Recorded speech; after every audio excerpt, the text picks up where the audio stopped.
morning, people. It is Thursday, the 7th of September. Welcome to TDA, the day after, your favorite news platform and the home of popular culture as defined by the culture. And I'm one of your hosts, my own royalty. And they call me E-Man, the pro-black activist, TDA producer and news analyst. And of course, the melanin is jam-packed. That is right. How is everybody doing this morning? Yeah, all good, man. Why do you always think about it? Because I like to give a real answer. I love that. You know, a lot of time people just be like, I'm okay. Yeah, I'm all right. It's just part of the normal conversation.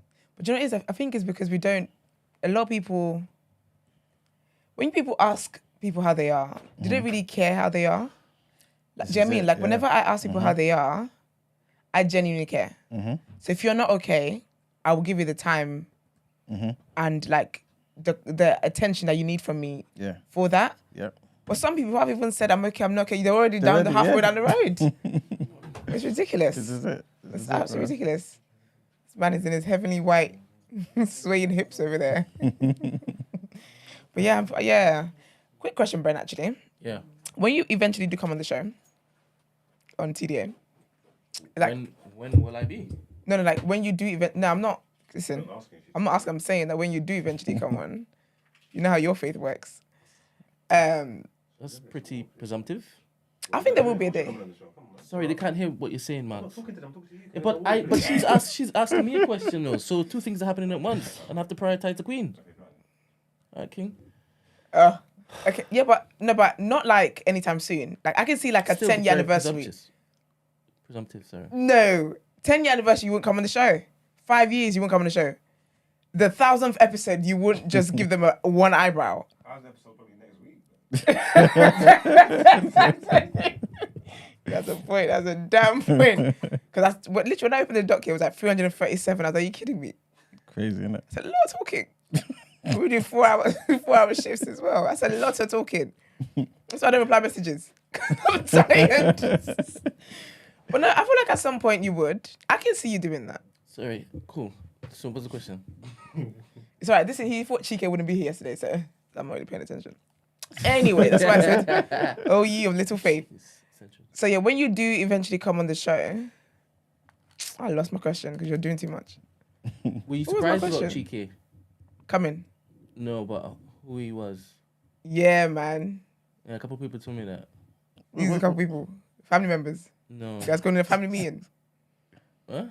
Who's surprised? People who saw him for the first time. Wouldn't be family members. Because I don't know. I just didn't think...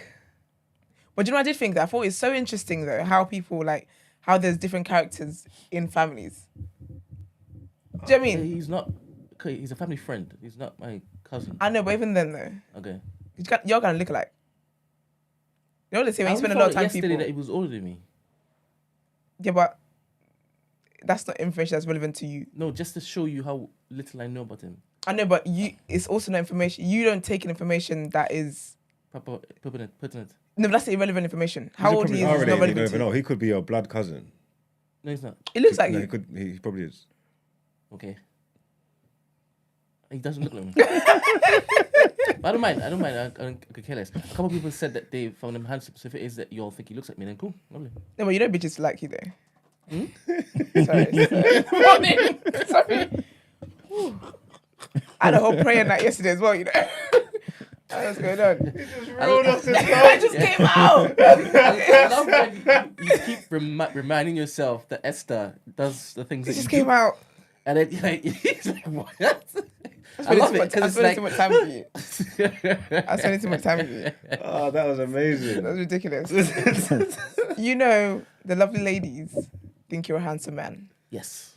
Exactly. So what do you mean they think Cheeky is, you take it? Because he looks completely different in my head. Was that okay? Yeah. So if you're like saying that he looks like me, it's crazy. I don't think he looks like you, but you resemble each other to a certain way. Is it just accent or something? I don't know. It's the accent. We don't resemble each other. Nah, because There's something. There's nothing, but it's okay. Actually, no, that's just me being racist. There's a guy in my gym, right? And I think he's from Trinidad. And he looks like me.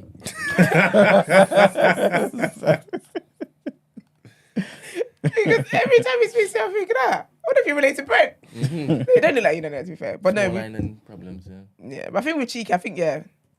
But he definitely did surprise me, though. I think the things that I thought he would, the things that he agreed with, I did not think he would agree with. And I said, you just never know a person. And it's just the look of him is what made you think that he wasn't that type of way inclined. In quite honesty, yeah. Interesting. I've been honest, yeah. Because I think sometimes I have a perception of what I assume a person will be based on how they carry themselves. And then they give me an insight into their mind. And I'm like, yikes. Interesting. That's why you got to do right screenings, man. Where you get got. Okay, go. So you can't remember the question at all? No, I actually can't remember. All right. Can I have some water, please, Brent? Sorry. Yep. Why'd you rub the iPad like you're rubbing your belly?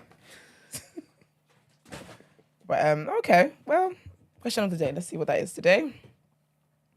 Maybe it's not that deep. I just want to laugh today. When you experience stress or things. I think you said when it is, I eventually come onto the show. Yeah. And then you forgot what came after that. Yeah, what came after that? Okay. My mind is telling me intro. I don't think I would care about your intro like that. Okay. Oh, so annoying. Yeah. Brenty Lenty 2020. That's what I'll say. What? Sorry? You know, you'll have your little things. Yeah. I say Brenty Lenty 2020. Okay. That'll be your intro. I think that was my question actually. That's what my mama calls me. Brent Lens 2020. Brenty Lenty 2020. You got 2020 vision. What's the 20 I coming don't know to? what the 2020. I think she was just rhyming like alliteration. I think. Oh, bless her. Yeah, it was time ago. That's sweet. What is your nickname? What's your guys' family Brenty. nickname? Like a family pet name that only your family know this is yours is Plenty. No, my family don't call me Brenty. Oh. Stephen calls me Bizzle. Okay. And What'd you call Stephen? Kimberly calls me Brentlings. Something stupid. I can't remember because I haven't heard her voice recently. Okay. Yeah. And that's it. Nobody else calls me. What do you call Stephen? What's your Stephen? Yeah. Oi. Oi. I don't have a nickname. You're such an egg. I don't think I have a family. Like a pet name. Like your grandma calls you somebody. Farah. They just call me Mark. Your family can never call you Pum Father. That's Your wild. grandmother calls you Mags. Nah, she's dead now. So. She gets to talk to you. What they, nah, they don't really call me that. Just my name or Yellow, something to do with yellow. Yeah. Yes, for the nicknames, from what you said, nicknames in your family are wild. What y'all be calling each other? That is literally black roasting. Like, really. They'll be cooking me. Mine is Takilolo. Takilolo. Because I was thick as a baby. Oh, is that what it means? Yeah, so I was like, Stodge. Sturdy. no, just like I was a chubby bit. I was chubby. So my twin uncles came up with that. And it just goes. And the thing is, now, as grown of a woman I am, when I'm in certain settings with family, my auntie be like, oh my gosh, my Takilolo. I'm like, girl, you need to calm down. Because you need to, you know what I mean? And then my niece calls me that now. It's so funny. Because my brother obviously knows the nickname and he calls me that. And my niece was like, oh, what does that mean? Like, it's Auntie Esther's name. So now sometimes she will call me that. Like, you weren't even, I didn't even know works when that happened. But yeah. Takilolo. How about you, Manuel? What nickname? Yeah, if I like a family nickname. I don't think I have one. You know. You got a cup there, bro? You could neck it. No, but I just wanted to let rest it on the side. Lip sit. That's all right. You're so nasty. I was waiting for you. It's the way he said it as well. Put anyone off some neck. Oh, man. Growth. Love to see it. All right. When did I first found out what your name was, Emmanuel? Huh? When I first found out what your name was. Nigerian name. And you know, yesterday, yeah, or Ghanaian, I don't know. But you know, yesterday I told them about the first time I met your female cousin. Is it cousin? It's the small one. I mean, I definitely have both male and female cousins. So. What do you mean? Violence today, yes. The one that was hanging from the door. I don't know what you're talking about. Oh my goodness! Oh. Now he's funny. gaslighting me. I remember when you had your thing at your barbecue the other day. I saw her and I was like, remember the first time I saw you? And she started laughing. She said, yeah, when I was hanging from the door. No, go on. She said that to you? Yeah, she did. Because she was hanging from the door. That's the last barbecue she's that invited to. can't be true. This guy. Why are you trying to dodge the fact that it is that you told her to hang from the door? When did this happen, Brent? disgusting gaslighter. I'm gonna switch the camera from you. No, I'm sick of you.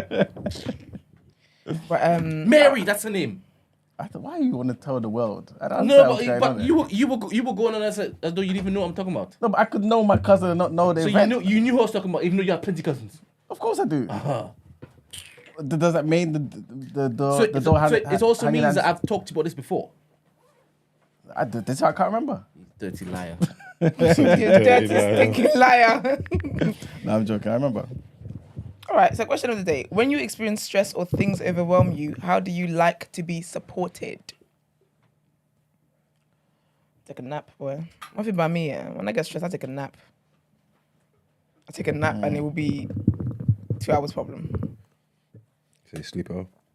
I have to, because it makes me tired, you know? Sometimes, like, shit happens and it's just like, oh, I'm tired. It makes me tired out of nowhere. But how do you like to be supported? I guess from your friends and family? Supported. I like Maybe peace. maybe just be left alone. Let me just chill. Yeah. Or if I need to talk about it, I like a listening ear. Because I'll be honest, okay, let me not do that before it's calling me arrogant. But sometimes I don't want advice. I just want someone to, you just need to say something out loud sometimes. And then it's like, yeah, that really is stupid or whatever it is. Sometimes I just want a listening ear. And I don't want people to demand things from me as well when I'm in a stress mode. Demand things like what? You mean just like regular? Like me showing up for you. Okay. So if it's your birthday, respectfully. But would they know though, if you was in that mood? No, because I don't tell people when I'm stressed and when I'm going through things. So it's a bit of a tricky one. I will show up at your birthday though. I do the whole class clown nonsense and then I'll leave and put on my armor back again. Yeah, I don't know how I like to be supported. I don't know either, to be honest with you. Because it really depends on the situation. I don't know, man. Someone's gonna help me. Just do it, man. I'm making a scene. Yeah, man. That's like doers. I don't need to be. I don't want to talk about nothing. I don't need to. I don't really ask people for help or anything anyway. You know what I'm trying That's to the say? thing. So I'm always gonna like. So if someone just does something, it's taken out of my control. If that makes sense. You know what I mean? If someone wants to help me relieve any stress or help me out in any way, just do it. Just do it, honey. Yeah, just do it. Don't need to confirm. Just do it. Do what you think's right. It'll probably help and relieve some stress. I hear you. You get me? What about the rest of y'all? Probably, listen. Mm. If I'm Oh, yes. if I'm trying to vent and get my shit off, just let me do that. And sometimes just leave me alone. Yeah. Yeah. I feel like I like stillness when I'm... Do you know what I mean? I can't deal with too much. Noise. Sometimes I'm just quiet and then my brain can calm down. I don't think you can come to me if you just want me to listen, because you're going to get pushed back, especially if you're venting and what you're saying is foolishness. Because even though like it's your moment and I should just be So letting it's you your offload, moment, you know? I don't care what you're going through. I can't accept foolishness. So if you're saying stuff that I don't agree with or I feel like you're in it, I'm going to be like, About that. about that thing you're saying. But what if You shouldn't be doing that. Like, you know, like, oh, what if what you're pushing back on is just your perspective and not the actual truth? What if the matter that the person's discussing isn't a matter of fact, it's just a matter of feeling and opinion? And therefore all you're doing is projecting what you would do in that situation or how you would feel, as opposed to what they're feeling. That's true. That's a bit selfish of me. It's tough then, because if people if you're working yourself up into a frenzy and it's over nothing. Obviously, it's my perspective. Maybe I'm stronger. I can do with it. Yeah. Maybe it means something more to you. But Yeah. I would always feel the need to help you understand that this is not nothing. You don't need to do this. Like, you know what I'm trying to say? Like, you'll be all right. It's not like I can't help myself. Yeah. I'll be honest with you. I can't help myself. I will try and explain to you that this is not a big deal. This is not the thing as you, because if I feel like if I play into it, then I'm gonna feed Makes into it a bigger deal. I'm gonna feed into the notion that what you're going through is something crazy and obviously again it's my opinion, but yeah, that's why it's tough. I hear it though. It's tough for me. Oh, yeah. I'm gonna tell you what you don't want to hear. Maybe. Yeah, you are a truth teller, bro. So this is not why I called you. I've had people say that to me before, I you know. called the truth. You know that I ain't call you. I just want to co-sign my foolishness. Yeah, it was like, I ain't call you to do this, you know. I ain't call you to tell me whether to the 10. I'll be like, oh, you know me. What do you call me for then? I don't know, man. But I feel like secretly that people do know why it is. It's hard to hear, but secretly you do know why it is that they're calling you. Because everyone knows who they can call if they need an enabler of foolishness. Yeah. But then you've chosen to call the person that you know is going to tell you the truth. So you can act all angry, but deep down is because you know you wanted someone to talk sense into you. I feel like you're doing right by them. I feel like in the long run, whether it's gonna, Yeah. even in the heat of the moment, it's gonna. In the long run, it's like you're doing right by them, man. Yeah. I'd be doing you a disservice if I don't tell you the truth. 100%. You know what I'm saying? If I have to enable your shit because you really want that enabling, I can't just enable it. That's it. Like, I will have to let you know what the other side of this looks like and where we could be in a week's time. What the conversation we'll be having in a week's time looks like. You know, definitely. Yeah. Eman Brent? Well, how can I help somebody? So? I don't know. How do you like to be supported? I think you said it. Yeah. Yeah, Brent? So I seldom like to place myself in people's company when I'm stressed, right?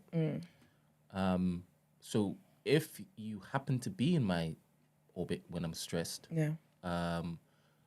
if you don't have the solution, don't talk to me. Yeah, I hear Don't talk to me at all.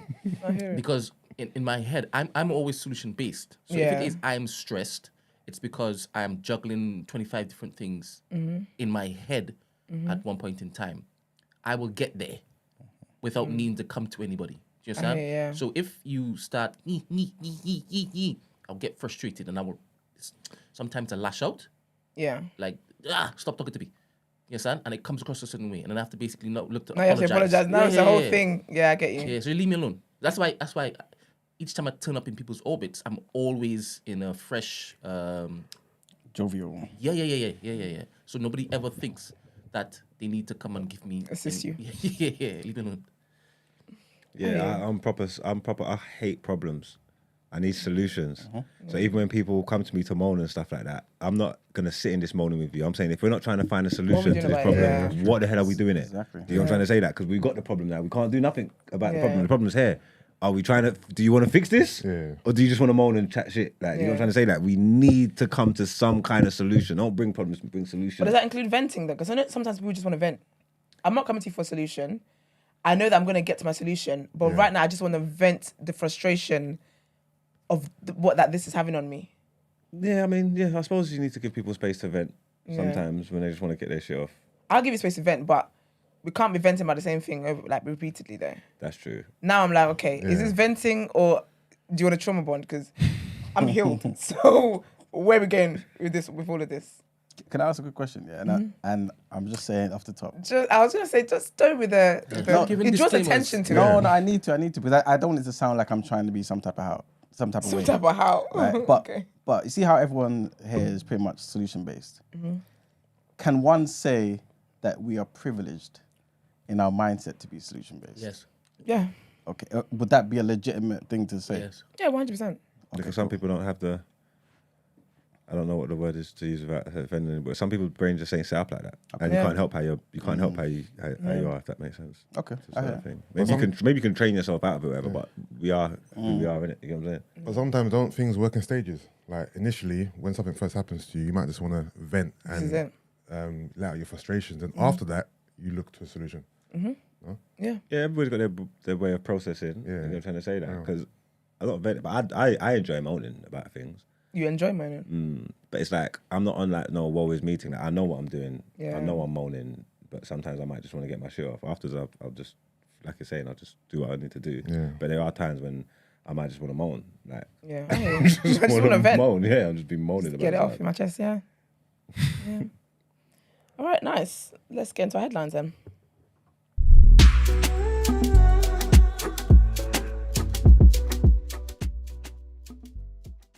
Okay, so our first headline, right?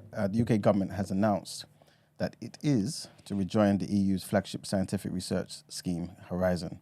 UK-based scientists and institutions will be able to apply for money from the £85 billion fund from today.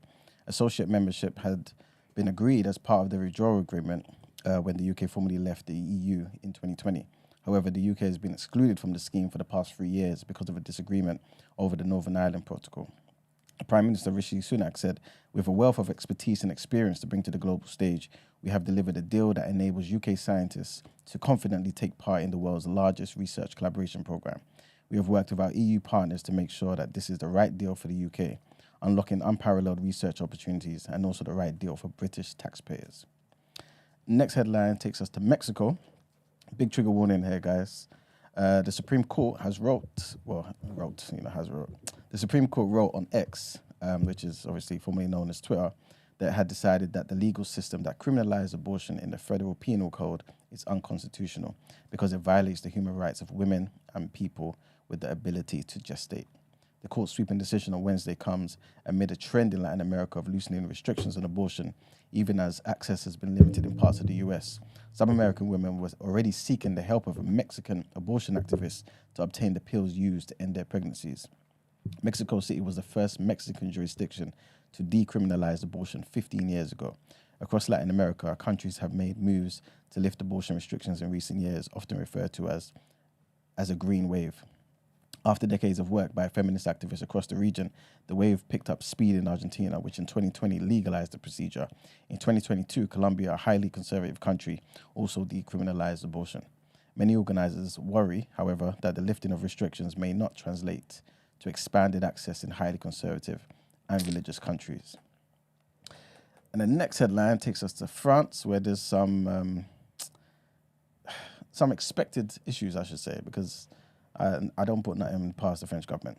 Right. But I was thinking that we'd do a topic of the day on this space at some stage. But anyway, this is the headline. Children in French state schools will no longer be allowed to wear the abaya, right? Which is the long, loosely fitting dress worn by Muslim women. I love those. Well, you can't wear it. In France? In France. Yes. I'm going to come in tomorrow wearing it as a protest. To be fair, in schools, in state schools, anyway. So the French Education Minister announced the ban on Sunday ahead of the school term starting at the start of September. France has a strict ban on religious symbols in state schools and has banned pupils from wearing headscarves since 2004. So the Education Minister, Gabriel Attal, was speaking to France's TF1 TV, and he said that when you walk into a classroom, you shouldn't be able to identify the pupil's religion just by looking at them. I've decided that the abaya could no longer be worn in schools. For those who don't know, again, the abaya is usually defined as a loose overgarment, essentially a robe-like dress, frequently worn by women in parts of the Arabian Peninsula, most of the Middle East, and in North Africa too. It's throughout all of Africa too as well, right? Depending on your belief systems, I guess, and your cultural norms. But that's pretty much it for the headlines. You know how, like, in France, if the government do something with pension and stuff like that, the people then protest and they burn things down. Are the Muslim community there like that as well? Like, do they protest heavy? I think they do, you know. When they do these things. Yeah, but the numbers doesn't match. Yeah, like, compared to everybody. Yeah. Crazy, man. Yeah. All right, let's get into what you say in topic of the day.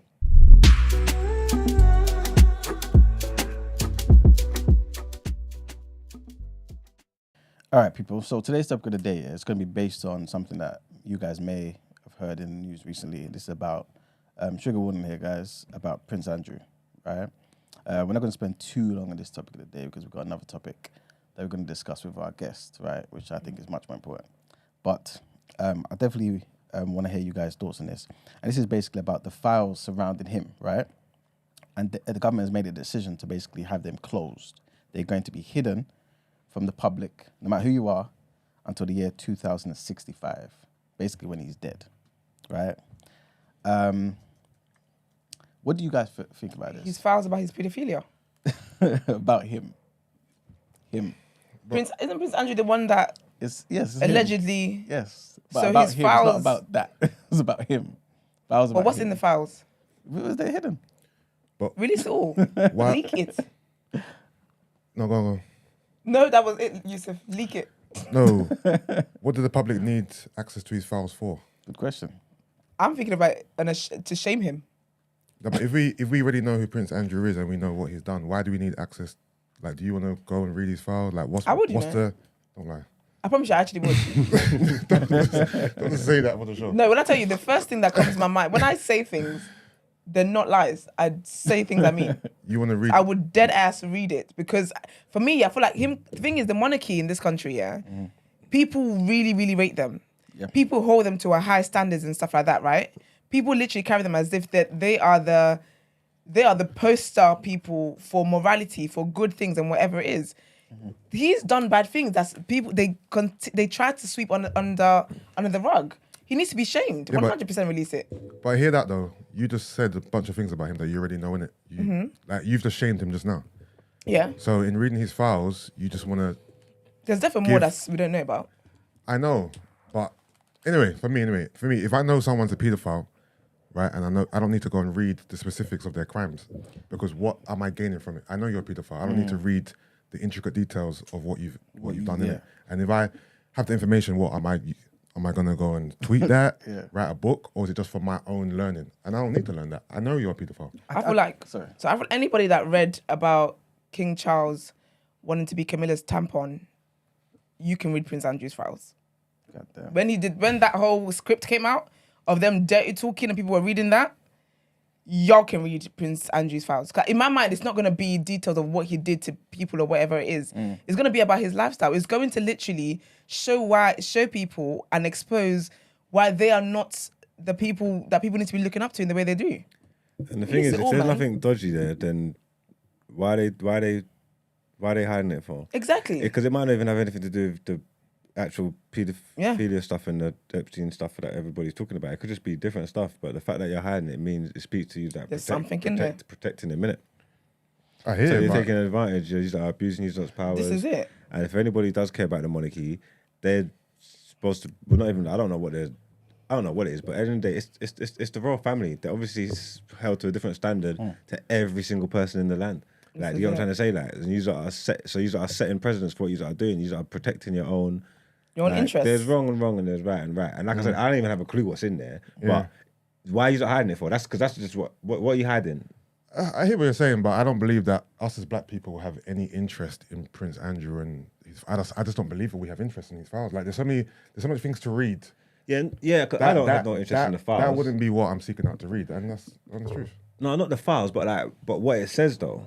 Yeah, but he's been wrapped up in all of this crap for God knows how long. Now he's come out, he's protecting him. I've read worse things. What does it say? What does it represent? But what he is has been concluded upon. The public all know who he is. Maybe you're talking about generations, far in the future, who may not know who he is and might need to know history. So maybe in that regard, but as in us now, adults now, who he is has already been summarized. So why do I need to go and seek out more information? It doesn't add to my life. It doesn't add to anything.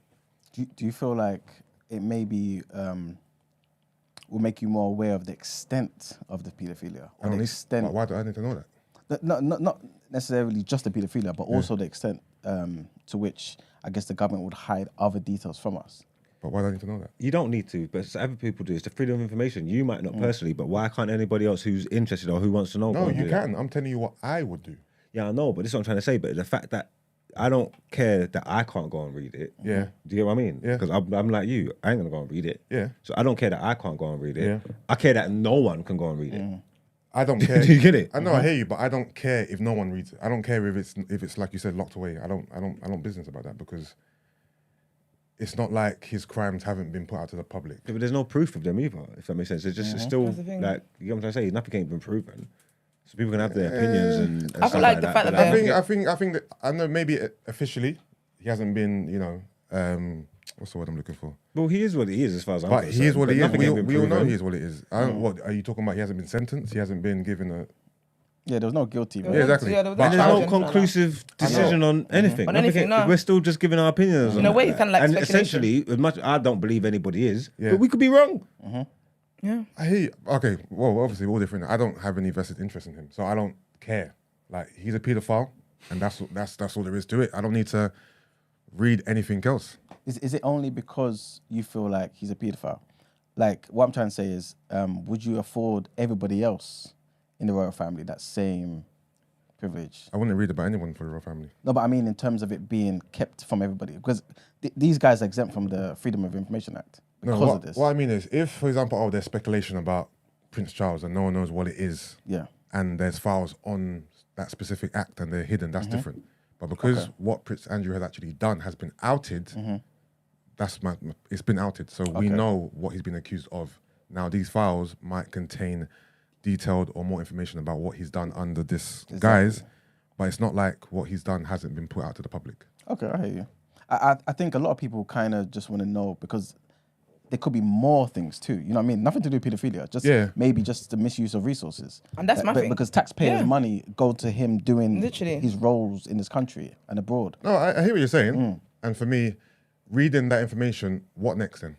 So No, but it's so that people who care enough can go out there in the streets and say, guys, we don't think you people are doing your jobs. Like, we don't want to be funding you people's lifestyles anymore. But we have no leg to stand on if we don't know this information, and you're hiding it from us for a reason. Why does our generation have to die? Why do we all have to be 60, 70, 80 years old before this information comes out when we can't do anything with it? it's not only him that's doing that. What do you mean? It's not only Prince Andrew, who what you described about Being exempt from the Freedom of Information Act. Yeah. No, but that's what I'm trying to say though. Like, should it be fair that the monarchy has this type of allowance? If you're talking about things that we don't know that they're doing, yes. But if it's to do with things that we know, then I don't need any more information on what I already know. Yeah, but we never know what we don't know. It's not, like I said, that what's in them files might not necessarily be about that thing that we're talking about. It's everything. You know what I'm trying to say? We don't know. We actually don't know what's in there. There could be new stuff. I definitely hear what you're saying. I'm just telling you that I personally just don't have any interest. Okay, I hear you. There was a historian who basically was speaking out about this, and he was basically upset, right? Because he was saying, obviously, my job is to be a historian. I write history books on people's lives, biographies, and things of that nature. And I don't like how the government is hiding certain information. So you guys watch The Crown, innit? Right? Yeah. Okay, so you watch The Crown. Remember the guy called Lord Battenberg? I think it's Battenberg. Or the guy who wanted Prince Philip to take his surname. Oh, yeah. And then he was kind of related to the Queen in some type of way. Oh, I think it's yeah. him. If I'm wrong, guys, please, whoever's listening, royal family. There's too many like long Forgive names me. and I think from Yeah. but yeah, I think I remember. But him, there's a historian who basically wanted information on him. Again, Freedom of Information Act, you can request it, they'll give it to you. And the government said it's been deleted, right? Is it? He asked, when did it get deleted? And he said, they were honest with me, after you asked for it. You know what I'm saying? So you flagged. I'm telling the truth, this is what he said. You asked for this, delete. Yeah, because what they found out is that Battenberg, again, trigger warning here, was a paedophile. Is it? He was, you know what I mean, doing wrong to young children. So if there's more information out there, not just about the paedophile stuff, forget But that. just in general, because in again, general. respectfully, I believe that they've got so much skeletons in their closet. Because even like the season 5 of the latest season, there was basically, I think the Queen's, she had like a cousin or something like that. Yeah. And basically that entire family got killed and whatnot. Okay. And then for a while the family broke up because she just thought it was a tragedy and whatever else. But their belief was that they didn't help them, which is why they got killed. Do you get me? Stuff like that. I believe there's so much stuff. I'm sure there's people, but we must have a file on Diana. Oh, most definitely. I want to read that too. Most definitely. But again, Because what are you hiding? What are you hiding? That's what I want to know. well, let me ask you this, guys, right? What if the information was so, like, crazy that it would cause civil unrest? If you were in positions of power, would you deny the public from that information? Oh yeah, of course. If I was a position of So you power, understand? I can understand. Okay.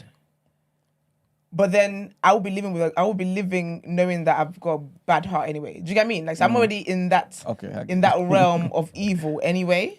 Is it evil or is it just trying to contain the public? It's evil because the thing is, again, it's about what your perception or what you're giving out. The image you put out of yourself is, we're perfect, we're great, we're good, whatever else. And you know that if people actually know what you are up to, there will be no more monarchy. It's self-preservation. All this hiding stuff is all for themselves because they're aware. I honestly believe that if people in the UK really knew more stuff, I don't think society would be the way it is. The love for the monarchy, all this obsession with it, I don't believe it will be like that. But because they pose as a perfect people and they're this and they're that and whatever else, there's no reason for us to keep having a monarchy. Really and truly. But this I forget the monarchy exists. Yeah, it's only when we come here and probably have a conversation about it. In my average day, I don't even remember that these people are alive. But that's because we don't care necessarily about their contribution in terms of economics to the country. Like, People come to because see of them, them, solely because of them. They literally come to take a picture outside of the gate. I personally believe that if the monarchy just went tomorrow, our generation and probably the one after would suffer in ways that we can't imagine. That's what I think personally. Rebecca said the monarchy's been hearing you talk about do for self. And so here they are. Hiding files and doing for self. Is it only the monarchy that you guys feel like it's important for us to know their files, or do you give other, like, is this open to like politicians, celebrities, or is it only the monarchy that you kind of care about? It's anyone I'm interested in. Any story I find interested in. I'm interested in. Then I would. If you gained a certain level of fame and notoriety to where people are interested in you like that, would you want your files to be out there? They can do whatever they want to do. Good question. Because people can do it. I'm not in control of what it is that people can do. But if I'm out here doing a bunch of things I shouldn't be doing, I think the monarchy should be held to a different standard. I don't think it's just about celebrities and politicians. They're not Katie Price. These are the royal family. You know what I'm trying to say? Like, this guy, he's part of the royal family. He's not going to be king or any of that stuff, but he's still part of it. You still benefit from it and whatnot. His name's been involved in all kinds of crap recently. You get me? With no consequences. You get what I'm trying to say? With no consequences. Like, and obviously, you are just proving and showing that you are actually above the law. I just think in this day and age, probably need to be more sensitive. Like, they should be shunning this guy, like really and truly, rather than do it. Like, obviously, it's their family and that I get, but they got it's in the public eye. So like, you get what I'm trying to say? Like, it's crazy what they're doing because everybody can see it. Like, do you know what I'm trying to say? Like, it's not even like it's done like covertly or whatever. Like, it's just there blatant, innit? No, he's one of us. He's straight. He's gonna be fine. He's above the law. He's the royal family. You can't tell him nothing. He ain't getting in no trouble. Nothing. Shut up.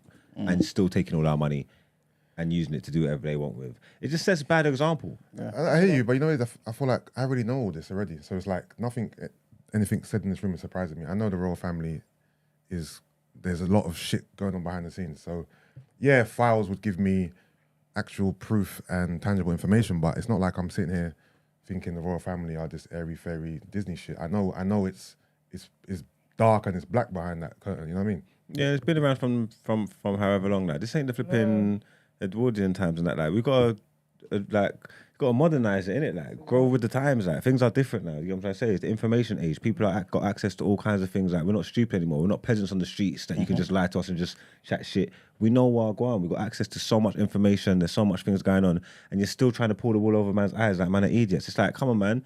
Like, grow with us, man. Like, adapt. Do you get what I'm trying to say? Because it's not the same as it was. Like, obviously, like, it doesn't mean the same things. There's some people who still care about the monarchy, don't get me wrong, still very patriotic and whatnot. But for whatever reason, I've never actually been bothered anyway. But obviously, if you go through history and you look at the way the monarchy's been, it doesn't mean the same things it did back then. You know what I'm trying to say? Like, so they need to, just like I'm saying, they need to modernize, they need to grow, man. Like, be more in touch with the people. That's so funny. That's what Charles used to say. Yeah. And they didn't like it. But do you feel like they are somewhat transitioning into that though? I mean, I it's suppose. not like it was back in the day, like 100, 200 years ago. Do you know, I think if Charles had gotten there when he was younger, yeah. You don't think the Queen was trying to do that though? How? No, I'm just asking. No, with them. Well, as in being suit skirts she was just wearing. modernized. Yeah, trying to be a bit more relatable to the By You know driving a Range what, you know Rover. what trousers wants? But I mean, rappers drive Range Rovers though. No, but what I'm saying, what examples do we have of the Queen trying to be down with the kids? Just Nothing. She's done nothing. just maybe I don't know, maybe certain things being on TV, maybe just letting people into the world of the monarchy bit by bit. You know what I'm saying? Because she's still part of a different generation. She took to the throne, I think, in like 52 or something. But what I'm like saying that. is, did any of that happen during her reign? I think she gradually was, because I personally think she was recognizing that people started to care a bit less about the monarchy. That's what I think But what examples are there? of what she tried to do. Yeah. That's what I'm saying. I think maybe stuff like just them being more present on TV, I should say. Them maybe being more, when there's certain events, like just being in touch a bit more and it being actually seen on TV so we can see like they're not just some people who are aloft on their balcony somewhere. You know what I'm saying? Because remember, like this is an institution that's been there since like 1066. I hear you. The only person I can say had done that is Harry. I don't think the Queen or Charles Diana as or well. William. Yeah, but Diana's that was her thing, innit? But only Harry, really. Charles as well, though. Charles was pushing for all of that stuff. Yeah. And to the point where, like, his father, like, he and his dad were clashing because he was like, you're going with the old times. Like, we need to stick up, we need to be in tune with the times. That was what actually season 5 of all of that stuff was about. Was how much he really wanted. Was like, we're in a technology age when this and that changes do that. So I really feel like if he had gotten there when he was younger, would have been able to. Now he's just an old man that's irritated. But remember, he's one of those who tries to talk about politics every now and again. And typically, like you're pretty much saying, they typically would never do that. You know what I'm saying? Like the Queen would just say, no, there's a line here. We're just not going to comment. Leave that to the politicians. But he does it all the time. He gets in trouble for it as well. Yeah. You know what I'm saying? He's got the whole climate control thing that he cares about. Yeah. So he might be instilling that into his son as well to then make that transition. So it's like, we're not just some... Bald Willie.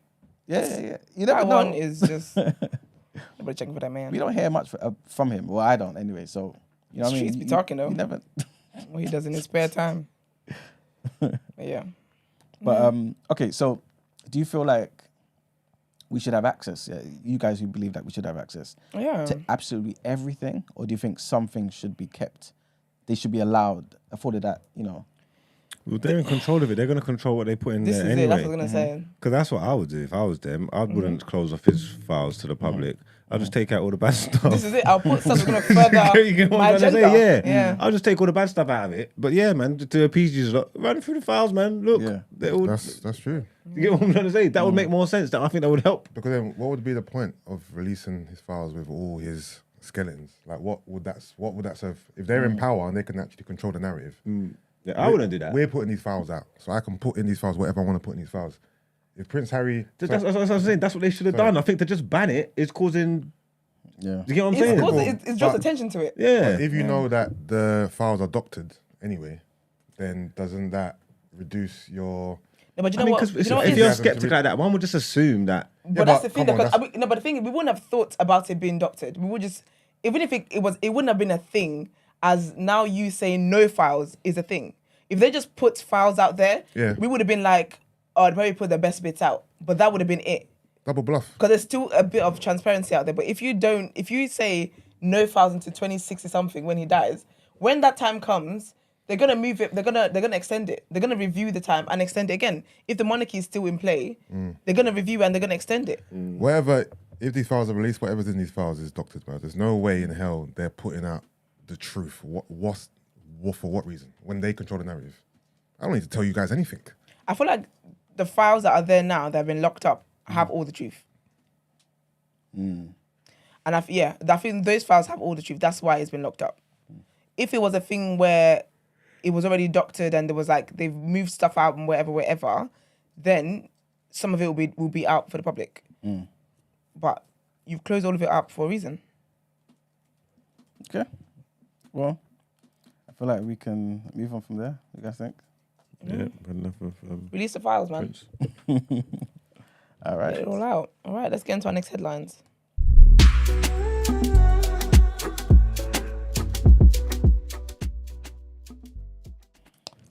Okay, so our next headline takes us to the mighty country of Nigeria, right, where the appeals court has rejected challenges to the President Bola Tinubu's narrow victory in February's presidential election. After an almost 10-hour verdict, judges said that the petitions by his two main challengers were without merit. Both Atiku Abubakar of the PDP, which is the People's Democratic Party, and Peter Obi of the Labour Party had alleged widespread fraud. Despite the election challenge, Mr. Tinubu was sworn into office on the 29th of May. The election was the most fiercely contested since the end of military rule in 1999. With three strong candidates for the first time, Mr. Tinubu won with 37% of the votes cast against 29% for Atiku and 25% for Mr. Obi. The unanimous verdict by the judges at the appeal court will fill Mr. Tinubu with confidence. This was already on display as he was not even in the country for Wednesday's ruling, traveling to India for the G20 summit. Next headline takes us to Zambia, where police have arrested the wife of former President Edgar Lungu on 3 charges, including theft of a motor vehicle, which she denies. Esther Lungu, who is currently in detention in the capital, Lusaka, has been arrested along with 3 others. Police spokesperson Danny Mwale confirmed in a statement that the quartet had also been charged with 1 count of theft of a certificate of title for a property in Lusaka. They are also accused of being in possession of properties believed to be proceeds of crime. Several former ministers, government officials, and Mr. Lungu's family members are currently under investigation for suspected criminal activities. Of course, they all deny wrongdoing. And the last headline, again in Africa, African leaders have proposed a global carbon tax regime in a joint declaration. The Nairobi Declaration capped the 3-day Africa Climate Summit in Kenya's capital. The document released on Wednesday demanded that major polluters commit more resources to help poorer nations. African heads of state said that they will use it as the basis of their negotiating position at November's COP28 summit. Africa is among the most vulnerable continents to the impact of climate change, but according to researchers, it only receives about 12% of the nearly $300 billion in annual financing that it needs to cope. Around 24 countries currently impose taxes on carbon, according to the IMF, but the idea of a global carbon tax regime has failed to gain much traction. Conservation groups in 2011 said that money raised from the tax should finance environmental priorities, but the European Commission's proposal never won the unanimous approval required from the European Council for it to become law. And that's it for the headlines. It's time to pay the bills. Thank you very much. Let's get into some word on road.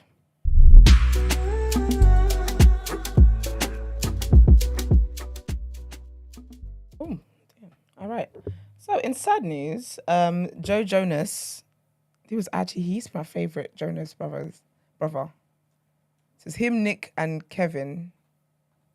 Yeah, he's my favorite. But anyway, so he and his wife, Sophie Turner, are breaking up.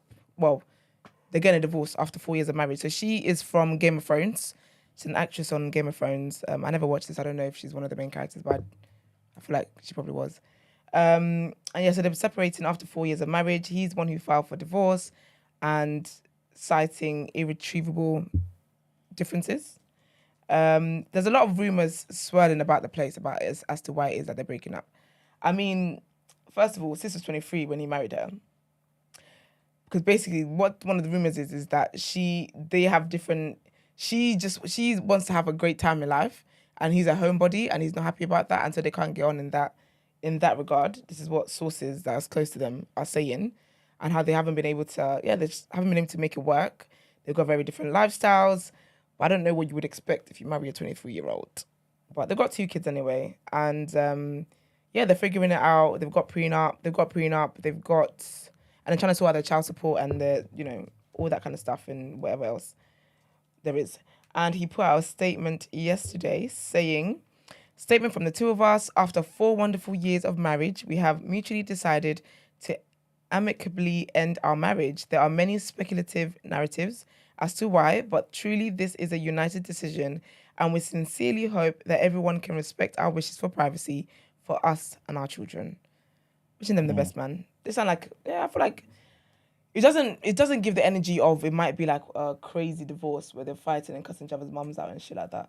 It just seems like it's going to be simple and to the point. Who's this your name? Joe Jonas. I don't know. The Jonas brothers. 3 white guys. I've heard of them. I don't know what they look like or anything. I don't know what they do. Like they're one of the biggest boy bands in the world. Oh, is it? Yeah. And then who's the Game of Thrones thing? Which one? Sophie Turner. Which one's she? Now, you know damn well I don't know that. I didn't watch Game of Thrones. Let's find out. Sophie Turner, Game of Thrones. Let's see if you guys, if you're Is it Sansa? Oh, is it Sansa? Sansa Stark. That's apparently. it. Oh, Sansa, yeah? Yeah. Okay. She's a little snake. Well, her husband seems to think so too. She got her dad killed, man.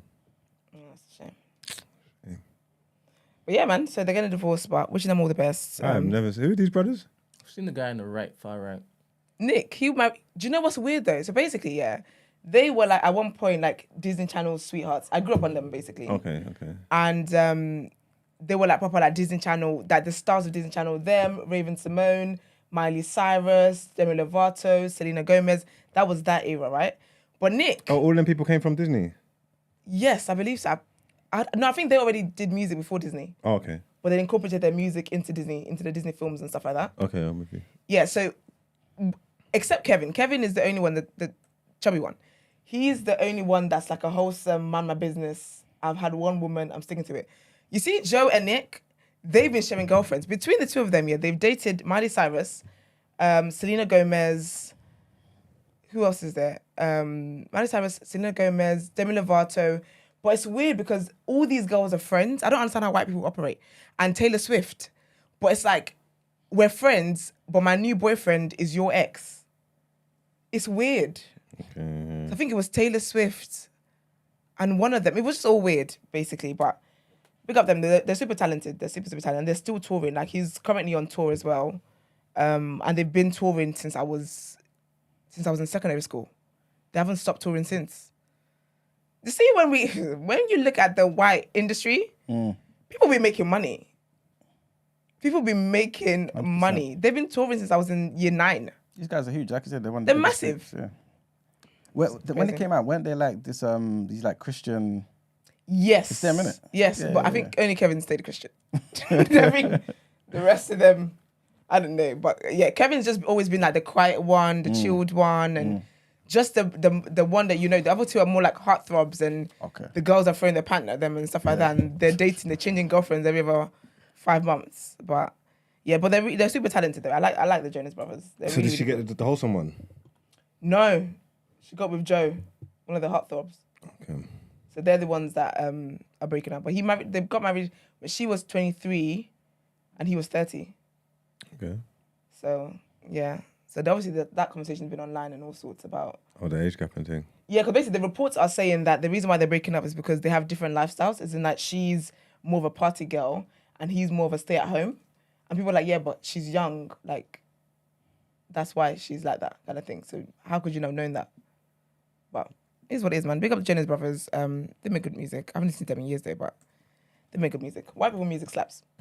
Anyways, all that being said, I told you guys about Dreya Mack yesterday, the singer rapper, and how she has been accused of alleged domestic violence against her ex-girlfriend. Sorry about that trigger warning. I should have said that. Well, to be fair, basically on TikTok, there have been a few more voice notes and things of such nature released from other people that have had dealings with her. Other women that have had dealings with her.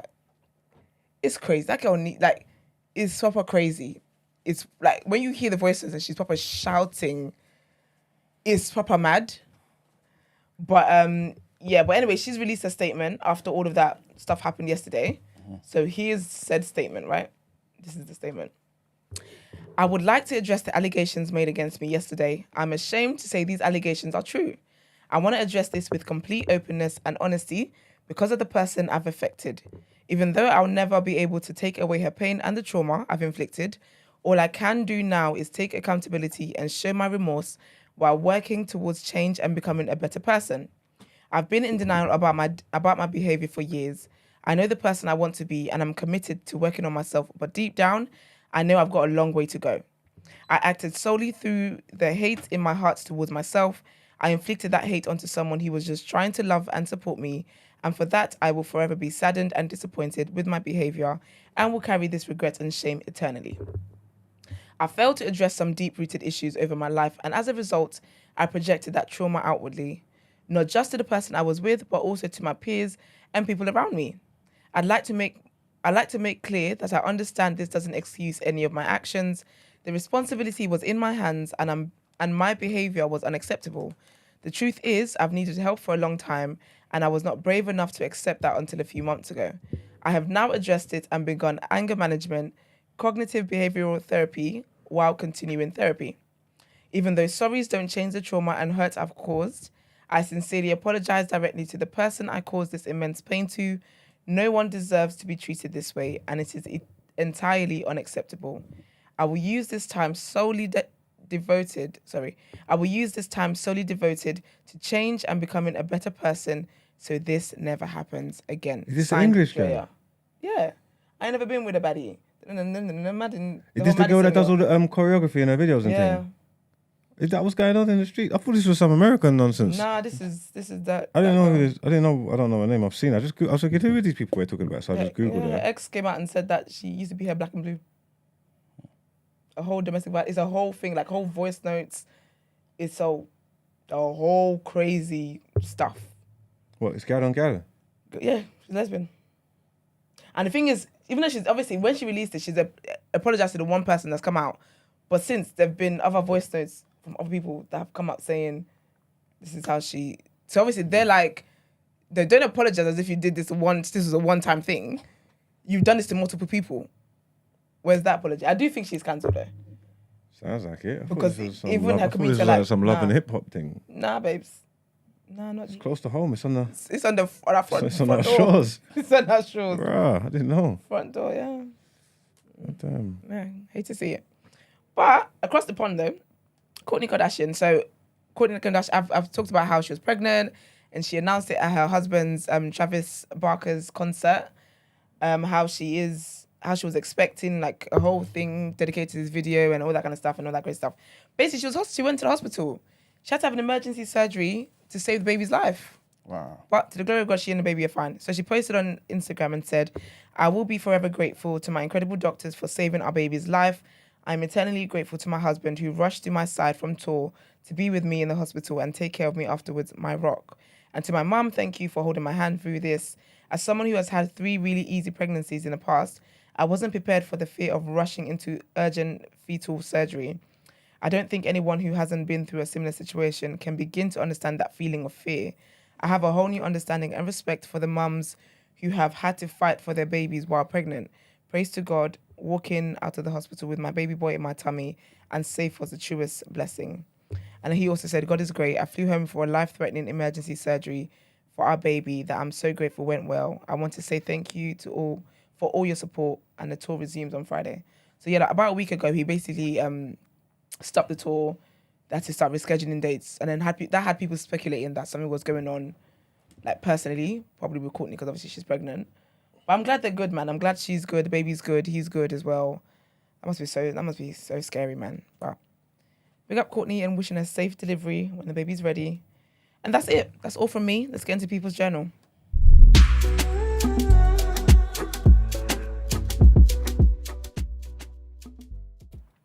All right, people, welcome to the People's Journal, where I give you the news from an economics point of view. So the first thing I want to talk about, is the governor of the Bank of England. He's come out, he's spoken to MPs, and he said that the interest rates may not rise much higher, right? This is obviously because of what we spoke about last week, or earlier this week, when we're talking about inflation's kind of being, contained and, going down and everything, right? It's definitely not at their target, but the Bank of England does believe that we may not have to increase the interest rates anymore to kind of contain it and basically. He basically said that this was based off the last hike, which was the 14th consecutive one last month, where they raised it to 5.25%. To kind of go alongside that, according to Halifax, house prices fell at their fastest annual rate in 14 years in August, right? So obviously, the rise in mortgage rates has affected the market and everything. And they've said that property values have dropped by 4.6% in the year to the end of August, which basically represents a fall of £14,000 for the average property. Yeah. So I'm not too sure if Lunes was right, Marks. No, I'm joking. I'm joking. You're definitely wrong. But yeah, just mentioning how the prices, the property values have pretty much gone down by almost 5% in a year. Yes. The next thing I wanted to mention is, remember I was talking about Wilko's? Yeah. So basically, yeah, man, the stores are starting to close down, man. So there's a long list of stores. I'm only going to mention a few. But this pretty much going to start closing from the 12th of September, so next week. You know what I mean?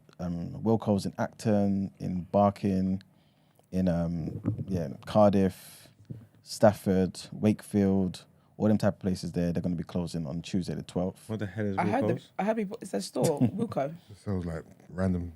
It's like a B&M Purpose kind of stuff. home bargain type of vibe. Nope. Never mind. Basically, right, money's long over there. I heard people are basically shy for them. People talk about you start closing down when you're doing a 20% off. That's student discount. People are like, they need the 70%, 80% off. Well, It's a good store. yeah, it definitely is one. There were some good deals there, man. A lot of good deals, actually. Didn't I read someone bought them though? Was going to help them. Was it Yeah, B&M? They were still looking for someone. I'm not too sure if they've confirmed. I think I've read in something. I saw an article about B&M taking on some of them. They just did a better job of advertising. I know what B&M is. I've seen that. Yeah. You know what? They used to be very popular back in the day, but it depends what borough you're from. It's in South mainly, yeah? Well, Wilko's. Yeah, and kind of Kent, because there was one near my uni in Canterbury. Yeah, there's one in Ashford as well. Yeah, so it's more like Kent. Romford. I never shopped there in my life. I've never seen it. I couldn't even tell you I that. already What the heard of logo it, looks so like. I don't know you what guys you're are talking about. They've got very good essentials. When I was at uni, like I would get my cleaning stuff and all that kind of stuff from there. And by the way, Esther, you're right. It was on Tuesday. me with the Yeah, economics girl. B&M bought up to 51 of their stores. That's 51, yeah. In a deal that was worth up to £13 million. Wow. Yeah, man. So they said it's possible that further store closures may regrettably be necessary. This according to the administrators. But yeah, it all depends on the talks. Saving a lot of with jobs, the though. remaining suitors. Huh? As in, like, buying them helps save some jobs. Yeah, That's good. 100%. So, like I was saying, on a Thursday as well, there's going to be more stores closing. So Ashford and Kent, Woking, Walsall, Folkestone, Dagenham as well. Yeah, they're all starting to close, unfortunately. No, the Bromley one is going to close. Ooh, Bromley's not on this It's on there. list. Yeah, there's one in the Bromley High Street. To be fair, there's always a maybe queue in that's there, so they can't. Yeah. Another thing I wanted to mention is something that I've been mentioning all week as well, and this is about the scholarships for UK students from ethnic minorities. So, again, these scholarships offer people from ethnic minorities financial support throughout uni. This might be in the form of a tuition fee waiver or a grant to help them with living conditions or some combination of both, right? So, again, if you're eligible, you just have to be someone from an ethnic minority. Depends, obviously. It might just be black and minority ethnics, or it might be BAME students as well, whichever one it is. Have a look at it. I think Brent may put it on the screen, but Google savethestudent.org and then scholarships for UK students, from ethnic minorities, and then you should be able to get all the details there. Nice. But that's pretty much it for the People's Journal. Thank you very much. Let's get into some work or joke. No. Let's get into the interview.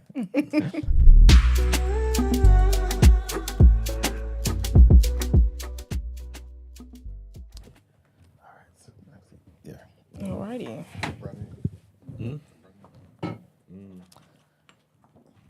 One second, people.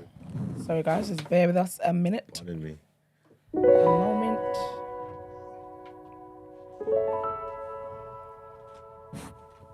Okay. 140, yes, sir. Yes, please. 140 as well, yeah. Cool. All right. So we have a lovely guest today. I feel like our theme this week is Black excellence. Our theme, I mean, we're all black, so it's Black excellence every week, to be fair with us. But this week in particular, we praised, our lovely Cambridge students. And today we've got someone who's doing amazing things in the community.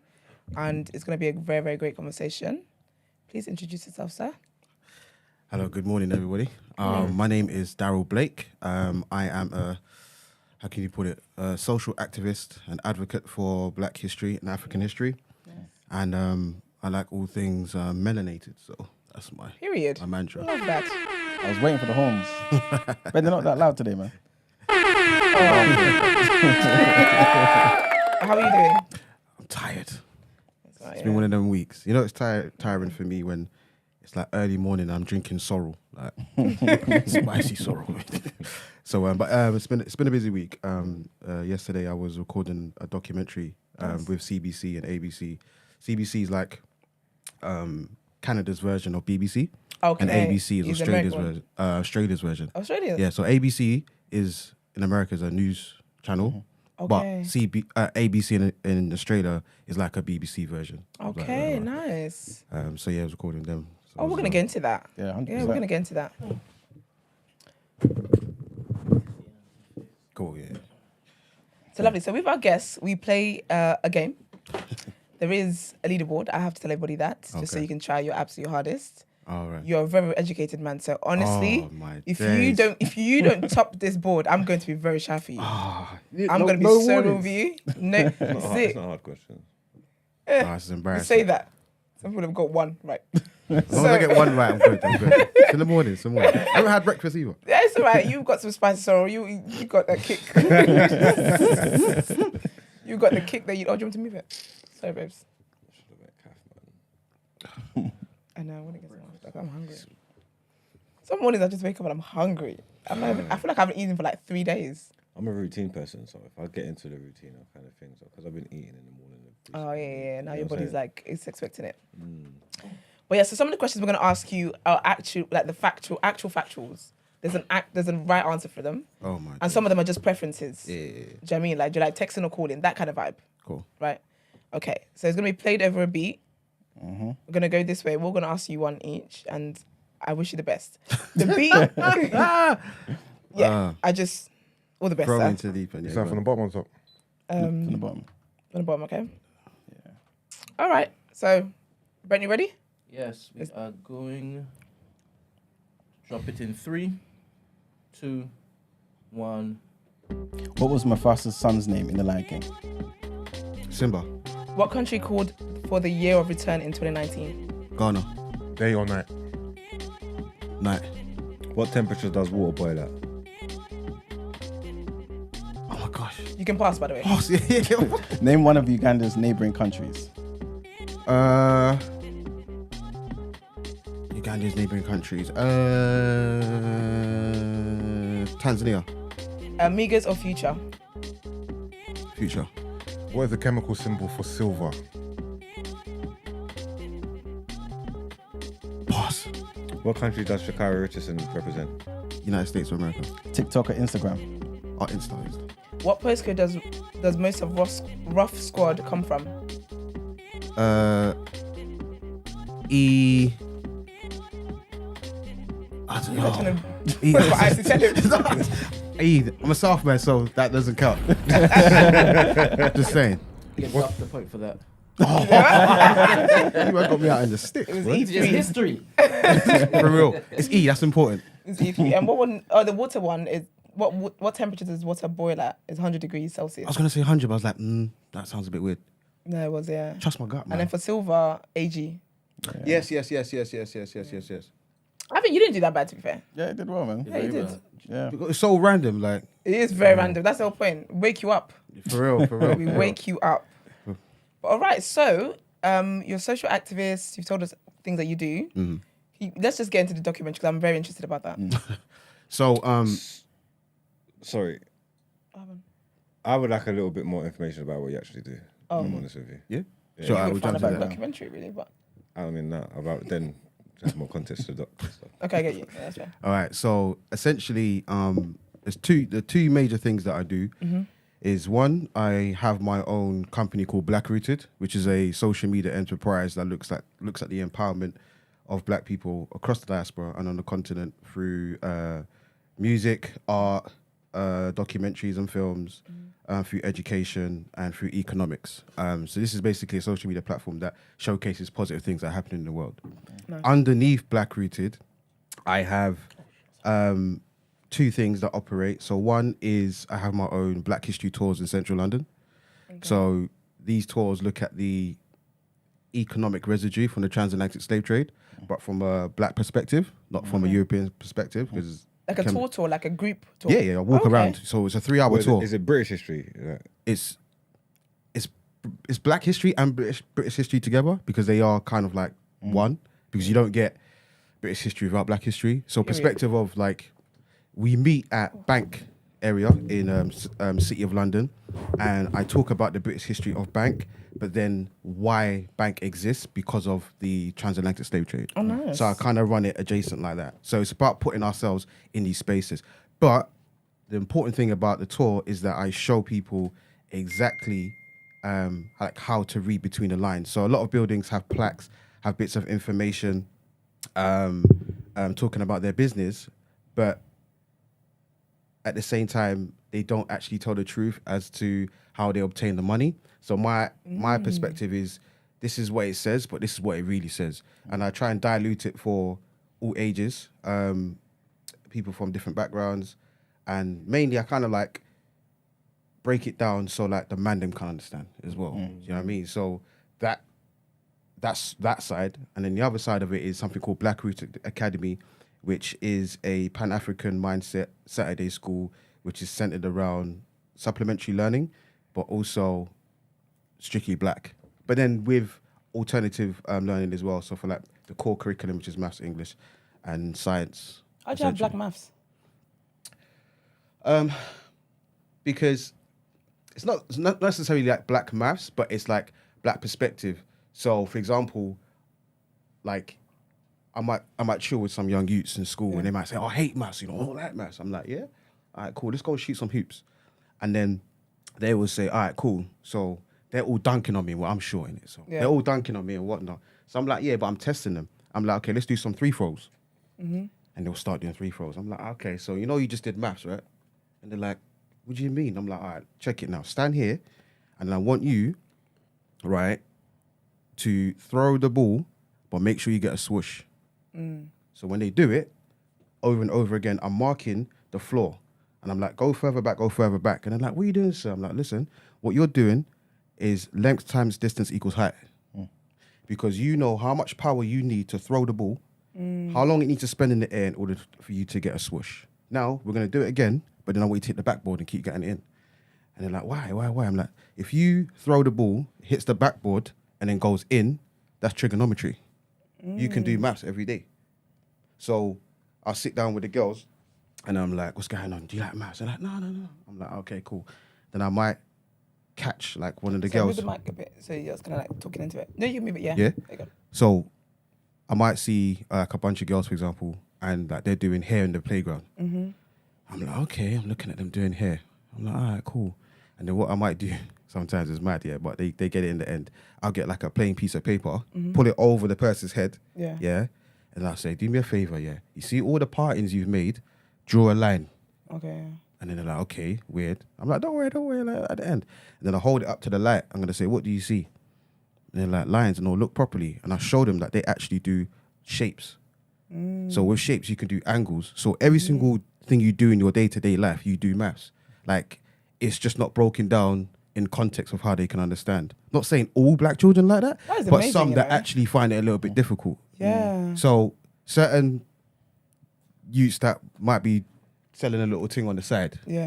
So I'm like, you know about scales, you know about weight. Yeah. Like just apply That's it to this. maths. Right? But Yeah. main thing is it's just to find a way where they can digest it and understand it. So it's not for all children, black children, because some of them are okay, they don't need that sort of breakdown. But there are some who essentially need a bit of assistance. And so unfortunately, those sort of students seem to fall behind. Yeah, because they just throw them in the bottom sets Absolutely. without Yeah. explaining to them and actually like doing stuff that can get them to engage with what it is that they're being taught. That is so smart. So, and what was inspiring me, because when I was in school, a lot of people in the bottom sets, they didn't really care for them. They just bunked everybody together. literally. So they bunged people like who may be dyslexic together with group of people who would be considered like autistic, with people who have Down syndrome, all in the same group. Wow. Yeah. And then like all the time I was in top sets, but like every other day I'd keep seeing that class, keep walking past my classroom. They're going on trips, they're going off Cheserton, Fort Park. They distract them. I'm like, raw. Especially when Offset is coming. Right, They gotta get them out of the way. Yeah, because you know what Yeah. I mean? So I was that sort of thing inspired me because a lot of my brethren were in those classes. Okay. But essentially they weren't getting the help that you know what I mean? So I think had they have had these opportunities, they wouldn't have went down certain roads and, went jail and youth offenders and things like that. So Were you a teacher? was I a teacher? Yeah. No. That's amazing, My mind is actually blown by that. 'Cause I agree with that. I feel like with education, there's just enough attention and care isn't shown to children.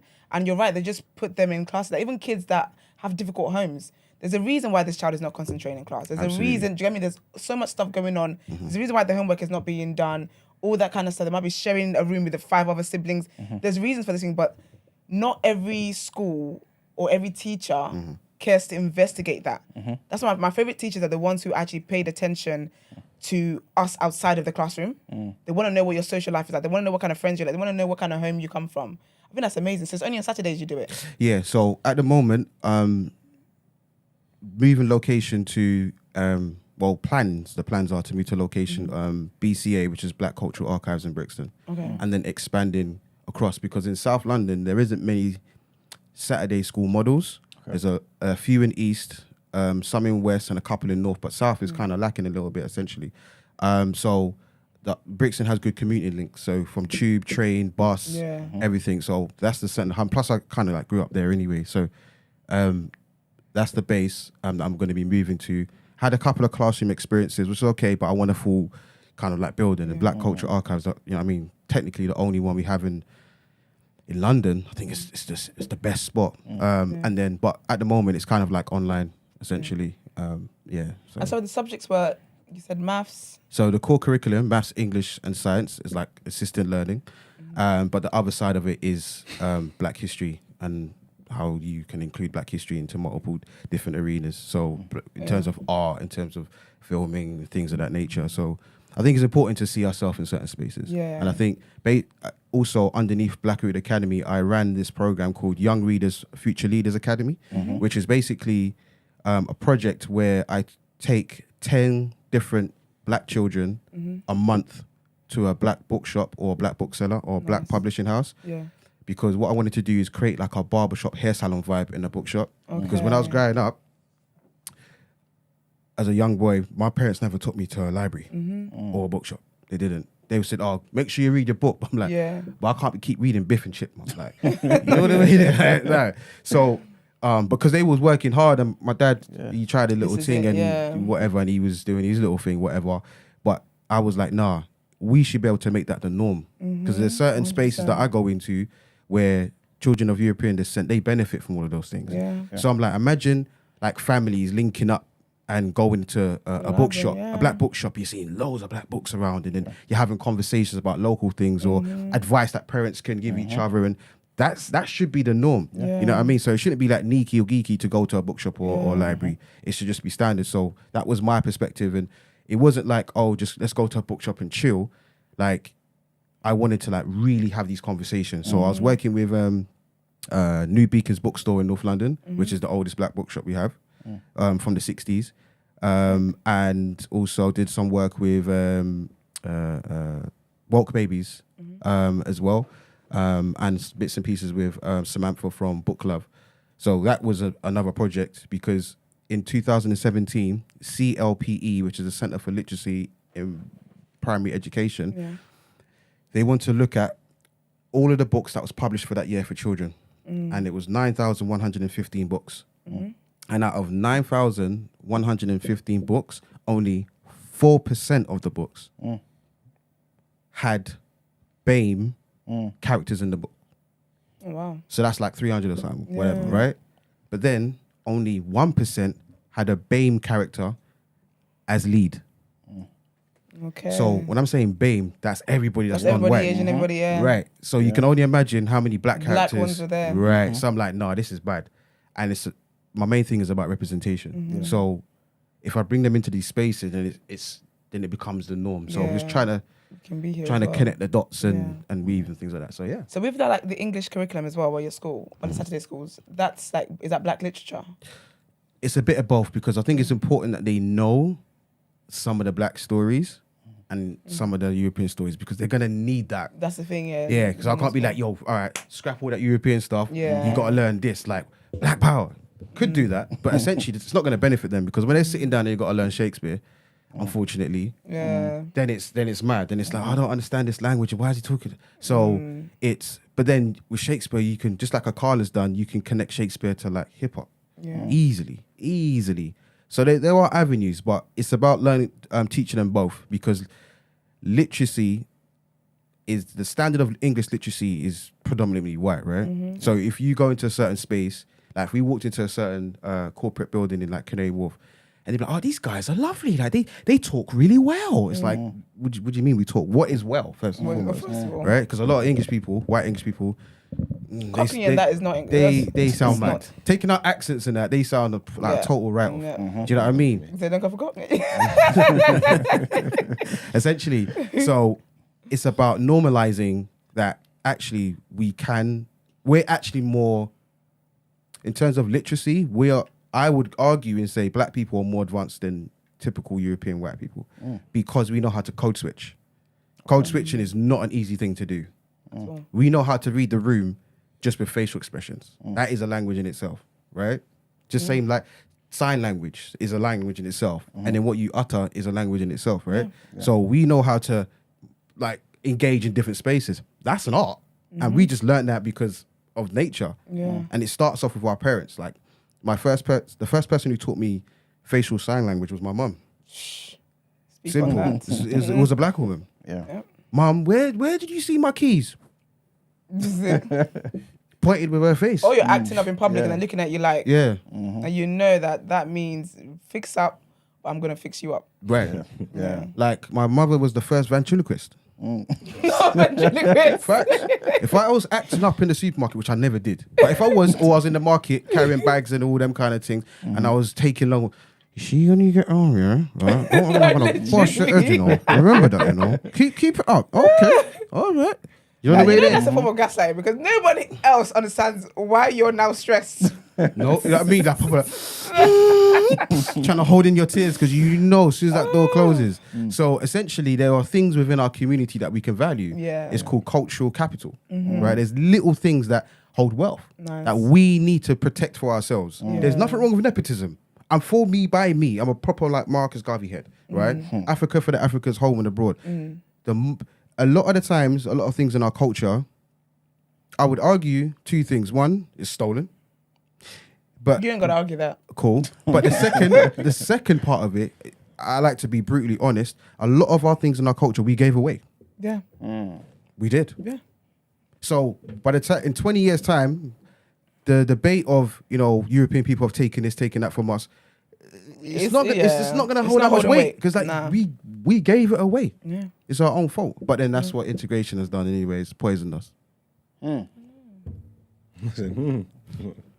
He man's over the moon today. Listen, it's a Spider-Man meme for him. No, I'm not saying anything. I'm not letting him down any. That's what route your of nothing. ad-libs are loud. So. But it's true.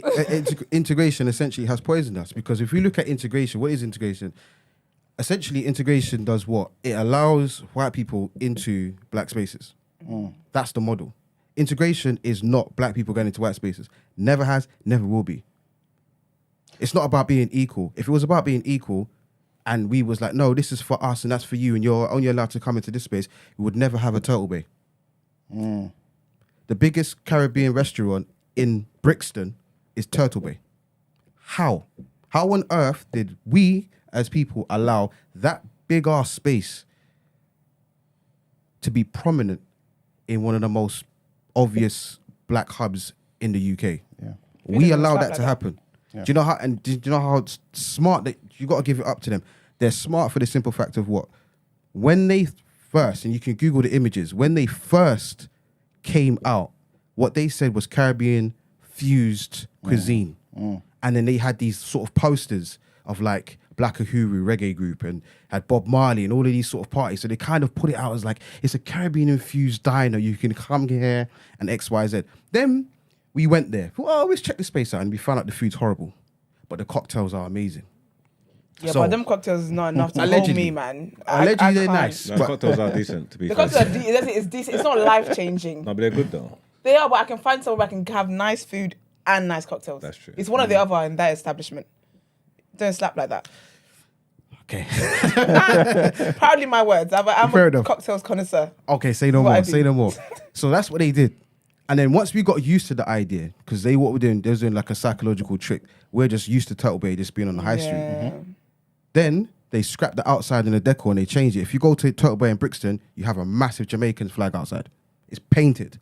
And I'm pretty sure all the Turtle Bays have that now.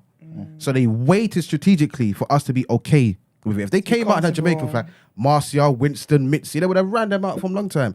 But they allowed them, you can have your little space They and you can do your... soft-launched it. Yeah, and then boom. So they're making money. The food's horrible, but unfortunately, a lot of the time I walk past, I see a lot of us in It's there. backed out. Yeah, 100%. backed out. Always. So it's like, I know the food's horrible, but let's just go there and have a little... What we should have been doing That's is how ran they them get us. out and said, you know what? We're going to build our own little thing. And that spot that they're in, that high street on Brixton High Street, it's an iconic location. Upstairs above them, there used to be a club in the 60s and 70s called Clouds. Clouds was a club that my parents used to rave to when black artists wasn't allowed to perform in certain bars and certain clubs or whatever.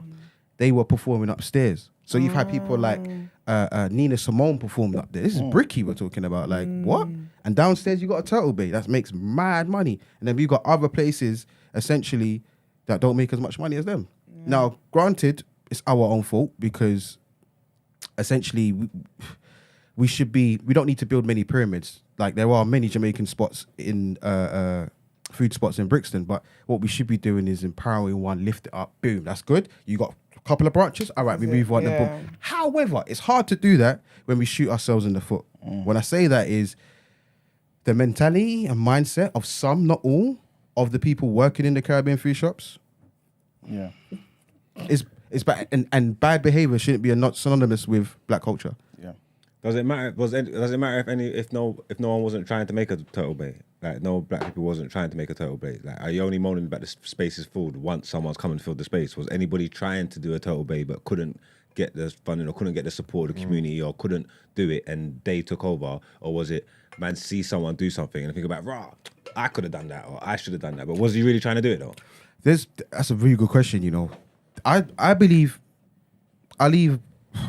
Okay, I think both of them. I think there are a lot of people who like do a lot of like armchair talking and just sit back and be like, "Oh man, could I done this?" But they didn't have the oomph to go and do it. I believe there's a lot of people that do it. We already know that. But in the other side, I do know that there are a lot of entrepreneurs who try to get access to funding things like that, but get rejected based upon their business model. I've been rejected for funding before, and I've seen other white people have like similar kind of concepts to me and get funding, but I haven't done it enough to know the wide scale. I haven't done it like I'm trying to open up a store, so I don't know the kind of complexities of that. But I think it's both. I do think it's both essentially. But they're here to stay. So, but we can rally together and boycott. If you see like Tropical Sun Company that sell Caribbean or Jamaican seasoning and things like that, the products, like there was this viral video that went around where people were saying, do you know this company is owned by some Asian guy and some white guy, we just stopped purchasing their, and the sales went down. Like Aki was like £2 something back in the day, and now they're trying to sell it for 77p. So we can pull our resources and put it towards something else, but we just gotta have a better organized mindset. I wanted to ask you about the go back to the schooling basically, right, with the children, and basically ask you about how people read, right?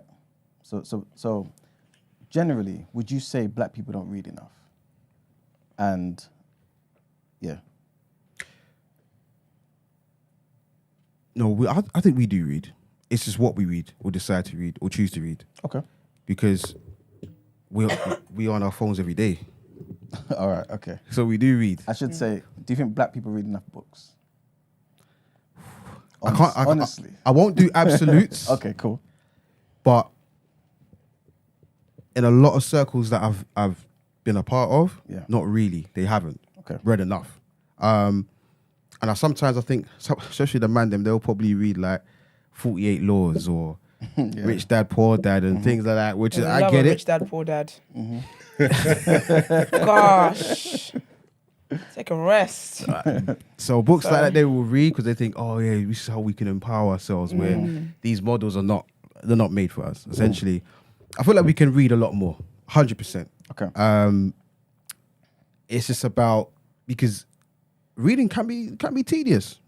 It's tedious. It can be a long thing, and you've got to find motivation. And some people are in situations where, what is the benefit of reading this book?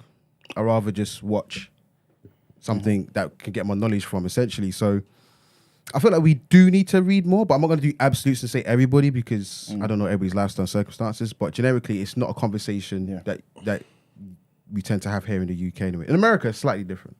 Okay. But here, it's the thing. What do you think the effects are of us? Let's just say it was kind of, according to the stats, that black children not read enough, or even us as adults as well, right, don't read black books, especially anyway, or just books read like in general. What do you think the effects of that are? Knowledge. Widening your knowledge and broadening your horizon. Knowledge is, there's a reason why on the plantation they made sure that you didn't read. And if they did make you read, they gave you a Bible. And when they gave you a Bible, they gave you a slave Bible. So they took a lot of the book, over 75% of the books they took out and said, here you go. So I've got a copy of the slave Bible. And one of the major books that they took out was Exodus. For obvious reasons, right? So reading is fundamental because that's the way you grow. Like there's certain things that's fundamental from our childhood that shouldn't have stopped when we became adults. So reading is 1, crying is 2, and hugging is 3. So essentially reading is phonics. That's how your brain grows. So you're for apple, b for ball. That should continue going. Your brain doesn't stop learning, right? So the moment you pull away the tools that essentially help your brain grow, it ends up being dormant. And then some parts are not active anymore. And that's where the dust gathers, right? If there's a certain room in your house you don't really go in too tough, you start looking in the corners, you're like, I could do with a little sweep, right? Yeah. So essentially, reading is fundamental. And there are so many benefits to reading because it then triggers certain things in your mind, like, and it gives you a better perspective than watching something. Reading a book is better than, like, reading Harry Potter is better than watching Harry Potter. Yeah. Do you know what I mean? Reading Game of Thrones is better than... So reading, it widens and then it helps you give something called a perception. Yeah. It makes you think like, do you know what? I wonder what that would have looked like. So it gives you imagination, right? And imagination is an important thing. Imagination is what runs the world. The worst place for a black person to be in is in a white person's imagination. Wow. Imagine if this black guy was good. Imagine if this black girl was good. This is crazy. No, we can't have that. And imagination is where the source of all power is, to create, to think. And if you can do that, but reading is important because that's where a lot of the knowledge is. I want us to kind of touch on the crying and hugging thing that you mentioned, right? Yeah. But about the books and you mentioning that 1% of BAME characters are the leads, right? Whose duty is it to rectify that issue?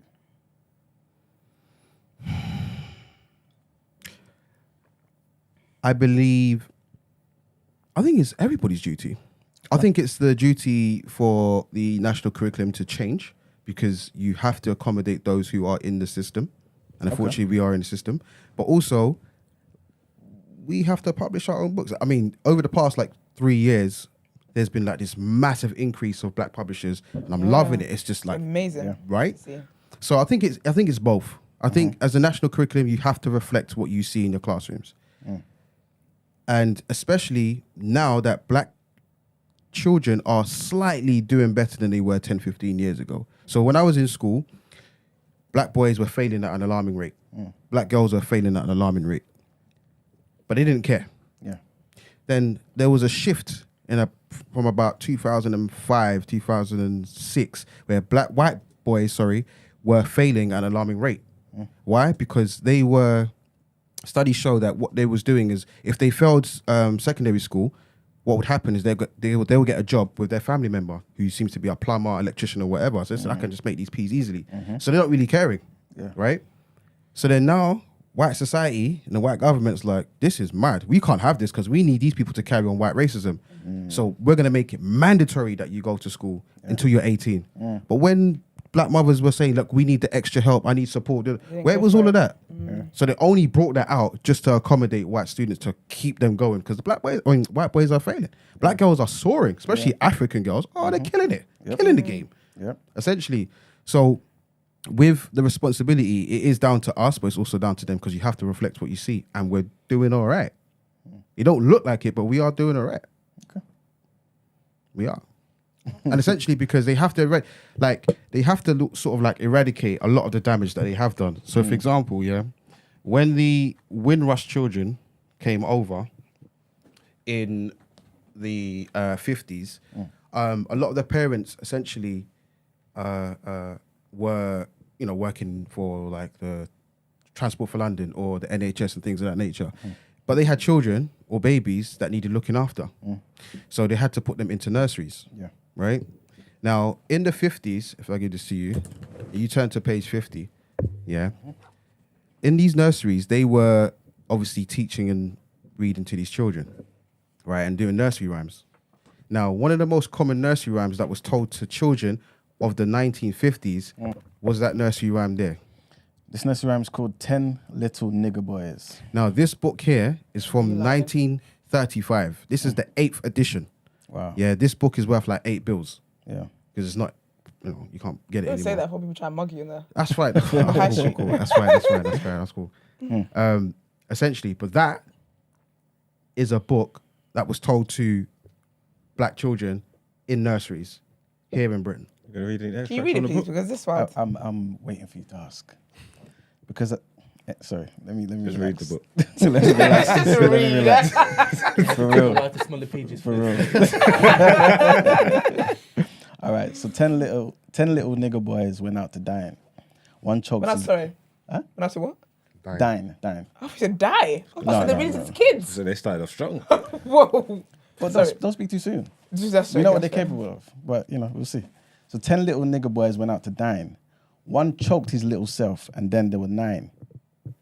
9 little nigger boys sat up very late. One overslept himself, and then there were 8. 8 little nigger boys traveling in Devon. One said he would stay there, and then there were 7. 7 little nigger boys chopping up sticks. One chopped himself in halves, and then there were 6. 6 little nigger boys playing with a hive. A bumblebee stung one, and then there were 5. 5 little nigger boys going in for law. One got in chancery, and then there were 4. 4 little nigger boys going out to sea. A red herring swallowed one, and then there were 3. 3 little nigger boys walking in the zoo. A big bear hugged one, and then there were 2. 2 little nigger boys sitting in the sun. One got frizzled up, and then there was 1. 1 little nigger boy left all alone. He got married, and then there were none. First of all, so they get 10 green bottles casually thrown off the wall, and then nigger babies have to die like that. And that's so then- wild. That's going around. We can understand why people are how they are. Oh, yeah. People want to look at it for a reference, and then the page 50 as well, so they know that you're not like making it up and not Exactly. doing it off the top of the dome. I'm talented, I could do it, but no, I didn't. Yeah, but essentially, so then they changed that to 10 little Indians. So 'Cause that when makes I was it in better. school, it was 10 little Indians, and then they changed it to 10 green bottles, whatever, because it was like whatever. Oh no, wait, so that is 10. That's how 10 green But bottles that's the origin. started. Yeah, that's the origins of it, right? Yeah. So that Yikes. was what like my parents had to go through when they was here, and then in the education system. So when they got to school and high school or secondary school, then it changed to this. Little black sandball. So this is what they was reading in secondary school. So this is in the 70s. Yeah. That was just standard. So when they started to but parents started to recognize, hold on a minute, my children shouldn't be reading this. That's when they brought out the supplementary schools here, the Saturday schools, and it was modelled based on this here. I'll just pass that around. So that is the book, How the West Indian Child is Made Educationally Subnormal in the British School System. So that is Normal, you know. that is the one from, that's like 60 years old, 70 years old. That book, that pamphlet there, but it's, can't get it now, but it's like this in this form. And what he does, he breaks down how essentially, and there was a BBC documentary on it, about how the education system actually separates black children or Caribbean children essentially, and how they put them into mentally challenged children's schools. So if a child is dyslexic, then they'll say, okay, well, you're dumb. Mentally ill, So yeah. essentially. So for example, how they test them is, what they will say is, okay, name 5 features of a kitchen. So they would probably say a fridge, a cooker, a plate, knife and fork, or whatever, and then they'll have like a diagram, and they will say, what's that? And they will say that's a sink, and then what's that? And they will say tap. But in the Caribbean, a tap is called a pipe. So they'll put pipe and then get it wrong, and they say you're dumb. You're gonna go to this school. But it's different languages. Exactly. So essentially, a lot of children during that period of time were sent off to these not say weird schools, but schools that weren't for their fit, and they suffered. They was really intelligent, but because the system just sort of like ignored them.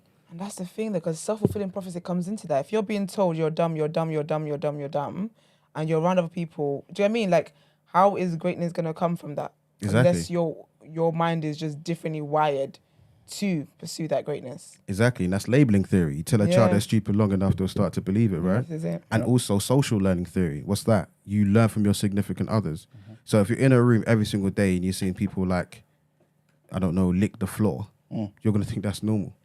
And then you grow up, and then they kick you out, and then you're now 18, 19, 20, you're growing up, and it's like, okay, now I'm an adult, functioning adult, but my perspective on life is different because I've been exposed to these sort of things in these classrooms, this trauma. And then these people grow up and then they have children. And then we are the children.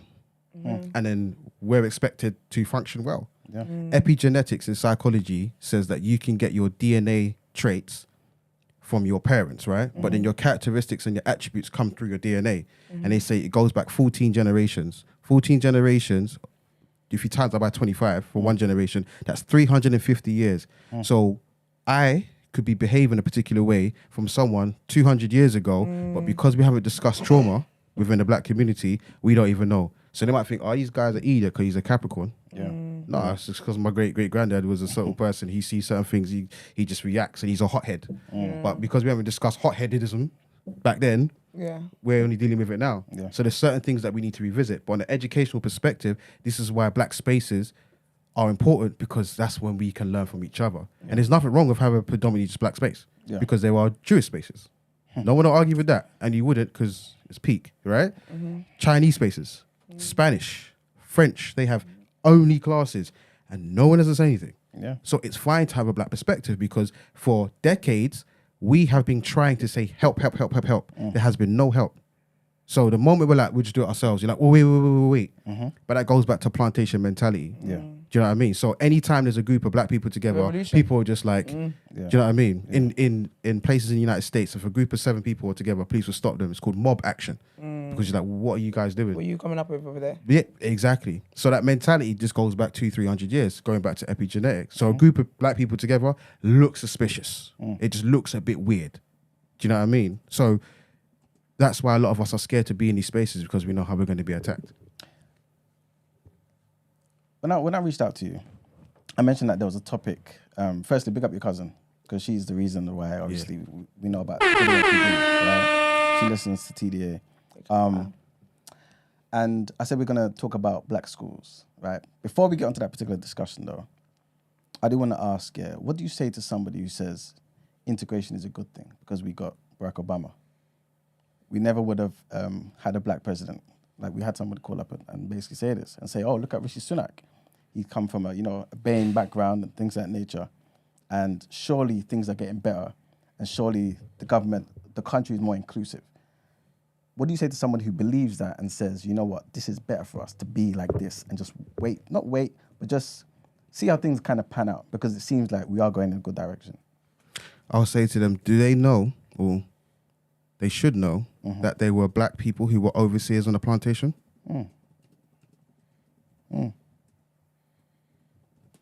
Okay. And if integration was important and it's about growth and in inviting black people into white spaces, then how comes it's never benefited black people nationally, locally, nationally, or globally, having black people in positions of power? We do. In Africa, we have people in positions of power, right? Yeah. But how corrupt is that system? Boy. Do they own their spaces? Nope.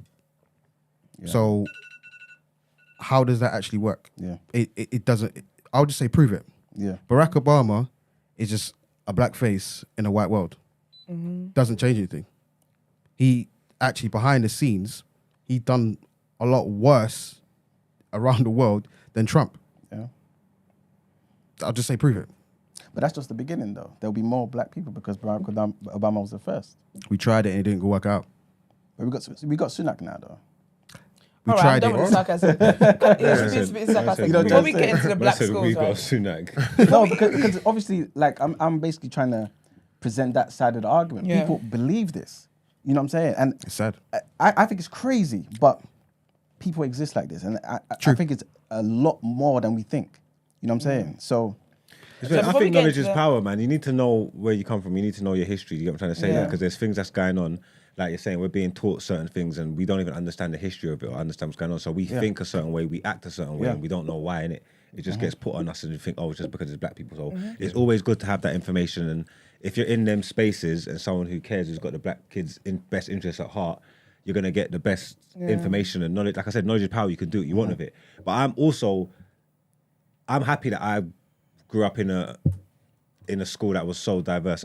There's something I like the fact that I grew up around all different races and the way that I think and the things that I was exposed to. I actually like that. You know what I'm trying to say? Like, to be open of the world, to have, but you need to know where you come from, because if you haven't got all the information and you can't make an informed decision, do you get what I'm trying to say?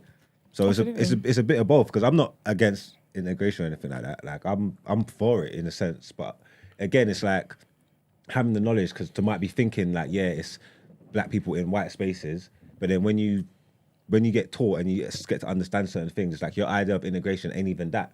Do you get what I mean? Yeah. So yeah, it's tough. but you need to know things. Absolutely. Can I ask the group? Yeah.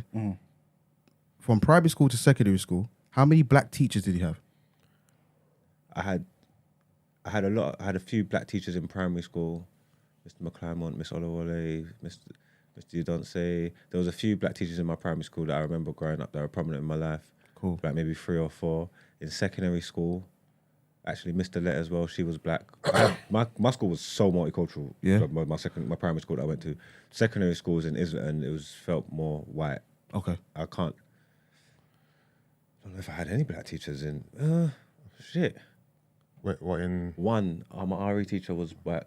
I'd have to sit down and think. Struggled to find black teachers in secondary school. For me, primary school, I remember our deputy head was black. Miss Mayonnaise was her name, actually, funny enough. Not mayonnaise. Irony of it all. Can you imagine? So I remember 2. Sorry, I'm so sorry. I remember 2 from primary school. Secondary school, I had quite a lot. My head teacher was black. Okay. Dope. That's sick. I think the deputy was also black. No, she was white. She was white. Sorry. I had a black maths teacher. I had a black science teacher. I had a black German teacher. Wow. There was about 2 other black maths teachers as well. Were they permanent or like just cover? No, Because a lot of you. no, they're permanent. The head of maths was black. Solid. Oh wow. Mr. Price, he was an astute gentleman. Like, then there was Mr. Admasu, who was the opposite of him. Who you could smell weed on him every day. So secondary school, It's got to be diverse, right? yeah. So secondary school, so my secondary school was actually quite black in terms of the teachers. That's dope. College, I had probably 1 black teacher personally for myself, but there was a few in the college. And not secondary school, uni, I remember any. I remember any black in uni. What area was your secondary school in, if you don't mind me asking? Kingsdale. That was in Dulwich. See, South that East. Kingsdale don't count. Why? Because Kingsdale don't count. Why don't it count? Kingsdale needed black teachers. I hear you. I understand. Need it. I hear you. Yeah. Back in the day, yeah. That was a okay. Crazy times. Yeah. Good time. What about yourself? So my story is different because I actually went to school. I grew up in Nigeria. Nice. It's actually, so whenever I hear the conversation, it's so interesting because I actually went from being surrounded by black people to then coming to a country. I went to a grammar school, so it was mainly white. I can definitely count how many black girls were in my year. I think there's probably like 5 of us in my year. Wow. And I joined, I think a couple of us joined in year 9, but the other girls had been like that since year 7. But coming here, I think, so my school had maybe like 4 that I can remember, black teachers. In terms of the ones that taught me, I had 2, and they were ICT teachers. Mrs. Bajamon, she was Nigerian, and then Mr. Johnson, he was from... Miss Oliver was black. My maths teacher. What, secondary? Yeah. Okay. But she used to say, like, can't you see what they're doing? She's like, you ain't going to make it out of the semester. She goes, they put, like, they keep... I love a work They teacher, like to separate all the bad kids and whatnot. Yeah. She's saying, and we used to love maths, because in maths was me, Braz, Frog, Debo, we was all in the same maths class. And she was like, can't you see? It's impossible you can all be in it. You ain't going to make it out of it. They put you together for a reason. You're going to like, it's going to be your own downfall, you get me? And she used to tell us all the time. Oh, God, Yeah, she I was right. love the work teachers, She was man. right. We Do didn't you know what's make interesting? it. That I had work...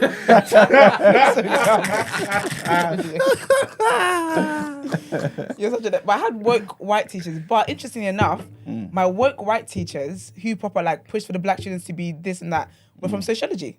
Because in sociology, I learned about the labeling theory. I learned self-fulfilling prophecy. I learned about what like ethnicities were doing better than what. And they always they took it so personally to ensure that all the black students excelled.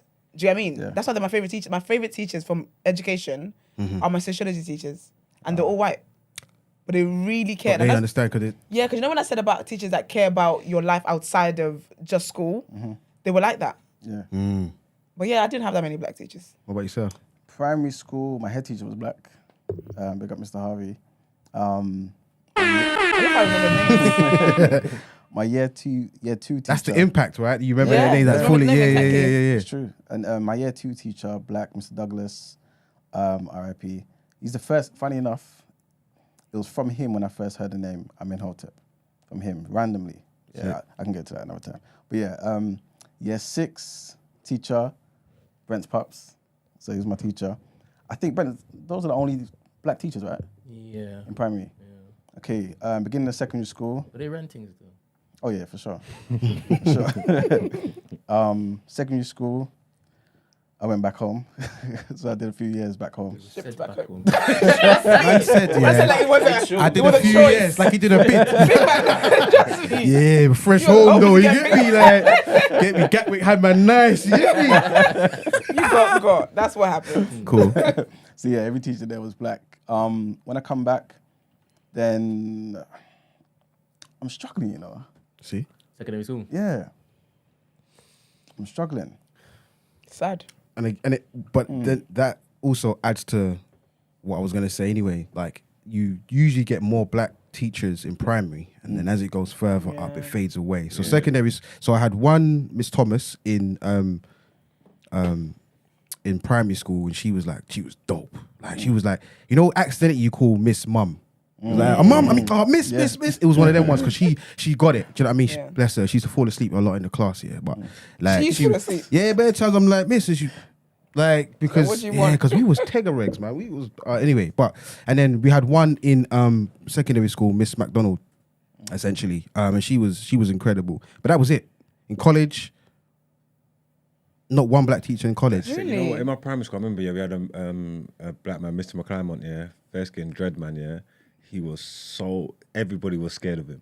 He was a disciplinarian. He didn't play no games. He used to get us together and used to make sure the man was proper. But when I pray and I look at it, yeah, it was only like the black kids that he was on that with. Like, Yeah. he didn't give a shit about what he's doing. Other kids doing, yeah. It was you lot. Like, you know, should like know his better. man's dad on Yeah. things. You lot need to act right. You need to be proper. Yeah. Teach us how to talk, how to act, snap us up Yep. in shape. We was shook of him. Mr. McClymont was around. We're acting right.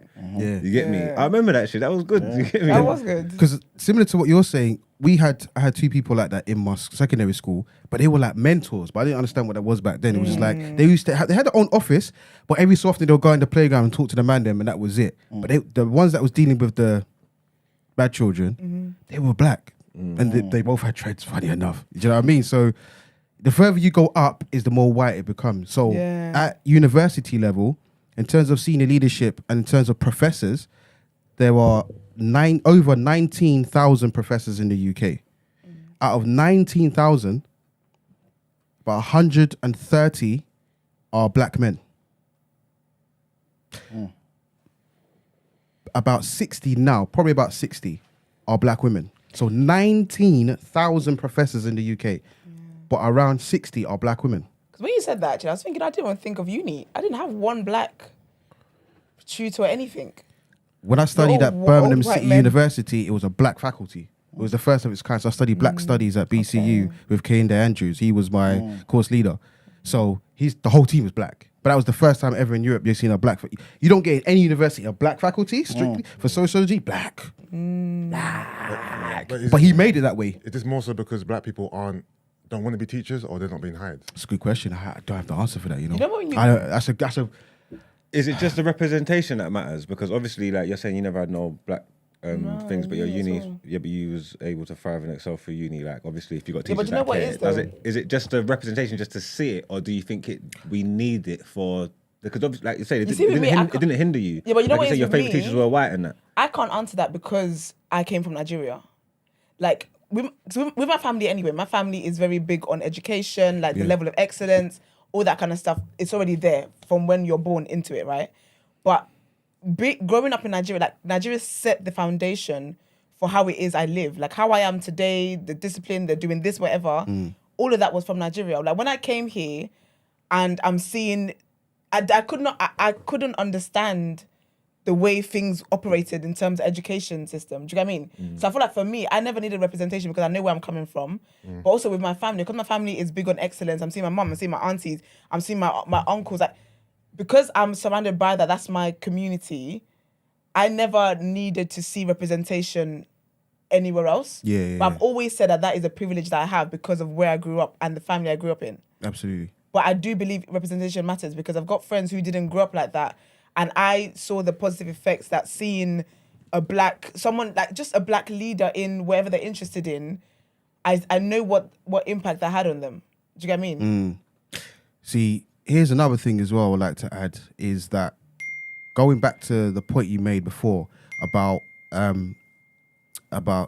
integration and tying it to representation, I think it's important that we have black people in positions of power because then they can give a different perspective. So when they're saying, oh, this child is such and such, we need to go visit his home because we're suspecting there might be, it's like, no, actually, this might be a cultural thing. So when a student is kissing their teeth, don't expel them or exclude them. Look at the context of what it is. So if she drops or he drops something on the floor and it's like, oh, man, don't be like, okay, detention. It's like, oh, it's just a way of frustration. So I think having people in positions of power and influence can work if they are for the culture or for the people. Otherwise, it's just going to be a tokenistic person in their place and they're just going to like adhere to the policies of the national curriculum. But tying it to sociology, funny fact, in this bag, I just got like bare stuff here. So please, I do apologize. But that's all right, we love this. This, as you said, sociology, this is for you, to read. Oh so you gosh, see what that. So this is the AQA A-level sociology book. And if you turn to where the post-it note is, and you see the bottom of the page? This is I feel so nostalgic. Right? It's so weird, So this is an official AQA A-level book. So this is what students that are doing A-level sociology, this is a book that they would read. And if you can, could you turn the book towards me, please? Into that page. Right, you see the bottom left-hand side where it says intellectual... and linguistic skills. This is an official book, okay? I think it's 2008, I don't know when it was actually published. It's on like the second page, I think. It should be on the inside. I don't know which year it was published. This is 2015. 2015, apologies. Edition. Right, third edition. That bottom right-hand corner on the post-it note page, can you read what it says there? So it's intellectual and linguistic skills. Cultural deprivation theorists see the lack of intellectual and linguistic skills as a major cause of underachievement for many minority children. They argue that many children from low-income black families lack intellectual stimulation and enriching experiences. This leaves them poorly equipped for school because they have not been able to develop reasoning and problem-solving skills. Well, yeah. That's an official book. So imagine some white kid up in Kent or wherever is doing A-level sociology, reads that, he's going to be like, rah, okay. Is that what black children are about? Yeah? Okay, so they are dumb. But if that is from 2015, and then we're going back to this book here, nothing's changed. That's true. This is from the 60s. That's 2015. That was only 8 years ago. I can't believe that's actually in there. That's I official. lived and breathed this book, you know. That's mad. 2015 was last week. Like. Yeah. You want to read it? Like, Yeah. it literally was. Because I got into sixth form in 2012. Right. And I studied sociology from 2012, so I would have used You the would have read that? 2008. I did. This was literally my book. So I used the 2008 version. Okay. So I went into uni 2014. Okay. So when I tell you I lived and breathed and crammed this book. So yeah, that's what I studied. So they're literally saying in the book that black children from low income families lack intellectual skills. Broad daylight. We're gonna get to that discussion, right? But we've got a caller. All right, so caller, good morning. Morning. Okay, no, we don't. making me look bad. So no, we don't. Before Please call back. Before we do get into the black schools, sorry, I did want to ask, because you said about the 3 things that we shouldn't get rid of. Good morning, caller. Morning. Good morning. Good morning. All right, do that again one more time, please, Jackie. Okay, so we do said that again about one more time and you're done. about crying and hugging. What is it that made you think that? Okay. Good morning, caller. Morning, Jackie. Awkward if it's not. Morning, everyone. Morning, Darrel. Thank you so much for all the knowledge and insight you've given us, Darrel. I just wanted to highlight a few things. I think that statistic that Esther read in the book is actually right in terms of black kids from lower class or lower income households. Because I think if you then compared white kids from lower income households, it'd be the same as well. I think sometimes the problem is they group black people as one, whereas with white kids, they'll say, they'll distinguish between working class and upper class. But literally with blacks, it's all the same. And I did research on just what it looks like to be black and the class system is no longer there for us, which we shouldn't be using the same characteristics to identify us with class as well. But I think there are different types of Black people. There are, as you said, there's so many different linguistic characteristics. You're using your facial expressions to express yourself. There's so many different ways. But I wanted to also highlight what you were saying about books as well. I used to teach, and I remember there was a student, she loved books. She was in my form class, and she would introduce so many books to me. Or I'd buy a book and say, I'm a slow reader naturally. And I said, I can't get into it. Read it for me, please. And she'll read it, say, Miss, it's really good. It's really good. Do this, read this. She'll encourage me to read other books as well. And we had that conversation. There was an episode on Fresh Prince of Bel-Air, the new one. I don't know if anyone's watched it, but there was an episode whereby one of their teachers, Ashley's teacher, this is the regentrified Fresh Prince, Ashley's teacher was being sacked in school because she introduced a new book into the curriculum. So I think that's the importance of having a Black teacher, because they can actually introduce you to the wider world of education. So introducing you to certain events. I have students that I'll tell them about certain events outside to increase their cultural capital, which a lot of the characteristics are defined by European standards. But if you had those Black teachers in there, they could actually, even if the curriculum doesn't change, they can change your outside global view, if that makes sense. And also behavior as well. There's behavior characteristics that a white kid can do something and they'll just see it as Tommy's just lashing out. Tommy's not with it today. Let a Black boy do that and is immediately deemed as aggressive, immediately deemed as something that he needs to go into isolation for. I had a white girl that was belligerent towards me, swore in public. And you know that as a Black teacher, this is embarrassing because it's like, no one can talk to me like that. But I spoke to the head, the leadership, and I was like, Jackie, you can't treat every kid the same and everyone is different, because they empathize with her because she's a looked after kid, she's in foster care, whatever. Let have been a Black boy that saw it. Let have been a Black girl that saw another teacher. It'd be completely different.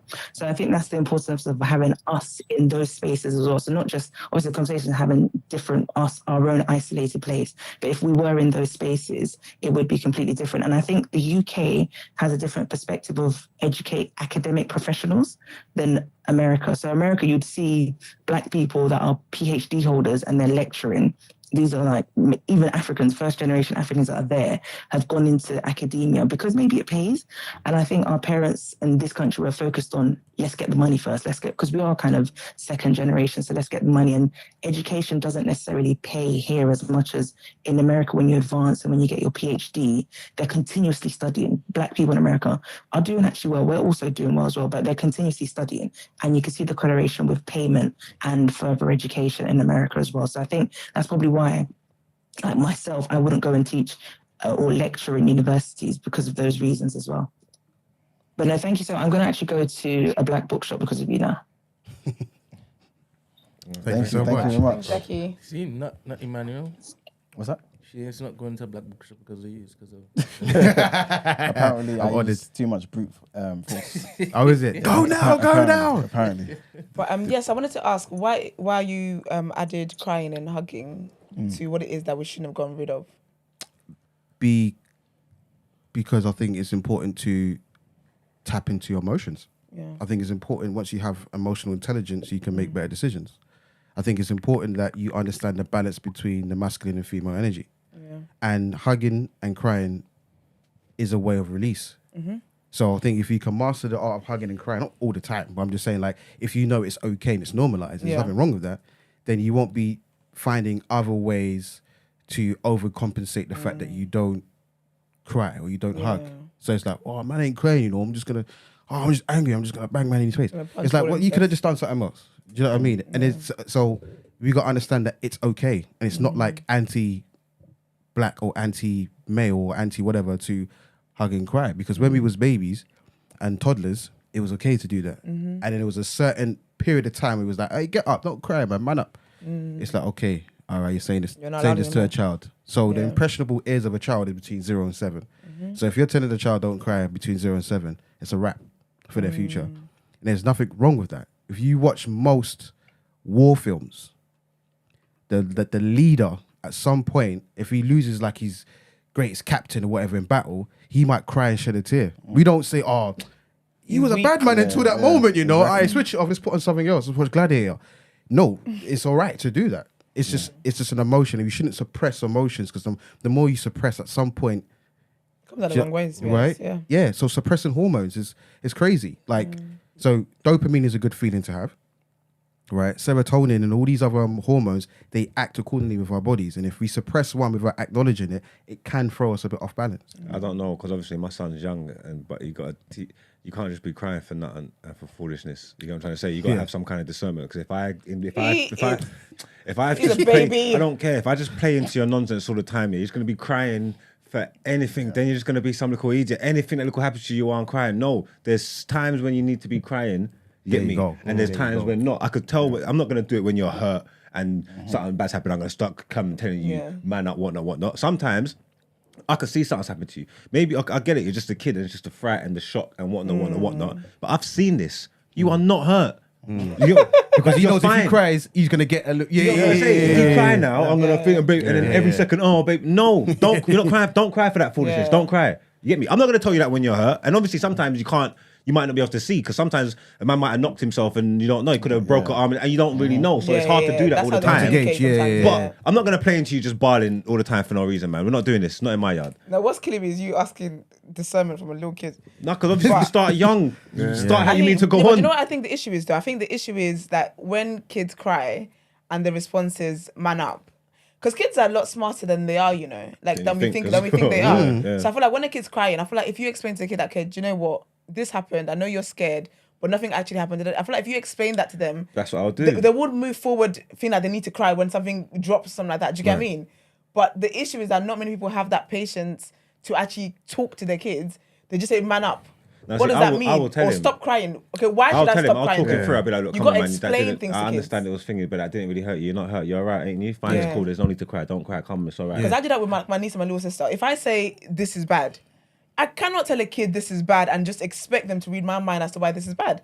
I explain to them why this is bad, what could happen. If you keep doing this, what could happen is that you end up dropping, you break your arm, that injection you don't like, now we have to get that. Do you know what I mean? I feel like if you explain things, but they should that a lot of people don't. They just say, man up. They just say, stop crying. They just say, oh, you're doing too much. They just give you little phrases, and then you expect the child to magically be in your head and understand why it is that they should just stop this thing. I totally agree. We don't, and I don't do in absolutes, but a large portion of us don't teach responsibility, reaction, repercussions, right? And I think what you're both saying is totally correct. Like, don't cry for anything because you can't use that as a medium to just get by in life. It's just not going to work, right? But if there is a purpose and a reason why you're crying, then fair enough. And then you can explain, okay, you know, this is what happened. If you do that again, that's going to happen again. By the way, if you do that again, don't come to me because you've been told. You have to deal with the consequences of that decision. It's entirely up to you. So that pot is hot. Now, if you touch that pot and you burn your hand's going to look like this. I'm going to show you an image. It's horrible. You're not going to look at it, right? Yeah. So just don't. But if you want to, go ahead. But understand, when it gets to this level, don't come to me. And sometimes, some children are hard of hearing. They're like, yeah? Oh, they got this okay. And they want to test you. Do you know what I mean? Like, but, here you are. But that was the bad side of truth or dare when we was younger, because I taught you how to take risks. All right. So, I did a poll, yesterday, and I asked Brent to do a poll as well, so I'm going to ask him for the results in a minute. And the question was, are black-only schools in the UK a good idea? Right? And 31% of people said, yes, absolutely, we need it. 40% said, yes, it's not necessary, but I can see the benefits. 22% said, no, it creates more division. And 7% said... white followers. No, black people. I don't think I got white followers. But 7%. My content will scare people away. Oh my word. But 7% said, no, it's a stupid idea. So I thought to myself, I feel like I've given people too many options, right? I sense a bit of fence sitting. So let me ask the question in a different way. And so I asked, would you put your kid in a black school? And it was 50-50. Okay. 50% said yes, 50% said no. What do you think about that, firstly? Sorry, what was the sample size? There was 50 for the how many people. So about this, putting your kid in a black school. All right. And the other one was about 100 and something. All right, so we have 147 no, Okay, perfect. and 58% is yes, 42% no. Okay. Here we go. Now we're talking. Okay. The revolution will be televised. But yeah, This is not me. I don't want to say that I'm wishing there was more, right? But considering this is TDA, it's a black show, black network, 58% doesn't sound like the greatest thing in the world, right? I'm just being honest. That's just me, right? We just about crossover. I'm just, what I'm saying? Just being honest. Maybe I'm asking for too much. But why do you think people will be against having a black school? because they've been around white people for too long. Okay. I've always said white supremacy is like a duppy. It's like a ghost. Essentially, a ghost needs a host for it to be active, right? The longer you spend around white supremacy, the longer it takes over your persona. Yeah. We start to act like them. We start to be like them. Our philosophies are like them. Our mindset. We start to take on certain cultures and mannerisms of them the longer you spend with them. So when the Windrush generation came over, they had their own culture, their own mindset. And then over the decades, it starts to, when integration kicked in, then things started to shift. It's like, do you know what? I want to do what they're doing because I feel like it's the closest in proximity to whiteness that gives me my status. Yep. It makes me the man that I'm going to be if I access their resources, right? But then with that comes, you can't access white spaces without taking on white culture. That's white language, white mannerisms, white philosophy. Yeah. So it saddens me when I still see black people let dogs lick their face. That is not. I'm just saying. I mean, it don't matter what race. I just think it's ill. That's The thing is, terrible. yeah, That's dog people. Dog people are. They're different. I feel like there's too much emphasis on black and white though, because if the real world is multicultural, what's the harm in the school being multicultural? Not just black and white, but Asians, people from all over the place, isn't it? So It's a good question. if we're trying to move into a world where there's more unity and things are inclusive, I'm not against a black school, right? But I would want my kids to be able to mix with people of different cultures, Well, right? especially because we live in London, innit? Exactly, and it prepares them for the real world. If Where they went to school, it was just all black people from primary school to secondary school, then you come out to this world in London.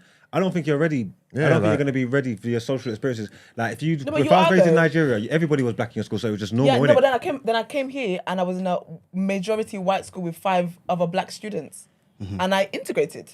It was fine. Yeah, I think I'd be more so on. I'd send them to like an all black Saturday school. You know what I'm trying to say? No, so because I want you to, I want you to both I want get you to, both. I want you to get both. I want you to have the information. Like I said, Right. I think knowledge is important. I want you to get the information so you can know, so we can do some. You know what I'm trying to say? Yeah. But I want you to be able to. This is where we live. Yeah. This is where we are. I want you to be Yeah. able. Like, do you get what I'm trying to say? Like, so Like- I wouldn't. Yeah, no, you're right. We live in Britain, so why are we in a country which is, we know where we live in it, and we're trying to segregate ourselves in this country? I don't think it makes sense when that's not the reality of the country. Like, this is a mixed country, so why come to England and then segregate yourself in England? I hear that. Raise some good points. I would also argue the fact that schools are diverse. Have they benefited us? But how haven't they? Do you want to answer that, or should I? I'm Like, I'm talking- listen, I'm talking in regards to, when you say they haven't benefited us, are you talking about Too the funny. teachers? Are you talking about the people I've met, my friends, the experiences I've shared and cultivated through Okay. the years of life? Or are you talking about just teachers? I'm talking like with that black school. I'm just talking like academically. How? Yeah. No, if you're talking academically, and So socially, that's different. That's and different. If you're talking about history specifically, right? Because And how things are taught now. exactly. Then I can agree with you. But That- if you're talking about holistically, obviously I don't know how I would have benefited from being in all black Black school schools, to now. yeah. But Socially is different because you need to, because it is a cosmopolitan place. So but remember, school's only one aspect of my life. I go home and it's all black. I go to the mosque on weekends when I was a kid and it's all black. So, I go to dope. parties and it's all black. School is just one aspect of my life. So I go and play out with my friends, predominantly all black. So it's not like I'm not getting my black fix in other, in other areas of my life. In other areas of my life. And also in our schools, well, you know what school I went to. It was black bare black people in my school. There are black people in my school anyway. Yeah. College, same thing. The only time when I was around a lot of white people was in university. By then, I'm already adult. I've already cultivated who I am. So Sure, yeah. I grew up black. Yeah. That's just my experience. It's know a what I good mean? point. Like my main thing is about that. the academic side. My main thing is about like. Yes. It's- I'm so sorry. sorry. Sorry, there's a caller. Sorry, caller. Sorry, caller. Morning. Hi, sorry, I felt like good morning, guys. Good vibes, caller. I would like to start off by saying, well, wonderful guests you guys have, and I think recently you guys have had some really great guests on the show. I think it's I interjected because I feel like Yusuf's his viewpoint, I can understand it, but I don't necessarily personally resonate with it. I think much like the other caller just said, I think her name was Jackie. We have to be aware of like the Black UK experience is really not the same for everyone.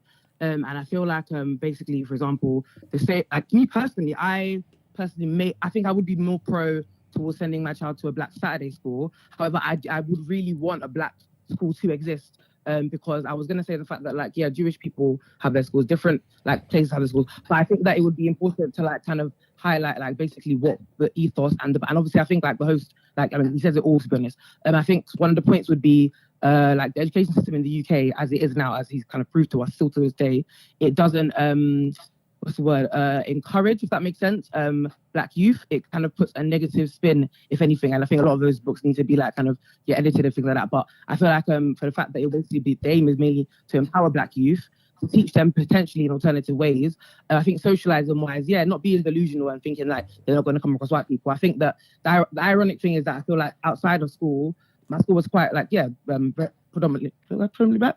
A lot of people of different races anyway, but in out of society, I'm meeting with different races and stuff. So it's you don't really know everyone's experience. So I know one Black woman might feel oh my gosh, this is the only place my child basically gets to be Black. Let me send them to this school. So I feel like it needs to exist and we need to have the choice. And I feel like it has a lot of benefits. And I think we have to be aware that not every Black child gets the same Black experience. Some Black children come home to parents that actually wish they could even teach their child more Blackness, but they don't even have it in themselves, unfortunately, because they've been whitewashed or watered down. You never know, do you know what I mean? I just feel like there's so many of us with different experiences that to have at least 2 to 3, at least in London or in the south side of England, black schools exist, it would be beneficial. Do you know what I mean? Not every child has to go there, but I think the option and the choice should be there for parents. But yeah, that's just me. Thanks, Vibesy. Thank you very much. Thank you. You're welcome. Do you want to respond? Oh, I don't know what was said. I don't really know what was said to me. I said respond. I think she was just saying she agrees to a degree, but the other thing is not everybody has the same Black experience. So alternatively, some people might benefit from. Remember, my statement was I'm not against Black schools at all. I'm for all Black What schools. would you say the actual benefits of the Black, some pushback to that side of the argument, the benefits of the all Black schooling? Yeah, there is not. And also, when you say Black school, what does that mean? Or Black teachers, the curriculum? Yeah, because we're going to get into that. We're going to get deeper into that. Yeah, so Sorry, hold that thought. No, they haven't. Oh, they haven't? Okay. Okay. So, in terms of the Black school, there is nothing wrong with having a Black school in terms of having Black teachers, Black headmaster, Black caretaker, and Black students learning about things surrounding African culture, diasporic culture, and also the national curriculum that you're going to need to know to thrive in Britain, as long as you stay in Britain. Would you allow white teachers to work in your Black school? So, in terms of that, here's the thing, I would, but they would have to go through. You said they have to go through Tough Mudder, the Black Tough Mudder. You'd have to go for the Black Tough Mudder, just in case. They're trying to infiltrate. Just think, right? You get the knowledge, and then because we've had spies before, do you know what I mean? It's not a weak link. We still do. Yeah, do you know what I mean? And Black ones too, to be fair. Facts. Do you know what I mean? They were like, "Oh yeah, I'm for you guys. Well done." And then they go back to their party. Have a Never secret guess what I meeting. learned today. Yeah, Do you know what I mean? But essentially, there is nothing wrong with it. There's nothing wrong with the model. And as the caller was saying, that there's nothing wrong with having 2 or 3 in London. And then if you want to go to a multicultural school, then go. It's fine. But I think we should have the options. If there are a lot of predominantly Hindu schools or Muslim schools, or we are nearly 3% of the population, right? So why can't we have 3% of the schooling? There's nothing wrong with just having a couple of schools here and there and then see how it works out. But the bad side of it, because we've had the closest to whiteness, the bad side of that is if you say, I want to send my child to, if you're sitting with your peoples and say, I'm going to send my child to such and such school, they're going to be like, oh, really? You're thinking it's a bit too much. Is it? But what qualifications can it? Exactly. They'll start questioning. It's like, wow, you're really questioning your own greatness. I'm going to read out some of the messages I got yesterday from people because I asked certain people who said no, right? But I'll get to it in a Is minute. that a burp or a sound? Good morning, caller. Morning, caller. Go on, get your shit first. Morning. Can you hear Are me? you there? Yeah, Then go. yeah. You gotta go. Oh, sorry, go. A caller. I just wanted to say a few things. I think some people are afraid to let their kids go to, I can hear myself echoing, sorry. Some people are afraid to let their kids go to a black school because they fear that their kids won't get connections. Like, oh, my kids need to mingle and make the right connections. But I think, as Darrel was saying, is the fear that has been ingrained in us to think that they probably won't even give you the networks, or you won't be able to access them anyway, because if they're racist, they might not want you there. But I just want to find out what your definition of a black school is, because I went to, for example, SFX, and it was black. It was black What you say, and SFX? 20% You went there as well? Colombian. Sorry, we were just saying SFX Yes, is it's like predominantly literally black. Yeah, sorry, go on. St. Francis Xavier is it's in Balham, and it was predominantly black, and it's literally the best in London. If you looked at their rate, they were ranked number one for their category, which is sixth form college. Number one. The second one was Christ the King. Number one. I think the third was Charles, St. Charles. Number three. But they were predominantly black, and they were black schools. And I travelled far to go to a black school. So is it black because I think schools are what they are because of the kids and not necessarily the teachers. So people look outside the school and say, I'm not going to send my child there. There's too much ruffians there. The teachers can be the best, but they'll judge it based on the kids. So if SFX is essentially a black school, there's so many schools that I can see, those little gangster schools, to Thomas the Apostle, they were black schools. And you find that white people go to white schools intentionally as well. Sorry, what were you going to say? No, I was going to say, just being from South, in terms of like what makes a school black, right? So if you're talking about the curriculum, the teachers, etc., right? A lot of the culture of schools in South, they were deemed as black schools because it was majority black anyway. The areas that they were in and just the culture, like all the schools she's mentioning, so from St. Thomas the Apostle, Michael Ramsey, Woolworth, Sacred Heart, all of them, they were deemed as black schools because of the attendance, the students. Because of the attendance and because of where they were, right? Are you talking to that aspect or the curriculum and the teachers? The curriculum as well, because predominantly going to black schools. You can't change the curriculum. Yeah, but you can influence it. But then, They're all going to see GCSEs. Being in a black school based on the pupils, that doesn't speak to what you want out of the black school, does it? No, because obviously black people's fair enough, but my main thing is curriculum. Curriculum it has to be the curriculum. Now you can have the core subjects, right? But essentially, away from the core subjects, you also have to learn, because in your curriculum kind of defines your perspective in the world. So, for example, if you are like generically, a lot of black parents are excited that their children have learnt Spanish, learnt German, and learnt Italian, but then they won't be excited if their child learnt Yoruba. So they're thinking, but with European languages, they can go and travel. Again, you're looking at Europe. Putin said that Africa is a graveyard. Why? Because people learn in Europe and then go back to Africa and retire. So essentially, what is it about learning the European curriculum that makes us feel like really empowered that nothing else is important? You can influence the curriculum. All right, changing it's a bit mad, but you can influence it if you've got enough power, enough votes. For example, the census that comes out every 10 years, they change it. We don't even pay attention to the census that comes out. Every 10 years, they change it. At the moment, it says Black British Caribbean, Black British African, and then Black British other. What is the Black British other? If you're not from the Caribbean and you're not from if you're not from Caribbean, not from Africa, what is the other? They're slowly just inputting things of change, and that's how they trick our mindset. And the census is just as racist as the curriculum. For example, with Black British Caribbean, they put that first above Black British Africa. Hold on a minute, but A comes before C. So why are you not putting Black British African first? Because what they're doing, they're creating a divide. So when my grandparents and parents are filling out forms for me, they're thinking, all right, cool, boom, Caribbean first, and me that. And they tick it and they don't look at what's below because it's about hierarchy of power. So for example, the census in 1992, you've got Bangladesh, Pakistani, and India. That was literally the census for if you are Asian. China had its own bracket. China's in Asia. So why did they segregate China away from the rest of them? They're playing these mind tricks. The curriculum has been written like 100 years ago for us. The curriculum has to be changed to benefit us. There are things that are in there that we could use, which European stuff that we could use, but essentially it has to change in order to benefit us. At the moment, it's not, because for them to include stuff to benefit black people, essentially it means that white supremacy will go down a bit, and white people are not going to lose their power. No way, they'll go out swinging, right? We already know how they can do this in history. So essentially what we're going to have to do within black schools is use our influence on the curriculum. So if you want to learn about Shakespeare, cool, but we're going to talk about Othello. Why are we going to talk about Othello? Because he's black. All right, why did Shakespeare include a black person into his play? Well, where did Othello come from? Boom, boom, boom, boom, boom. This is how you're important in black history. All right, cool. We're going to move on to the next one and go on throughout society. So for example, we're talking about maths. Okay, we're going to go through the number system. But where did the English number system come from? Well, they stole it from Arabic.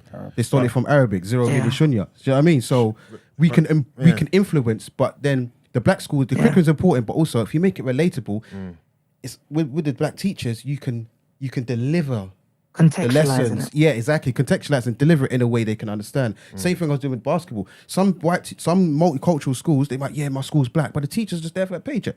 So not seeing, all right, this person might need extra help. I'm going to find someone, call up my resources and be like, listen, head teacher, I've got someone who could work with this random name, Dwayne, right? I can work with Dwayne. Boom, boom, boom, boom, boom. This, that, and the third. If they're not really acknowledging there where there's some issues because they're not from the culture, they can't bring help. But if someone is from the culture, can recognize something, then maybe they can have these influences. So it's about, black school is about the curriculum mainly, but also then it amalgamates with the teachers because they can recognize how you can deliver a certain lesson. If that makes sense. So I think leadership is, I think that's what Yusuf was saying in terms of, it's not necessarily the kids, but it's the leadership. So I remember being a black teacher and wanting to bring in certain black, when they bring in people for assembly and all those things, the loopholes you'd have to jump to get the black one in and to justify them. When they should have been paid, they're doing me a favor.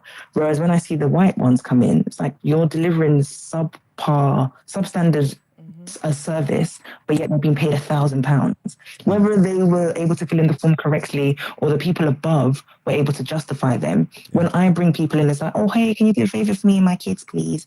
So I think it's the leadership where you need more black people in leadership. They're actually going to advocate for us, if that makes sense. So I was going to use the example with maths and the Hindu-Arabic system as well. So I don't think it's the curriculum, it's the leadership and the way in which my daughter came back to school and said Rosa Parks was, the narrative that they had for Rosa Parks was so negative and degrading. I was like, Chloe, you're not one of them. Because I just don't want her to believe that she was once from slavery or people that were looked down upon. But there's a way in which you can paint the Rosa Parks story to talk about triumph and leadership rather than oppression, if that makes sense. But then the white kid is going to think, oh, people really come far because now they can sit at the front of the bus with us.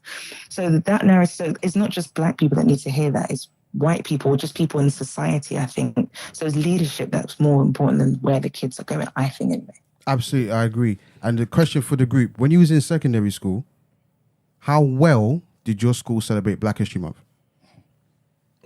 I don't remember. I don't remember anything about Black History Month. I don't remember. Do you know how long Black History Month has been celebrated here in the UK? Since 1987. I don't remember that. And I remember my uni, because I went to Kent. Right, I'm going to name and shame them because they're very ridiculous for this. My first year there, they were going to celebrate Black History Month. Do you know they had a picture of on the poster? Yeah. Zayn Malik. What are we doing there? From One Direction. I remember there was a whole uproar where that... What? Because basically what they said was that they're going to make it more inclusive and it's going to be like a BAME thing. And I remember like the Black Society and all... Like, it was a whole thing. So we were like, how... They had to send an email to everybody to apologise. They had Zayn on the poster. And we're going to make it BAME and more inclusive. I wouldn't have been aware of Black History Month in like primary school. Maybe in secondary school, I could think of it and it would only be in... It wouldn't be in the whole school. It'd only be in history class.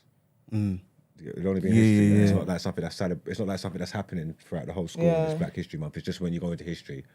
Then it's now. Had we had a black school, it wouldn't be a debate. You wouldn't have a DEI department. You would just. It's just natural. Black History Month next month. It's gonna be lit. Boom, boom, boom, boom, boom. X, Y, Z. These are the small little benefits that you can include. So they might even be, and Black History Month as well, if we had our own spaces, we can celebrate other things within Africa as well. Not just the norm that's considered like West Africa. What about Southern? What about Eastern? There were so many black events that I've been to that have like market stalls and whatnot. And I'm like, I see the narrative, but why are not other African countries included? I mean, be it love Ghana, love Nigeria, love Gambia. But what about Where's the others? Uganda? Like where is Zambia. that? Take out the northern, take out the northern Arab parts of Africa. So we're talking about Egypt, Libya, Algeria, Tunisia, Western Sahara, Morocco. Take out those places, right, and just rest. So that's what 48 African countries. Why are not 48 African countries represented at these events? Where is Ethiopia? I'm not talking about the Rastafarian side. We're talking about where is.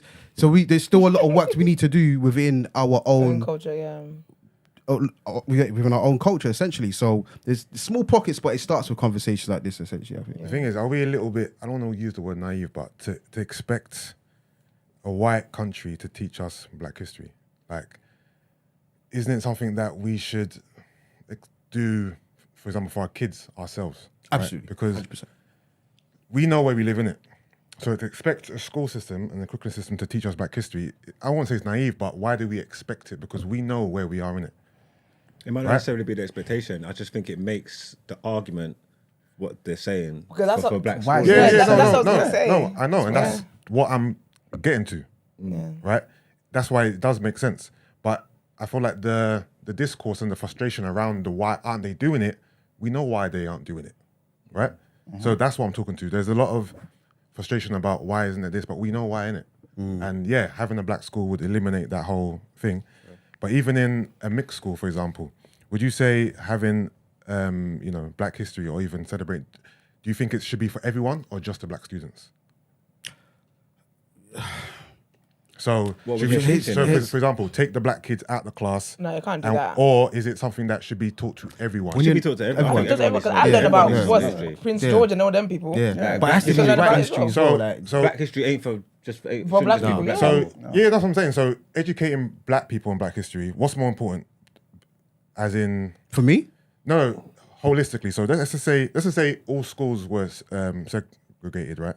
And in white schools, mixed schools, they weren't teaching anyone about Black history. So now white people are in the world, ignorant and naive to our plight, but we're over here being taught and reinforced what we kind of know already, but we're delving more deeper into it.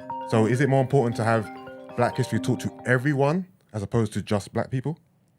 Because we need to equip others to how to know our story and our plight, right? all right, I'll get you. That's a really good question. Personally, for me, being a Garveyite, my main priority is my people You've got a first. name for your hive. 100%. There's nothing wrong with nepotism. No, I'm not saying nothing wrong with it. So I think it's important to teach ourselves first. 1 second, Yeah. caller. Then everybody else can, because remember, European minds. Kinde Andrews has got this book out called Psychosis of Whiteness, Yeah. right? And essentially, whiteness, not white people, whiteness, is a mental health issue that we can't change. Like there's not culturally, historically, Europeans, in terms of their mindset, historically, when it comes to dealing with people outside of their continent, it's always been negative. I don't think we can change their mindset. They have to do it themselves. Same way we have to empower ourselves, they have to empower themselves. Now, is it my responsibility? Hell no. My responsibility is my people. Whatever comes afterwards, whatever. I don't wanna like, because if I educate them and say, do you know what? Here you go. This is the knowledge. This is the real thing. They're gonna be like, oh, okay, I'm gonna go and teach it to my own people. Cool, great. And then they're gonna create a Turtle Bay in their version. Like, I don't want to do that. I just want to keep it for us. We do our own thing, and then once we patterned ourselves, then all right, give it out. Because the moment we step out of line and say, okay, this is for you, and make it just as important, I think that's where things can really clash. But I think there are benefits of teaching them because it's like, yo, and I feel like there is this. I'll flip it. There is a slight change because the under 21s, a lot of the white children are actually seeing how negative the British Empire is. So I think there is a shift. They are. Do you know what I mean? They are. There is a shift. But holistically, if you look at everything in its entirety, right, wouldn't it be more beneficial then to teach Black history to Black kids and white kids and everyone together then? if it could happen, That's what I'm saying, like- as opposed to just black only. Yeah, wouldn't that be, think about it, wouldn't that be more ideal then?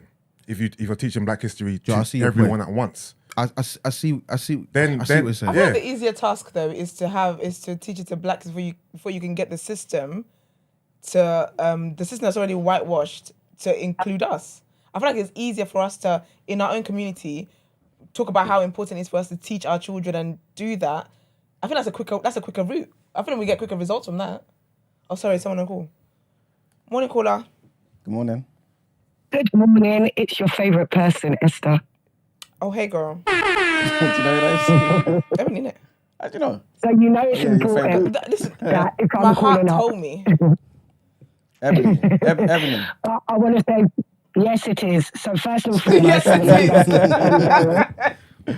It's a special day, you know. Isn't it? So I want to say, I went to school in 1996. I started secondary school. I went to a predominantly black secondary school. In my secondary school, we learned things about the black race all across the board. It was a standard thing in my school. We were like 90% black, 5% Asian, and then the other was other. Do you understand what I'm saying? So it can be done. It can be done very well. And that was a state school that I went to. It wasn't a private school. It wasn't a black-only school, but we had a very good black ethos. The head teacher, all the way down, it was all black representation. I've said it to people in the chat many a times. We ate curry goat as a standard in secondary school with rice and peas. That was something that was just given because our catering department were also black. So black was from the rooter to the tutor. Do you understand what I'm saying to you? So it can be done, and it can be done very, very, very, very well. That's all I wanted to add to this. Appreciate that, man. Thank you very much. All right, no worries. Why do we think Also, that, sorry. So go on. I was going to say, because if you're saying that back then, like that was something that was done. So over time, that's obviously been diluted, and it's now school curriculum is like more white, more Eurocentric. Why do you think that is? Because my thing is, if over time that's the curriculum is more Eurocentric now, it's going to be hard to go back to that. The curriculum wouldn't have been different in her school. If there's black teachers there, then they can deliver it. Yeah, they can deliver it differently in their own way and do their thing. But the curriculum wouldn't have been different. Okay. That's what the problem is with the curriculum. Because I'm saying this now, my son's gonna go into school and be learning the same nonsense that they taught my mum. Yeah. That doesn't make no sense. That's bonkers. It's silly. It's wild. You know what I'm trying to say? That. So the monarchy is not modernizing. That's crazy. That's why you have to do your own. You have to instill your own stuff into them. All right. But just to, are we only talking about history though? Obviously, earlier you were talking about how, maths can be in many different forms that we don't realize, right? Yeah. So from your opinion, in terms of not just the teacher teaching the subject in their own style, right, and implementing their blackness into it, what subjects do you feel like can be holistically taught in a black guise, I guess? I'm so sorry. You're going to have to... Sorry. Another caller. Good morning, caller. By the way, it's a compliment to you. You never had so many calls in one interview. Good morning. Can you guys hear me? Yes. Yes. Yes. Good morning, everyone. Good morning. Really good conversation this morning. I just wanted to make a really basic point, yeah? I think just having the label of having a black school, like a historically black secondary school, whatever, is powerful in itself. I want to speak to you guys, TDA. I get pride in telling my friends that I can do it on a daily basis, yeah? A black platform that with people I can relate to, with people who are cool, yeah, but they talk about black issues. In regards to the school, yeah, the curriculum will need to be taught, otherwise the school will get shut down, point blank period. But in things like assembly, in things like social studies, on a daily basis, interacting with black people and having pride in knowing that you go there, and it being the norm as well. Not just it being a predominantly black school, but a black school, that will instill something into kids, which will lead them through life. You know what I'm saying? Be able to tell people, I went to a predominantly black school. We often look to America for all their foolishness. But one thing they do right is HBCU. There we go. We always talk about how lit it looks, how it looks so fun. The reason why it's lit is because they're surrounded by themselves. And in those schools, there are white people, yes, but it's for us. And they've proven it's for us. And that's why it's so lit. That's why it looks so fun. And those people come out, they make connections, and they start big things. They support their people. We hear about people supporting their community. And I feel like that is a way in which we can start to support our community in this country. That's a point. Because you know what? That's a good point. Because when I think about a black school, in terms of like, because I think someone made a point about people might think they might not have the network and might not meet people. In my mind, that's what it would be. That it would be that level of excellence, how we hear with the HBCUs. because we got a listener from Stacey, and when Stacey was talking about like the being her sororities and stuff like that, and how like if she has a job interview and they know where it's from, and there's someone else there that she literally has like sisters all over all over the States where she can be like, I've got this job interview, blah blah, and there's that nepotism that, do you know what I mean, that helps them. So in my mind, that's the kind of excellence that a black school will kind of breed. 100%. Can I also? It's also a situation. Oh, sorry. No, sorry. Go on. Sorry, it's also a situation that benefits the parents as well. Imagine going to pick up your kids or going to parent team and seeing all these people.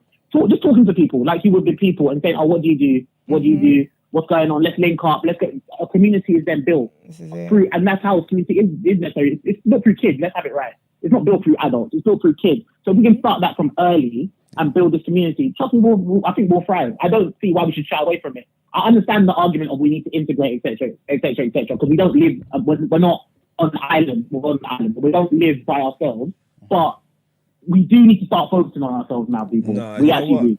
I think you are definitely right, and the representation is important, just so we can unlearn all the things that we've been thinking. Because I'd speak about it all the time. I've been influenced, brainwashed, whatever it may be. As I'm getting older, I'm only learning to enjoy black spaces.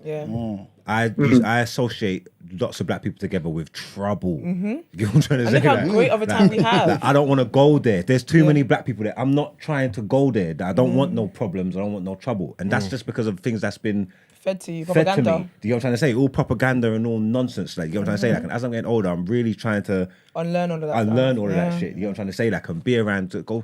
It's mad that I should feel so refreshing. You go somewhere and just bare black people and you left. It's like, oh, that was lovely. I feel full. That joy in my heart. That shouldn't be in your mind. You know what I'm trying to say? But it's like everybody needs to unlearn that, because when I think that for myself, how can I be shocked when white people are looking at us like this? This is it. Do you get what I mean? This is it. And that's even on a discipline level, What you say? Even on a discipline level, imagine you send your son to a black school, and he is acting up whatever, and you've got that black teacher that knows how to talk to him and say, come on man, stop the foolishness. And you know it's not going to be in a negative way where he's like, I recognize this now. This is the way my parents talk to me. So you know what? They're not trying to reprimand me and make me look stupid. They're just trying to tell me to behave.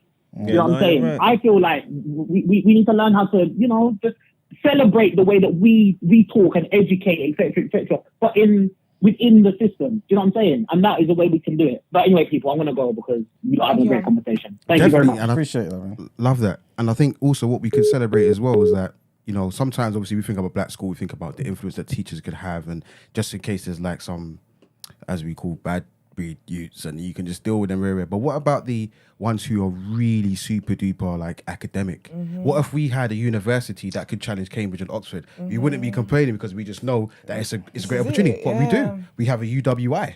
University of the West Indies is in the top 30 best universities in the world. Imagine. In the world. See? Do you know, like, we're talking about the one in Jamaica. in the world, Right? UWI. Jamaica's 3 million deep. So think about all of the universities in Asia. UWI is challenging them and beating them. Yeah. So it can be done. We just don't be scared about it. I think it can be done. And also, what it can also enhance as well is specialist schools. So in Jamaica, you have something called Alpha Boys School. Alpha Boys School is a special school in Jamaica just for musicians. Do you know how many reggae musicians, went through Alpha Boys School? It was created in 1880, and it was run by Christian nuns. It was for like the tearaway kids who were going on a certain way. But essentially, that school was the foundation for it. If you want to succeed at, especially musically when it comes to reggae or mento back then, then essentially go to that school. Yeah. So that was like the black version of Brits. There was nothing wrong with having the black version of Brits. One second, caller. 1 second, please.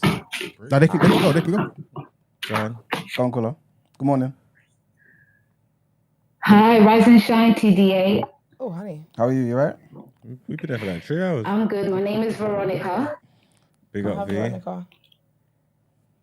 Hi. I've called before, guys. Remember Brute Force? Yep. Yeah. We're waiting. Came in Brute Force like pussy.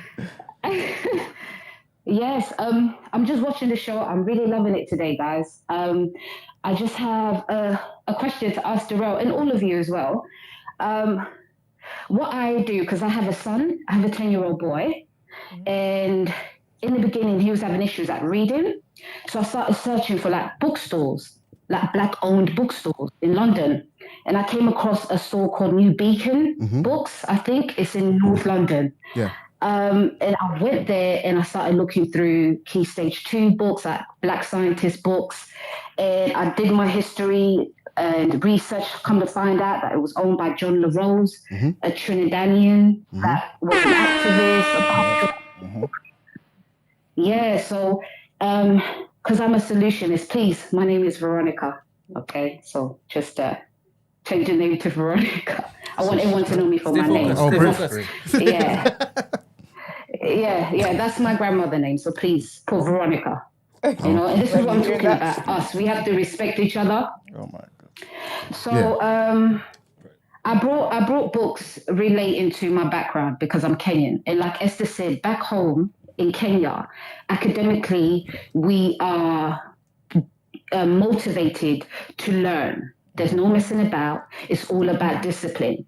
And after school curriculums, we go back to our grandparents' houses. Okay. And I'll go back to my grandmother's and grandfather's house and we'll be taught how to be farmers. So I had to learn how to milk a cow at the age of 5.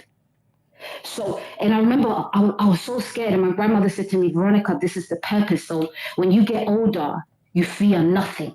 So if you can milk a female cow because she's tough, you know, because you have to have 2 people on each end of her to keep her still because you're stealing her milk from her cups. So that always stayed with me. And we'll go to the forest and my older cousins, my male cousins will climb up the tree, get coconut, drop it down, cut off the grass, drop it down. And then the younger girls, because we can't climb the tree, we would actually roll up the leaves, right? So we could take it back to the cows to eat. So we had to wake up like 4 o'clock, 5 o'clock in the morning. So we've got that structure.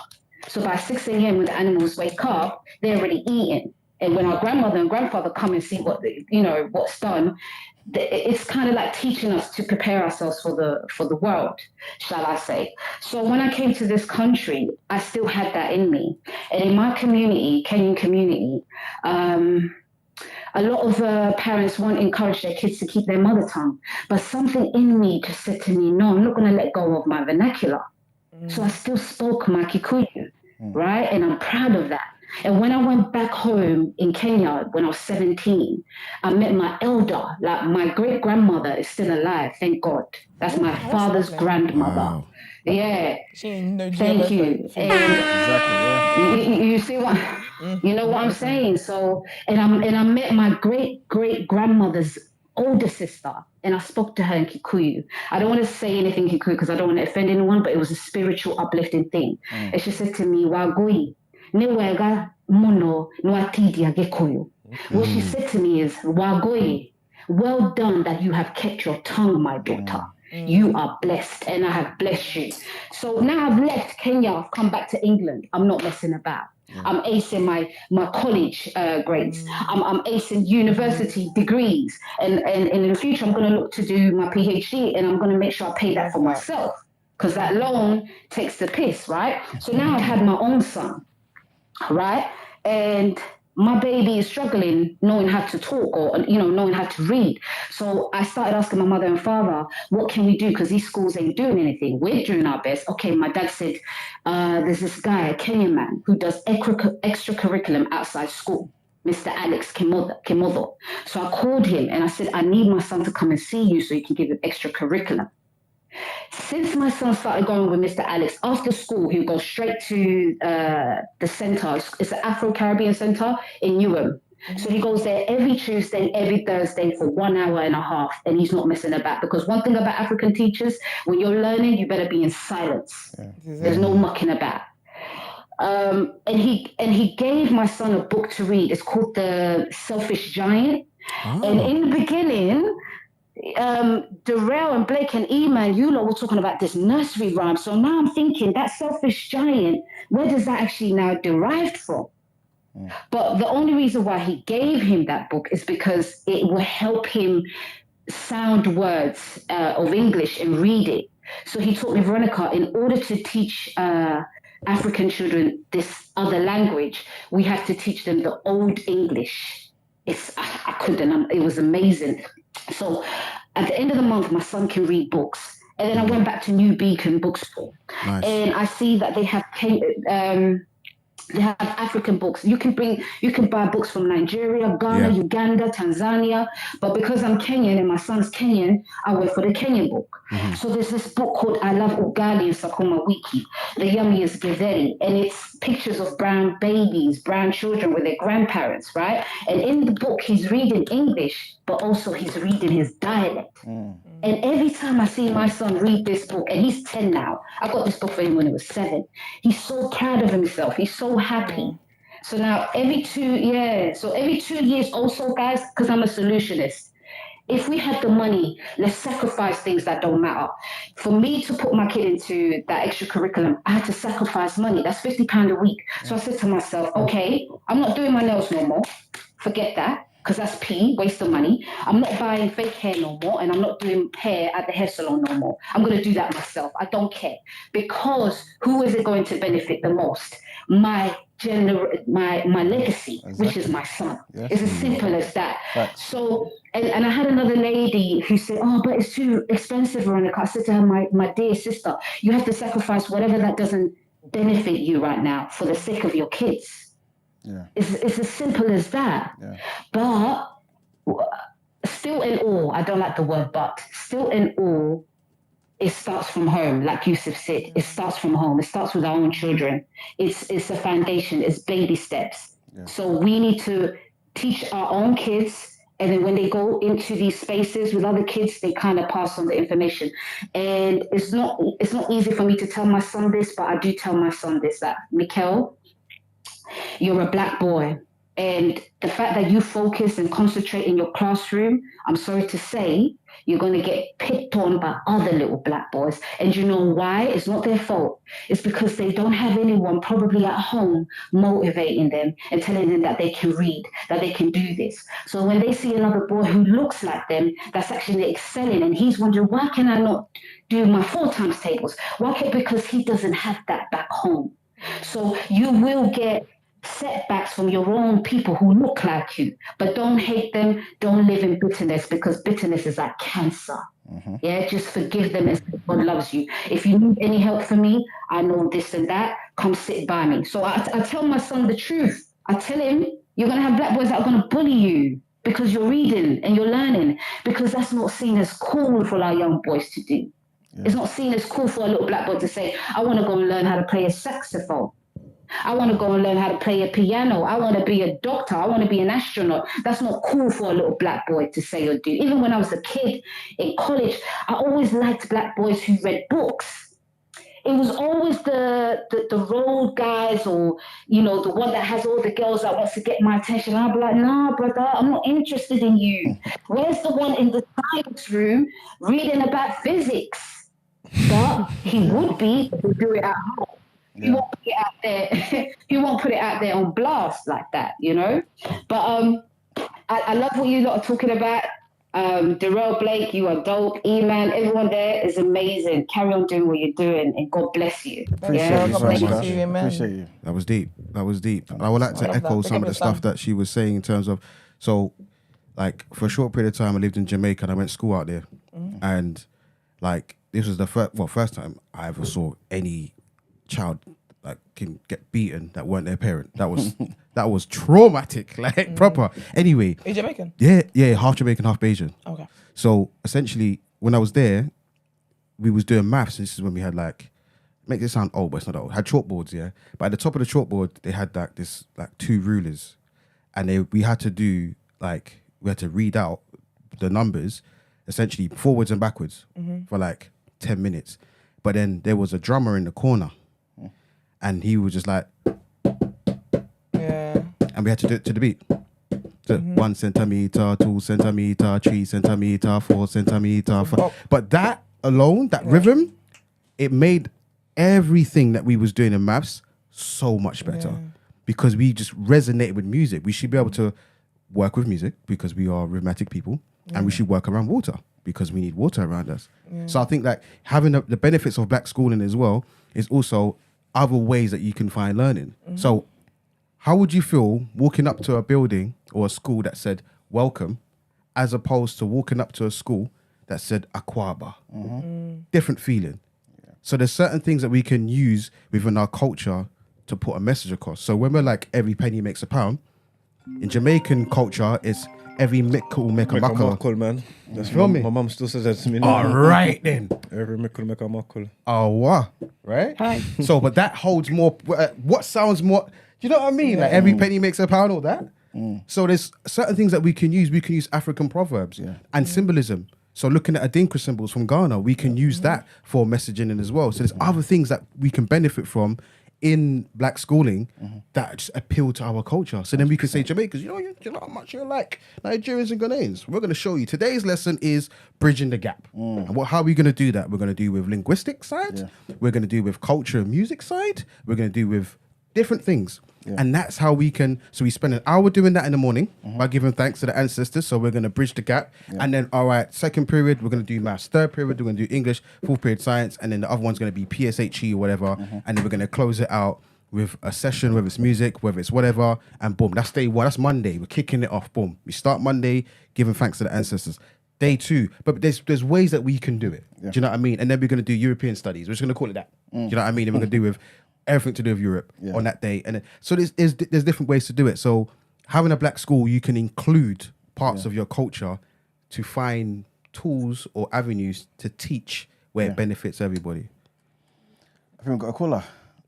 Good morning, caller. Hi. How are you? It's Proverbs. I had to call in today. Good morning, Proverbs. I'm going to start with a little bit about my history. My parents came here and they were both teachers when they came here. But obviously, if you think about what it was like when people first came over here, they weren't credited for what they did. So my dad and my mother did manual industrial jobs, but I was taught at home. And I could do times tables when I was 3 because my dad was a maths teacher. The one thing he taught me that you need to get involved because you don't realise that you may send your clever children to school, but the school and the system will try and keep them down. So when they used to say I was disrupting class, my dad used to say that works too easy for her. She knows her timetable, so you need to give her harder work. What I would say to the parents is whether your child's at an all-black school, get involved in the school because you need to have people on the governors' boards. Because what I realised when my child started to get into trouble, they target particularly young black boys. So you can send a child to school at year 7 and they're brilliant. By year 8, they're getting excluded. I went and sat in the classroom, and trigger warning for some people, and I used to listen to the teachers speak. I used to listen to young white teachers talking about year 7s and 8s and talking about black boys saying they're looking down their tops. And I said to one of these teachers one day, number one, why are you wearing a low-cut top for school? Are you trying to date? And number 2, why is it that is your focus? Because they were saying these boys were highly sexualized. And a lot of our boys get excluded. They will go to school, they'll be perfect, they'll be performing well. There is a pipeline from the school to the youth offending, and they target particular boys. Like if they kiss their teeth, they will make out like it's they're swearing at them. They don't have cultural understanding. And if you're not involved in the school, your kids can get being suspended or they're going to be excluded. So you need to get involved in the school system, whether it's a state school, whether it's a black school, to know what they're doing. I used to sit in the class, and what I found interesting about the young children when I was in the class, number one, they all behaved when I sat there. I wasn't a teacher. And number 2, some of them would ask me questions and call me mum. So they would have that respect through seeing a black female in the class, knowing there's someone like them and they need to behave in a particular way. So it is beneficial to kids to see people like them in the classroom. The second thing I would tell you, I worked in a PRU, and I used to work with people who had been excluded from school. And we used to try and use different ways to teach them. So we used to get the boys on the pool table and talk to them about maths and angles by telling them to do shots and talking about how, the ricochet against the pool table was an angle. So sometimes we need to look at different ways of teaching our children, but we also need to get involved in the school system, know what's going on, get on boards of governors, look at the curriculum, talk to the teachers. When they start telling you your child's being disrupted, it's a red flag.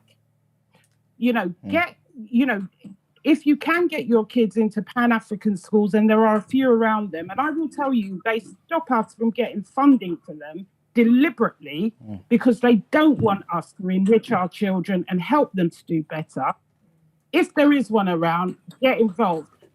Buy books, show your children that they need to be proud of who they are. And I'm talking about Black. I'm not talking about African. I'm not talking about Caribbean. Show them that they are Black. Show them who the Black historians are, what we did in history, because they are not going to teach them that. And another thing I'll also tell you about schools, I once had a conversation with the head of St. Thomas the Apostle, because they had a rule that every boy had to have a number 3 haircut. So I said to him, these kids have to exist outside. I said, a number 3 haircut for a white child is different from a number 3 haircut for a Black child. They're not auditioning for the Jackson 5. So you want them to wear a hairstyle that they would never wear outside. So really, you are excluding them from your school by simply that rule alone, because I know a lot of young boys won't want to come here. So there are systematic things that they do to our children. And this is not all gloom and doom. You have to get involved in the schools. You have to be on board. You have to make sure when you're seeing things like disruptive or concentration that you take note. And you also seek help and talk to other parents about what's going on. Because sometimes we internalize. If our kid's getting in trouble, we don't want to tell anybody because we have this shame thing. Talk to other people about what's going on. Talk to other people about the teachers. Know what's going on in your kid's life. And that's all I've got to say. Thank you, Proverbs. Just a quick question before you go, if you don't mind. Let's just say you had a certain amount of money that you can put into one thing, right? You personally, would you put your resource into trying to get us into schools that already exist? So for example, like you said, trying to get on certain boards and make the difference that way? Or would you say we should put our money or our resource, whatever that resource is, into something where we can do our own schools? Like you said, certain Pan-African schools that there's no funding now, they're being closed down. Yeah, I would start with trying to get after preschool and after school programs. So, like people who have to work, giving their kid breakfast, taking them to school. There's also a safety element there when you've got school buses that pick children up and bring them back. But I would also, that would be one of the things that I would start to re-establish are the Pan-African after schools, helping them with homework, making sure they get fed, giving them something to eat, having the summer schools, taking them on trips. We used to run something in Brixton. If people know the Abaya Centre, they'll know about these kind of programs. Yeah. I try and re-establish that first. Then I would graduate to, can we have our own school? And the thing that when people are saying, why do we want to be exclusive? What I think is a problem with Black people is, why are we so afraid to do what others do? Why do we think, we don't want to do something that's solely Black? Everybody else has a whale of a time doing it, and their kids prosper from it. Exactly. Like we said, Jewish people, Asian people, whether it's religious schools. Why do we think that we have to kowtow now? We've done enough kowtowing and free work to these people for 400 years. It's time for us to take back some power. There is nothing wrong with having a Black school. White people don't mind when they tell you, I don't really want to mix. But we have a problem when we say we want to be and better ourselves. Yep. What's wrong with us? Exactly. Thank What's you very wrong much. with us? Yeah, They brought us here under false pretenses. Yeah. Now is the time to take back some of what we're owed. And my taxpayer money is what I should be getting funding for to help our kids. Exactly. 100%. Sorry. Thanks very much, brother. Sorry. What's the PRU? Pro. It's stand for? Sorry? the unit. Oh, okay, Pupil referral unit. Oh, okay. All right. I've worked with people in pupil referral units. There is a. If you look at the stats, there is a line from. Look at year 7, you'll get a lot of black kids doing well. By year 8, they exclude them. Yeah. Then you will find, because they only used to give them 10 hours of education. Yeah. Okay. And then they were on the street. So people were going into youth offending because where else were they going to go? And their mothers, remember, people were working. So how are they going to look after their kids? Are they going to leave work? Yeah. The system works against us. And if you don't understand the system, and if you think that everybody's happy and we're all together, we're all together until we try and be successful. Yeah. Thank you very much, Proverbs, for Sorry, calling. Really appreciate that. All right, then. See you later. Okay, thank you. Thank you. To me, yeah, again, obviously, I'm pretty sure everyone knows my views on black schools and stuff, right? I think it's a beautiful thing when, for example, like we mentioned before, SFX or the other school that Jackie mentioned, that was one of the top schools as well. I think it's the one in Balham, she said? No, that was SFX. Okay, cool. To me, I think it'll be a beautiful thing if we could make a black school and think about the intention. Because obviously, like secondary schools become black, especially the ones you guys mentioned, I'm assuming anyway, just because the area is black. Of course, a private school will take us coming together, doing certain things. I don't put nothing past us. I think we shouldn't limit us at all. So I believe a school like that, where we can say, you know what, from top to bottom, it's controlled by us. My thing is this, again, this may sound like a silly thing, right? I remember back in the day, people asked me, oh, how many kids do you want, or whatever, yeah. I say like 10. Like 10, why 10? I said, one's a blessing, why would I not want 10 more blessings, right? If we know that, for example, Saturday schools are a blessing to us, it's a beautiful thing. Why are we scared to have that full time, Monday to Friday? Why do we think, oh yeah, but they won't be prepared for the world, this and the third? People said that to me yesterday when I was asking about why they wouldn't put their kids into a black school. And I said, so what? Effectively, what you're saying to me is, what you gain from these mixed schools, which is not a theory, what we're gaining, yeah, will forever be better than what we could ever get from our own schools. Do you know how crazy that is to me?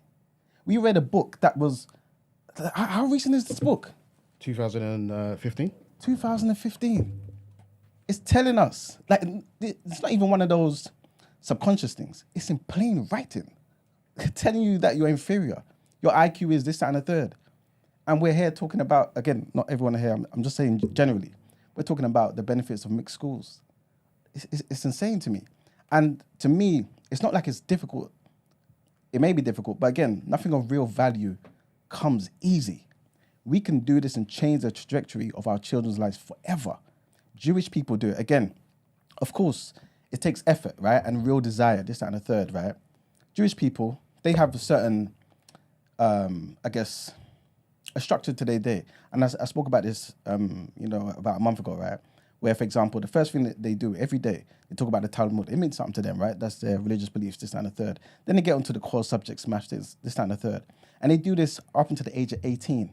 When they get to from 16 to 18, they take on Talmud, further studies of the Talmud. But then after that, all of them are trained, right? Predominantly to get into finance. These are not stupid people. They know what they're thinking about for their kids, the positions of power their kids are going to get into, and they're not looking to the government for assistance to get to those positions. It's only us.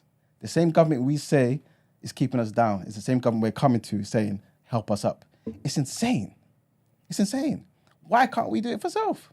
You know what I'm saying? So again, I think it's a beautiful thing that we got these schools, Ebony spoke about these schools again, that was tailored for us because the teachers are black, the kids are black, and we can benefit from that. But if we also came with the intention, somehow come together and create a black school from head to toe, the curriculum, yes, it has to be, I guess, based on what the government says to some degree, but there's still things you can tweak, right? So that we can teach our kids to be in those positions. I'm going to wrap up. Obviously, I remember the great Dr. John Henry Clark, right? He said, to him, right, in his opinion, the honorable role of education is to teach the student how to be a respectable and responsible handler of power. That's the main thing. If it doesn't do that, what's the point? And how could we ever think that the system, the curriculum today, will ever help us to take power from the people who are keeping us in the position we're in? It doesn't make sense. We need something for ourselves. 100% agree with Proverbs. We have to be in certain positions. Again, be on the board, do certain things here and there, but we have to do our own thing, man. And we shouldn't think like our dreams so small. Like, sorry to keep going on, right? Just asking these people why they said no. Everyone's talking about the disadvantage to their kids, as if we're not disadvantaged now. How could it be worse being amongst your own people? You know what I'm saying? Talking about, I would do it if the school's good. Why is your first thought to think the black school won't be good? Why? This conditioning has to go. You know what I'm saying? But anyway. I totally agree. And to echo what you're saying, at university level, in terms of the attainment gap, the attainment gap for black students at university level at the moment is 10.3%, meaning 1 in 10 students fail within the first year. Wow. We're the only group that does that. And we're the only group of people at university that doesn't have their own school. So what does that say? There you go. There's a correlation there. There's a correlation. But yeah. I wanted to ask, and Proverbs did ask in the chat as well, like, with regards to like your tours and the Black Rooted Academy and stuff, do you need volunteers? How can we help? For the academy, 100%. Okay, cool. And going, you were saying about intention. Yes. My intention is to, once this is mastered, take it. I just take it and go there and sit back and not even run it, nothing to do with it. And I can just be easy, essentially. Because the aim is to have our own black school is hard. It's been there, as you already know. It's near to impossible, essentially. But for now, we can just survive with Saturday schools. Yeah. So essentially, in terms of volunteers, these are people who I would need is people who are dedicated to the cause, meaning to empowering young people, who don't mind teaching a curriculum that is essentially they have like no idea about, but they can learn in their own time, essentially. And the most important thing is, do you love black people? I think that is what's important behind any message of any part of like black curriculum. Like, do you love black people? Like, do you love yourself? Yeah. I think that's a key thing, because if you're like, I don't know, then it's like, are you gonna teach the curriculum with oomph and with gusto? The passion that you need to, Yeah, like, do you know what I mean? Are you? That's most important for me, essentially.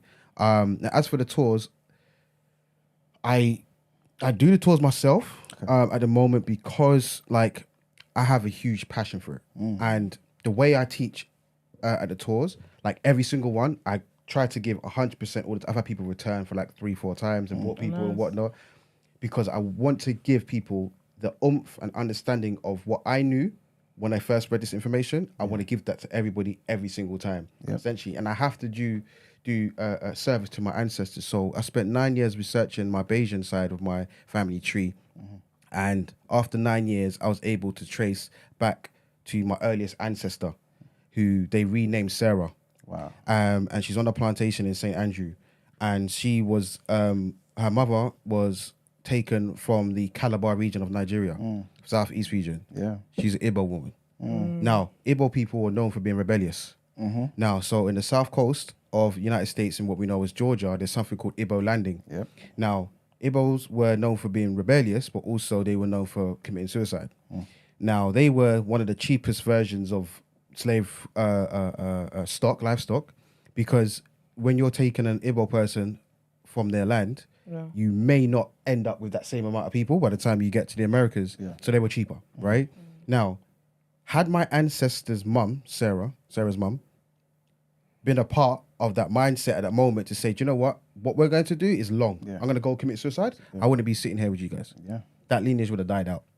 Right? So I've got all of the records, slave records, when she was her slave master, Mary Hoyt, she died and then she gifted her ownerships of property and people to her friends. So she gifted her to a man named Henry Pigott.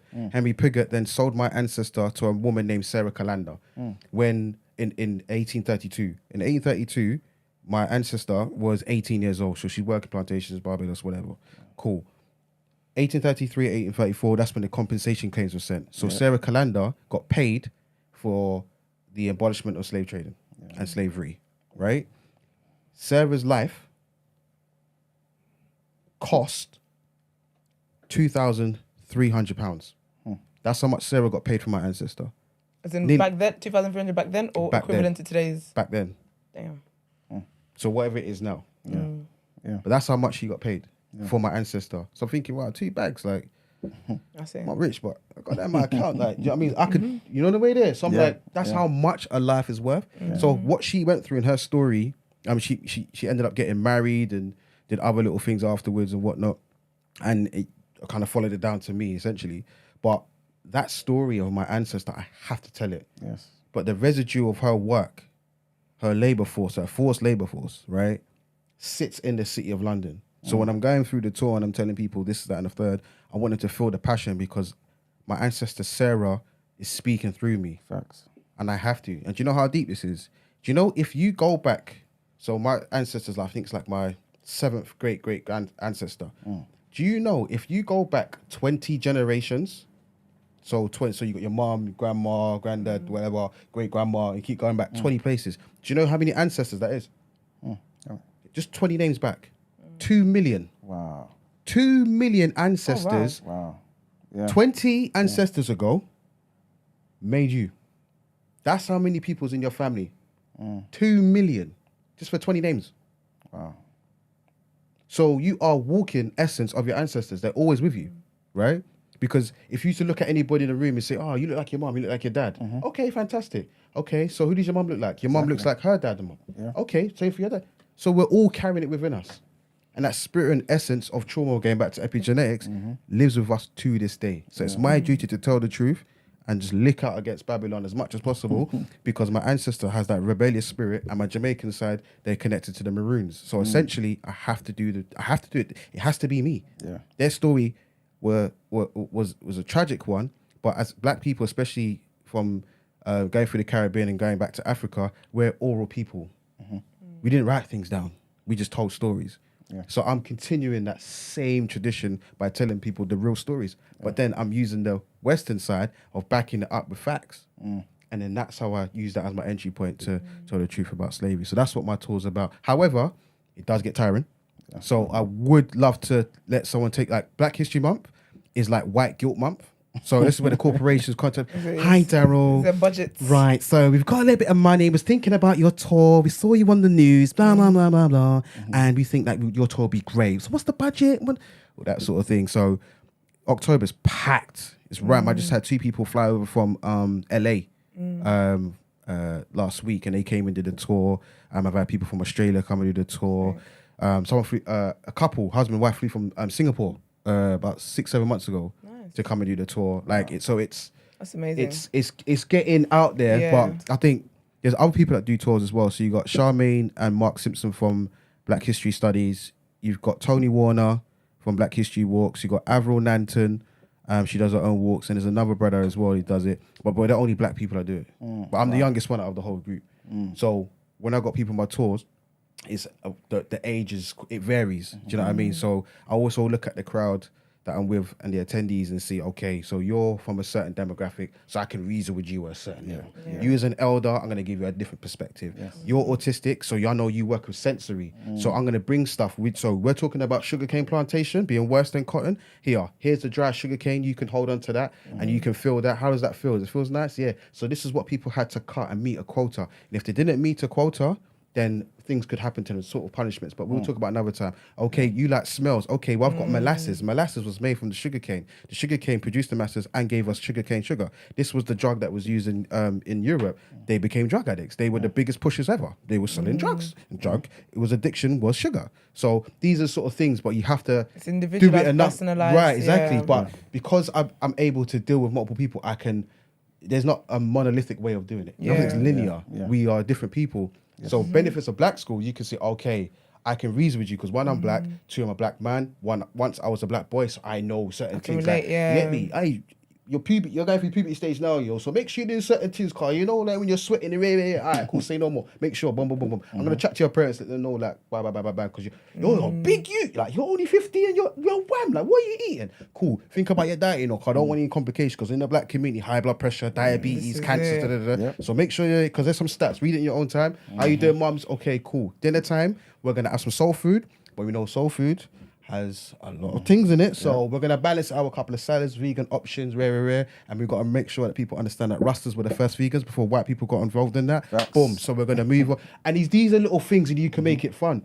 But you have to come from an educational perspective. Now, the benefits of me, I've been through the system. We've all been through the European system. So we know how crass they can be, right?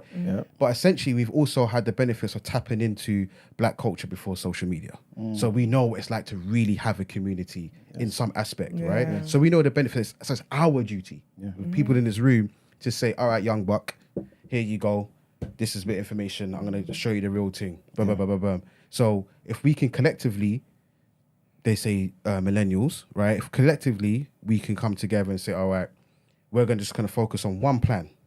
Okay? Are we doing schools? Are we doing healthcare? Are we doing roads? Are we doing youth offending prisons? Are we doing, what are we? Okay, we're going to work on this. Okay, cool. Are we doing therapy sessions?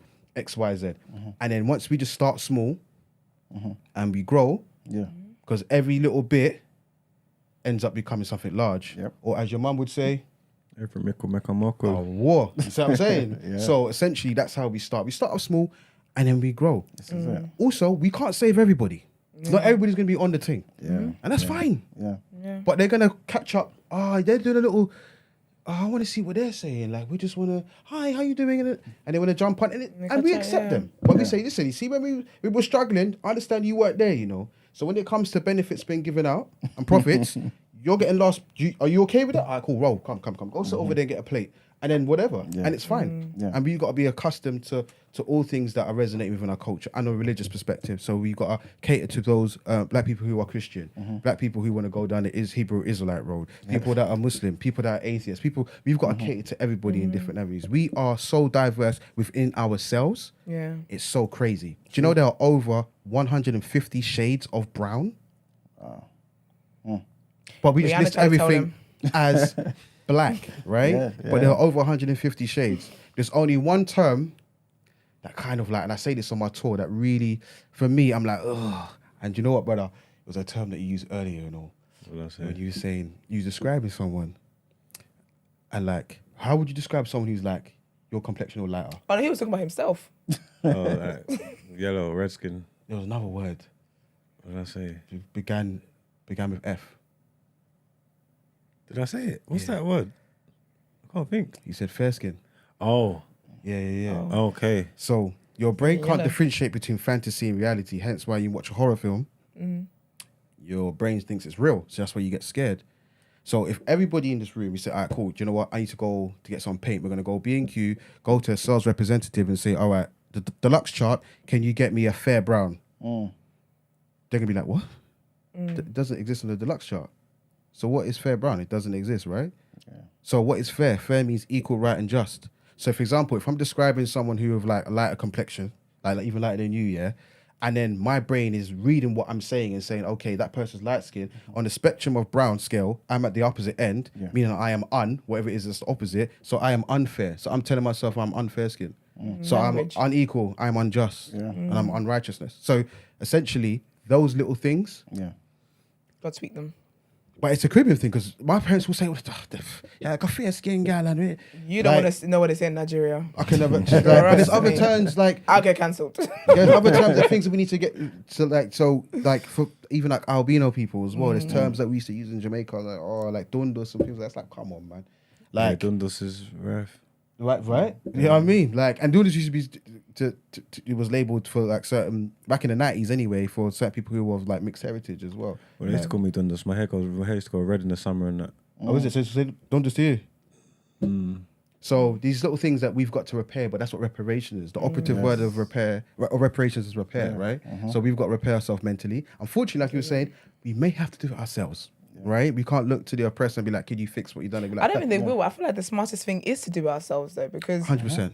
like there's no benefit whatsoever to them to help us be better. Exactly. It makes no, like, I wouldn't do that. Do you know what I mean? Like, if I was them, why would I do that? Exactly. How does that benefit me? If anything, it's going to take a 100%. lot from me. Absolutely. And I believe anyway that the oppression of black people anyway is because of the power that we do have. So why on earth would I help you go back to, or even be more powerful than what I tried to stop in the first place? Do you get me? So I do feel like the responsibility lies with us. Because even I'm very impressed with Veronica's call. It's stuck with me in terms of her son and speaking to her parents and all of them coming together. Because that's what I always say when it comes to like kids. Like, I don't want to have kids until I can be like, I can fully invest. Because really and truly, you actually have to raise this person to go on to, by God's grace, be something great. Yeah. And I feel like, unfortunately, because of people's like financial situations and different socioeconomic situations, not everyone is able to pour into their children in that way. Like when you think, that's why I give like the older generation a lot of grace. They were in a country, we're facing racism, they were the first generation here, they had a lot of stuff to deal with. For them, it's just read your books. Yeah. I can't come and check that you're reading the book. I'm just going to trust that you're doing your homework, you're reading the book, read the book. Do you get what I mean? But there is a lot more that has to be invested and paid attention. Even with our culture, I mean, Nigerian community anyway, I feel like from my generation, people don't really speak the language like that. People don't, even back home. But again, there is a level of intentional that has to go into you making sure you're raising children that understand your culture, that know your culture beyond jollof rice, that know your culture, can speak the language. Even in Yoruba, there's different dialects, depending on where it is that you come from. So all of that stuff is so intentional to pass on to the, the younger generation. But absolutely. And a part of the repair for ourselves is so simple. Do you know how simple it is? You know, when two children, like you got two like nephews and nieces or whatever, two young people, and one's hitting one's hitting the other, and they're like, such and such, like they're hitting me. And you're like, okay, what do you say? What's the first thing? Say sorry, right? Say sorry, yeah. That's the core of every repair. Yeah. So if me and you grew up and I was like, brother, you see the days I used to call you Dundas, my bad, I didn't even know any better, to be fair. Yeah. And where I got it from, my mum used to say that we got some like light-skinned person in my family, and they always used to say Dundas. So I just took it as like, as a way, and that was just me. But obviously my nose is bad now, so like my bad. Like, and you might say, well, do you know what? It made me feel mad, because I didn't really swear. Okay, you used to say they used to call me Blickachew, and I remember that used to happen still, but we're older now, but it was mad still. Love, repair. Just say, start off by saying sorry. Say, well, do you know what, black woman, I feel so bad for talking about your hair back in the day. I didn't really. I wanted to say something, but I didn't, because the man would have been like, oh, you're white, you like her or something, you're mad, like, da. So where I should have spoke out and just backed you, I didn't even back you. My bad. Yeah. Start by there. Just say sorry to your family first. Start conversations. Yeah, and then say sorry to, just start with your family, then branch out to your friends, and then whatever. Yeah. And that's how, because then it changes the mindset. Like, do you know, you actually, as long as you're genuine. Yeah, it creates togetherness. Yeah, that's what I'm saying. Start by saying sorry. Be really apologetic and say, all right, cool, so how can we change that? Well, see the next generation, we make sure, like, we tell them that's bad, that's negative. And then we build from there. Yeah. Repair ourselves. Say sorry. This is it. So, I'm just going to say sorry to everybody in here. My bad. Yeah. Unfortunately, we do have to wrap up, But I did want to ask you, in terms of like funding, how can people help if they want to help? All right, so if you... The best thing is for those who are on the Instagram, if they follow me, as you can see my details there. If you follow me on Instagram, send me a DM. I can send you, for those who want to actually sign up and be a part of Black Root Academy, I can send you the employment forms. Okay. And also, if you want to donate, essentially, I can give you a link that you can make a donation for, essentially, from now. But everything is self-funded. Do it all myself. See what I'm saying? Nice. Yeah. So, got the 9 to 5, and then on the side, I do that. Yeah. So that's what... You said on the side. I'll be honest, I thought all of this was your full-time. You know what? That was one of my early questions for you. I thought all of this was your full-time. Nah. It's spiritually... As my brother said there, he likes to use the word holistically, which I like to use as well. Holistically, it is full-time, because it's never ending. But the 9 to 5, I've got to take from the system, use that money, and that's what it is essentially. Then and put it back, and things like that. So and quickly, sorry, your documentary. So when is that coming out? So season 2. So something called Stuff the British Stole. This man. right? And Blitz in it. Why'd you film it for so long? I'm going outside in a second anyway. So Gives a quick sun. no business. so yeah, Stuff the British Stole is a documentary series by this man named Mark Fennell. He's Australian, he's South Asian. And essentially what he does, he goes around the world and visits countries or nations where items, artifacts have been stolen from these countries and presented in the British Museum. Okay. So he gets the real story, the backstory. It's never been done before. It's dope. So now he's doing season 2. And now with season 2, what they're looking at is the Cullinan Diamond. So he went to Kenya to go to the diamond mining factory where the Cullinan Diamond was taken and brought here, essentially. But Cullinan Diamond is the largest diamond ever found in Africa, in Kenya. South Africa, sorry, in Pretoria. And what the diamond was a huge diamond, and then it was cut down into 9 pieces. So the largest piece of that is called the Great Star of Africa. That's what's in King Charles's scepter, the big diamond there. The Cullinan Diamond 2, or the Lesser As in Star. a real thing, not a fake one. That's a real thing. Real thing. The audacity, you know. Yeah. The Cullinan Diamond 2, or the Lesser Star of Africa, is what's in the front of the crown jewels. Wow. So you've got the ruby, and then underneath that, you've got the big diamond there. That's called Cullinan Diamond 2. So what he was doing, he went to Kenya with the film crew, filmed there, went to the mining sort of company, found out the backstory. But then obviously the diamond ends up in England. So then he meets me, and then we are filming around the streets. So we're going to we do the whole journey. So all the buildings that the diamond went to and went through. Yeah. And then I talk about the residue of the transatlantic slave trade as well, alongside of it. But it's bad. Is it? That's it. Bad. So it comes out, season 2 comes out April. Okay. But they're going to have like an early sort of like release thing, essentially. So once that happens, they're going to send me a link, and then I'm going to probably have like a watch party. But yeah, it's never been done before, but it's pretty dope. That's So amazing. they have like the royal family have like loads of diamonds, like bare diamonds, right? But this one is special because essentially it's the biggest one ever found, and it belongs to South Africa. So it was gifted to King Edward VII for his 66th birthday in 1907, and then it was sent to Amsterdam by this half Dutch, half Jewish guy, and he named Joseph Asher, and he carved it out with his team, spending 14 hours a day, and then he broke it into 9 pieces, and then that's when he gave it out, and whatever, essentially.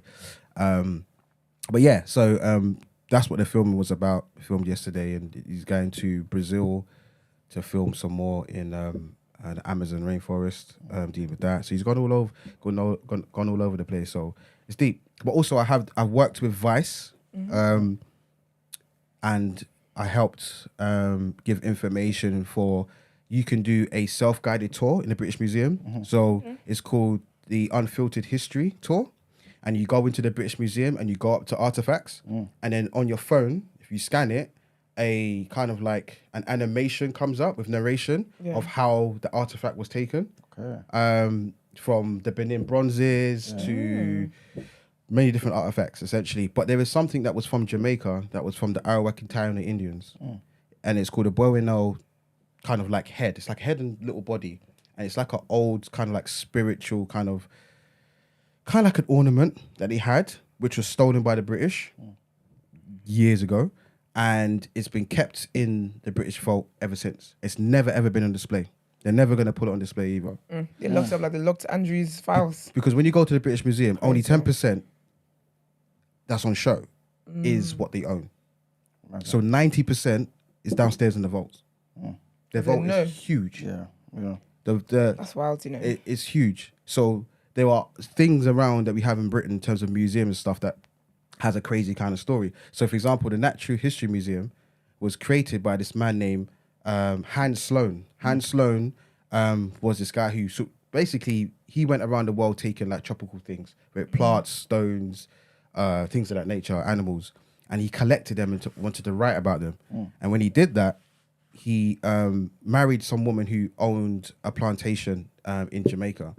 But essentially, when he died, he had this huge collection that was passed down to the children, and it was like, look, what we need to do is we need to find a space to put it in. So they said, okay, we're going to create this little museum, and then we're going to put all of dad's stuff in there. And that's what created the Natural History Museum. But a lot of his wealth came from his wife. His wife was a known plantation owner in Jamaica.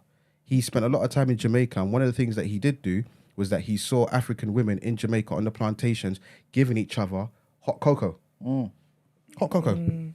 And they used to add a different type of milk. It wasn't a milk from an animal, it was a milk from something else. I think it was from a nut.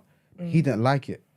So he took that same method, came back to England and said, listen, you two guys, this is a thing that these Jamaican women are doing, but we need to add cow's milk to it. When you add cow's milk to it, it's going to taste a little bit better. Yeah. He did that. They loved it. They bought it from him, bought the concept from him, and that's how you got Cadbury's hot chocolate. Hot chocolate is because of black women in Jamaica. Yeah. Sloane Square is named after him. Wow. Han Sloane. Wow. Devil, evil man, wicked. When you look at the other stories, wicked man. So Natural History Museum, Science Museum is because of this evil, wicked man. And that's how we got hot chocolate here in the UK, because it was stolen from, the idea was stolen from black women in Jamaica. That's Cadbury's for you. Every time I pick one up now. When you have a hot chocolate, just know he stole the idea. Wow. It's wild. Because the money from Cadbury's doesn't go to Jamaica. No. Exactly. It's a black thing. But that's what black schools does. Say hot chocolate's because of you, black woman. So let's praise you. Yeah. Okay, everybody stand up and praise the black girls in the classroom. All right, cool. Let's move on. Oh, what? You know what I mean? So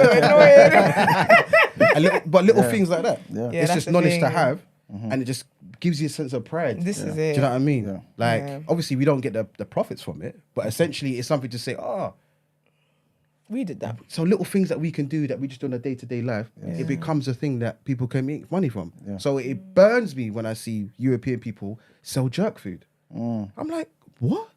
Yeah. Like, do they know that jerk food or the concept of jerk was simply a survival strategy?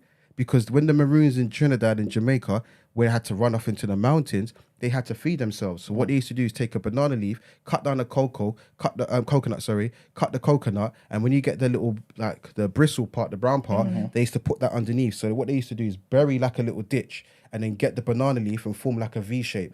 Burn the coconut bristle so it creates a fire. Put water on there and then get another banana leaf and form like make it like a diamond shape, right? But then leave a little gap so the smoke can come out. Because if they're cooking up a big fire, exactly. the colonizers can see like they're dumb. Let's go over there and and try and kill them. So it was a survival strategy to make their own food by boiling it but steaming it out using banana leaves. So the banana leaf, the diamond shape, that's the top of the jerk pan. Yeah. It's a we don't want to make jerk. It's because we had to make jerk. So when they're taking on these things and selling jerk vegan chicken, it's like, what? How? But then again, we allowed them to do it. This is it. It's so amazing the things that like the ancestors and stuff did, that they're so intelligent. Oh yeah. That's so amazing. Yeah. But it still happens today. So from them days till now, I've seen black women like with like 3 children, talking about my mum, who had like didn't have a lot of money, but she somehow made a banging meal every week. Yeah, this is it. And that's why I always give thanks to black women, man, because I saw what my mum did. Yes. You know what I mean? I remember the times when back in Brixton Hill days when I'm like, Mum, can I go cinema with my friends? And she'll go and get my purse. It's always the way. Go and get my purse. And then she'll open up her purse and it'll be our last £10. And she'll be like, yeah, go on. I don't want you to miss out, so go. But in my back days, I'm like, yeah, I'm gonna go cinema and watch whatever. Just thinking now, where am I gonna get another £10? Because I've got this and this and that to do. Right, but somehow she just made. I think she had like money in a little biscuit tin or whatever. But secretly, she made it work. So I always give my props to black women because I've seen the struggle. That is a miracle. Because in certain white spaces, they will panic. They'll end up getting sectioned, and it's all madness. Yeah. But they had to make it work. So full props, man. The energy's still there. I love that, man. No, you're doing amazing things, honestly. Big up you. Thank you. Like, highly. So we usually ask our guests to tell us one interesting thing about them that nobody knows. And what's the other thing? A life lesson. Yes, a life lesson. A life lesson that you learned that you can give to the masses. A gem you can drop on the people. Gem you can drop also. Okay, something about me that nobody knows. Nobody knows. Okay. Sorry? You have a white wife?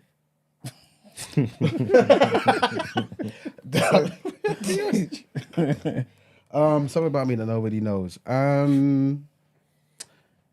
Okay. Was it like anything from like now or it could be a hobby, it could be serious, it could be trivial, man. Yeah, it doesn't have to be serious. And for the I'll choose this one just because of the nature of the topic. When I was 7 years old, I told my mother I didn't want to be black anymore. And what made you go with that verse? Because, well, the reason why I said that at 7, you know. That's deep. I know, right? Because I think what I was seeing on TV, people like me weren't really like seen in a positive light. Do you know what I mean? They weren't. When watching certain movies and, you know, especially American movies back then, like Menace to Society and Juice, and like people like me just wasn't really seen. Omar Epps saved my life. Yeah, because he was like the go-to before Tyrese and whatever. He was like the dark-skinned hero, right? Yeah. So he kind of saved my life because I was just thinking people like me don't really get the props, and then things that was happening to me in school as well, people making certain comments. Yeah, I just really want to be black. I actually said I want to be. I said to my mum I want to be lighter, meaning like as close to white as possible, and I want to change my name.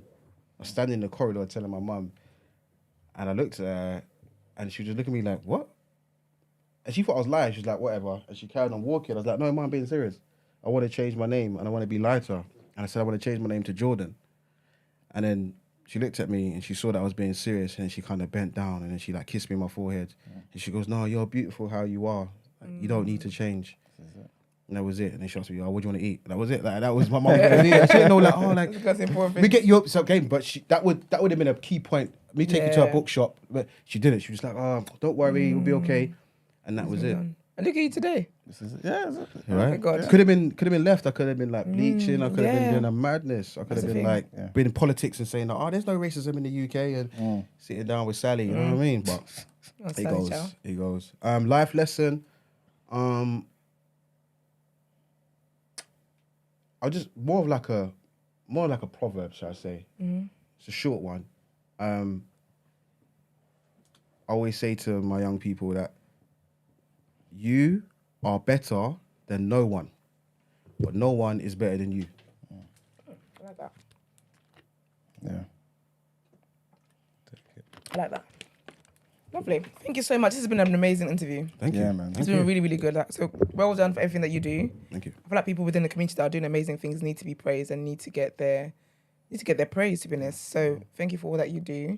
And I hope you're back to speak to us as well. No, thank you guys, man. This is educational. Like this is obviously you gotta have different conversations about different topics. So it's proper bit when I watch you like videos, I proper like crease it in my house, like, you know what I mean? I send it to people on my WhatsApp. Hey, watch this. Skip to 10 minutes in and a little thing like that. But yeah, no, thank you very much for having me. I think these conversations are important, having different perspectives as well. Definitely. But it's obviously we should have these conversations, but it's good that you guys are having a balance, and I think that's important. I don't really see many channels across the UK doing what you guys are doing. Any channel. Not one. Doing what we do. Not one.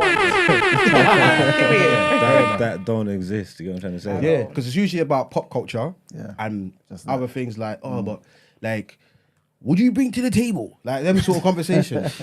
But essentially, you guys are talking about whether it's relationships and it's politics, and you've got the balance because it's not all about like we shall overcome. There's other things that we need to chat about, like certain things you might need to know. So full props to you guys. This is special. It's very unique. So people that are watching, make sure you like, subscribe. Thank you very much. Follow, hit that notification bell, Love that. all of that, because I'm telling you, I don't go on many podcasts. I don't. I appreciate I that. don't. Nah, because I'm just like, I don't want to be mixed up with their foolishness. Yeah, that's the thing. Do you know what I mean? Ask you if you can see the front of your mum or your girl. You know the way they're like, before I'm coming on, they're talking about like anything random, and I'm just like, then I come on, it's about that, and then when I leave, it's like, okay, yeah, so should a guy pay on the first date? It's like, you just missed the whole message, you know? Like, it's good to have a balance. So I fully rate like all of you, like you are smashing, like, yeah, big up, man.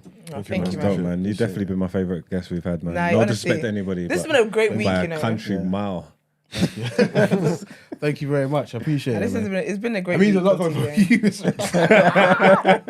Well, no. I You did say for that you. all my life. No comment, man. I'm under oath. Nah, No, joking. man. I like to learn. I like to educate. I feel like Yeah. this is, and that's especially, and obviously, it's not even just all education. Because I feel like history is my favorite thing. I think it's like it's the most important. It's the history of the world is the most important thing. You can learn everything through that, whether it be math, science, whatever. Yeah. You know what I'm trying to say? That information, knowledge is power. That's just how I feel. You get me? And I appreciate people who I can learn things off. You said things today that you told me today that I didn't know. Yeah. You get me? That's empowering. That to means me. a lot. You get what I'm trying to say? Yeah. So yeah, respect you, man. Big up, Definitely. man. 100%. So would you send if I was like, yeah, I got my black school, it's running, it's official, would you send your child to my black school? Yeah.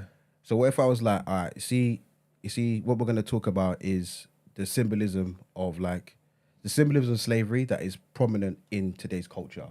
That was going to be one of the lessons. Would you be okay with that? I'll be fine with anything, bro. I'll be honest with you. So if I was like, I don't want to be part of the problem. I want to be part of the solution. I'll be involved in the school. That's it. Like I'll be helping out Yeah. where I can help out. Because like you're saying, there shouldn't be nothing scared for us to be able to uplift each other, to make ourselves better. Why is that? Why are we scared to do that? It's like what you're saying. Like there's nothing. Every culture can do it. It doesn't need to. There's no negative connotation to it, as far as I'm concerned. Yeah. You get what I mean? 100%. So if I was like, all right, cool. Well, there used to be a mad beef between Liverpool and Manchester because Liverpool owned the docking system, all stuff and from the Manchester had to kind of like, they were getting taxed for every single shipment that was coming in. So Manchester hated Liverpool for that, and they had to kind of form their own kind of canals and things just to kind of bypass Liverpool. But essentially, it was due to the cotton factories in Manchester. That was bringing in the cotton from especially United States that was filtering in. That's why Manchester and Liverpool both contain, and especially Manchester City and Manchester United, they both contain slave ships in their logo. Would you be okay with that? And the devil. Yeah, but I knew that. No, but I'm not gonna lie. I knew that. Yeah. You know what I'm trying to say? I'm playing. I already knew that. When I understand the beef between Manchester and Liverpool is don't start from football. Yeah. You know what I'm trying to say? Yeah. So I I'm understood playing. just the trade and the canals and all that, and then it would be the commodity of the time, slavery and stuff like that. But that That's ain't got old nothing times. to do with nothing in this day and age. You know what I'm trying to say? They ain't got nothing to do with my beloved United. I ain't trying to hold people like for the past. That was the past. That was then. This is 2023. It's going to move forward. That's how the white Now we're going to supremacists talk about start. integration again. Okay. Now let's talk about integration now. Because now I'm on the side of moving forward. We can't just be in the like. It's good to know. No, I'm joking. You get what I'm trying to say? But you can't just stay there. No, I'm joking. 100%. I'm joking. Seconds, he's just under everything.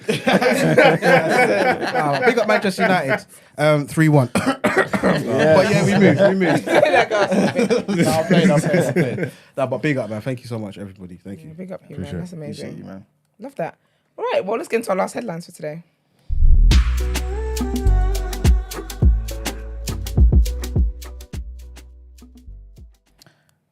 Okay, so our last headline, trigger warning here. An undercover police officer used his fake identity to deceive a woman into a 19-year relationship in which they became partners and had a child together.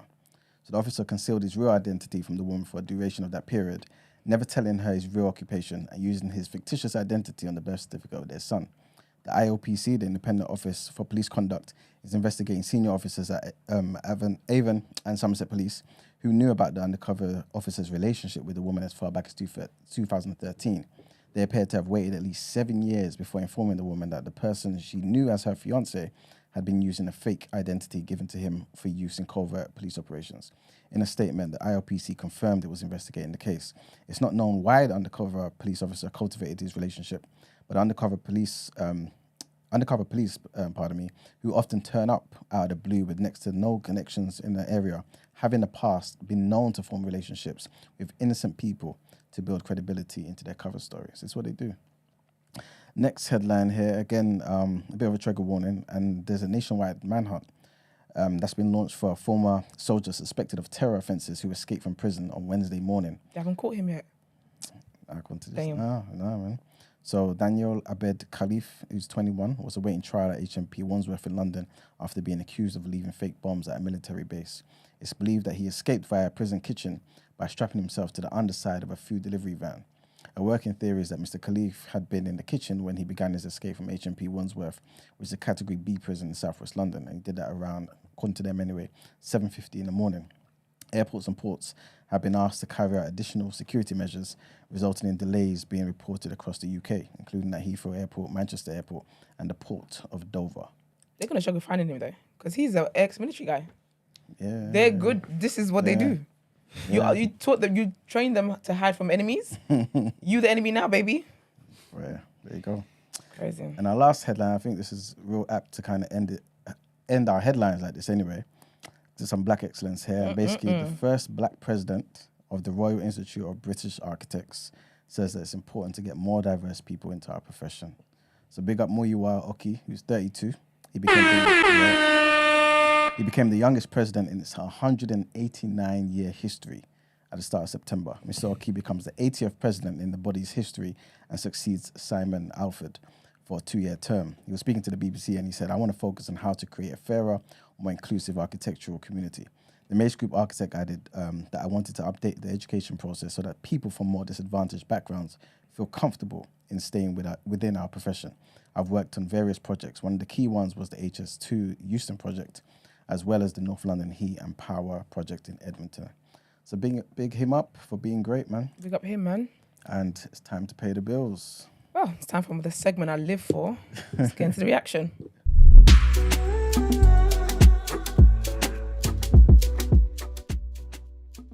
Sorry to disappoint you, Esther, but there's not really much to react to. Oh, that is a shame. Today. I mean, the boys might have a That's little a talk damn because shame. the Ballon d'Or You list don't have is. Yeah. The Ballon d'Or list is out. I've never actually cared or paid much attention to the Ballon d'Or list because no one actually. Should I speak for myself? Let's speak for myself. I've never cared who's on the list. Even whoever finishes second and third, it never matters. It's only about who's going to win it. We kind of always know who's going to win it every year when you walk into it. Maybe there's been a few surprises. It's kind of very well surprised us one time or something. I don't know. But because this year, there's a long list. I'm not going to read out anybody who's on the list. Big up everybody who made it. But let's also big up Bukayo Saka and Martin Odegaard for making the Ballon d'Or list. Nobody give a shit about that, but get your Arsenal shit off. Go on, do it. Big them up. Man, they ain't gonna win. Salty, Nobody's gonna bro. care or remember. Why you so salty? I'm not Why even you so salty. salty? That's why I said do it. Give them Why their you so moment. salty? I just want to big up my guys and you're How's it getting salty? I just bare said in your bag. there's bare other man on the list. I wasn't salty about them, but because it's Saka and Odegaard is salty. I just said nobody cares who's on the list. Mugs, relax, bro. All right, go on then. Big them up. Give them their moment because big you up. care. I did say I was speaking for myself as well, so that's fair. You speak for yourself now. Big up Saka and Odegaard who made the Ballon d'Or list. 2 Arsenal players doing great things, man. And Saka won PFA Young Player of the Year as well. He's having a great year. He and is. he won England Player of the Year too. That's true. I mean, any Man United reps here? Yep. Oh no. But that wasn't for being No, at that's United. not what you asked. That wasn't for being at United. That is not the question you asked. That wasn't for being at United. Do you see what we're doing? Is that fair? That's not the question you asked. Onana is not on the Ballon d'Or list based on his time at United. Who does Stop it. Onana play for? Stop it. Who does Stop Onana it. play for? Stop it. You asked Stop me, it. is there any Manchester Clutching. United representation on this list? Clutching. You just told me that you don't care. I don't. So don't care then. That's unfair. Don't care then. Don't care then. Okay, cool. Who do you think is going to win? It's definitely Messi, but the only person who can challenge him is Haaland, right? Yeah. Who would you prefer to see win it? Messi. Won the World Cup for Argentina. This will probably be his last Ballon d'Or. Give it to him as a swan song. So, what's it called? Is it called Sarah? What is it called? Do you think we're saying there's no argument for Haaland with the 52 goals? There is, but you know what it is? Haaland's inclusion, or if he wins, it's based on goals, not his actual, like... He's 22, just won a treble, bro. I know, yeah, but he didn't win treble by himself. No, but you don't do that. That's not fair. You can't do that. It's your accolades and what you've gone on for. You asked He's me what won my the treble. preference is, and I told you it's Messi. Yeah, no, I know, but I'm saying just to say he didn't do it by himself. Nobody done it by himself. They're all part of team sports, but the whole team ain't on there. Yeah. You know what I'm trying to say? Like, so you have the season. Messi didn't win the World Cup by himself. You know what it is? Based on Haaland's overall gameplay, I don't think he deserves to win the Ballon d'Or over Messi. Okay. Based on just being just a pure goal scorer, innit? Because he didn't contribute. And I know that's his role, and I'm not knocking him for what he's meant to do. But if I'm comparing him to Messi directly, I would say based on his play on the pitch, I'd rather give it to Messi. Despite the fact that he scored all them goals and won Champions League and all that stuff, innit? Because it is Messi and just the whole narrative that's been around his whole career and needed to get it done and getting the World Cup done on the stage that he did when he did. Yeah. There's no story that's gonna That's gonna Messi's trump that. Messi is the football darling. They're gonna give it to Messi, and then next year, Haaland can battle it out with Mbappe and whoever else is in that next gen. You know what I mean, I would love for I know Messi's gonna get it. He deserves it. Just for all the reasons that you said. But I would love for Haaland to take it still, score all them goals, win the treble at 22, different level. It would cap off out with the old, in a with crazy the new, year for him. You get sure. me? Let's give the new guard a chance and all that. I would love for Haaland to win it, but this is, as far as I'm concerned, as far as the whole world's concerned, this is clearly Messi's Ballon d'Or, and that's why I'm not really excited to talk about it. If you're speaking about Man City and winning the treble, you've got Kevin De Bruyne on there.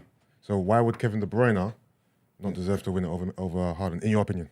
Kevin De Bruyne got injured in the final, came off. He didn't. That's not his fault, bro. That's only one game. Yeah, he got injured in the final before that as well. You know what it is. That's the final before that. Yeah, I'm just saying they all play for the same team. Cool. If I was one of them, was going to get it from the team. Rodri's there too. Yeah, Rodri's been cold. Rodri's been vital. Rodri's dope, but Rodri ain't 52 goals in 52 games. Because he's not a striker. That's it then. It's not my fault. He's not a striker. Yeah, so you can only play the hand you was dealt. No, my man's got the goals. What's Rodri done? Everyone has a role, bro. So whose roles is more important? Whose role is more important? He's got 50-something goals, bro. I get you can't compare the fact that he scored goals. Rodri is not a striker. So in Rodri's role and what he's meant to do, let's just use, I don't know, tackles, interceptions. If Rodri excelled in those and that broke up play and stopped the opposition from scoring, then he should get his praise too. I know goals win. I know being a striker is glamorous, right? But I'm just speaking to your point of he's getting praise. He's on the list. I'm speaking to your point of, is he on the list? But he won the treble. What I'm saying is Rodri and Kevin De Bruyne also won the treble. So why aren't you that compelled to say they should win it? Because they didn't score 52 goals. Because they're not strikers. Exactly. Yeah, but okay. That's it. Right, but Haaland didn't get many assists as Kevin De Bruyne. Oh, no, I don't care about no assists. We're talking about the goals. So it is the way it is. I can't make in your up. opinion, goals, despite what happened before that, trumps everything. Goals win games, baby. Goals change games, yeah? You know what I'm trying to say? And it's the abundance. It's the sheer level. This is done that in this first season of the Prem. It's all yep, they all was part of it. All 11, not just the 3 that's on there. All 11 of them, not even all the 20-something man squad. Personally, yeah, but who helped Haaland get his goals? Kevin De Bruyne. If it wasn't for Kevin De Bruyne, do you think Haaland would have all them goals? How many assists did Kevin De Bruyne contribute to his goals? I mean, I'm just playing to your point. Is just because he scored the goal doesn't mean that he deserves it more than Kevin De Bruyne. Well, I'll be saying Gundogan more than De Bruyne last year. Gundogan got goals. Is Gundogan there again? Yeah, as well? Of course. There you go. Another Man City representative. Yeah, but it's because goals. But again, everybody likes different things, innit? I'm not gonna shirk at those goals. That level of what he done.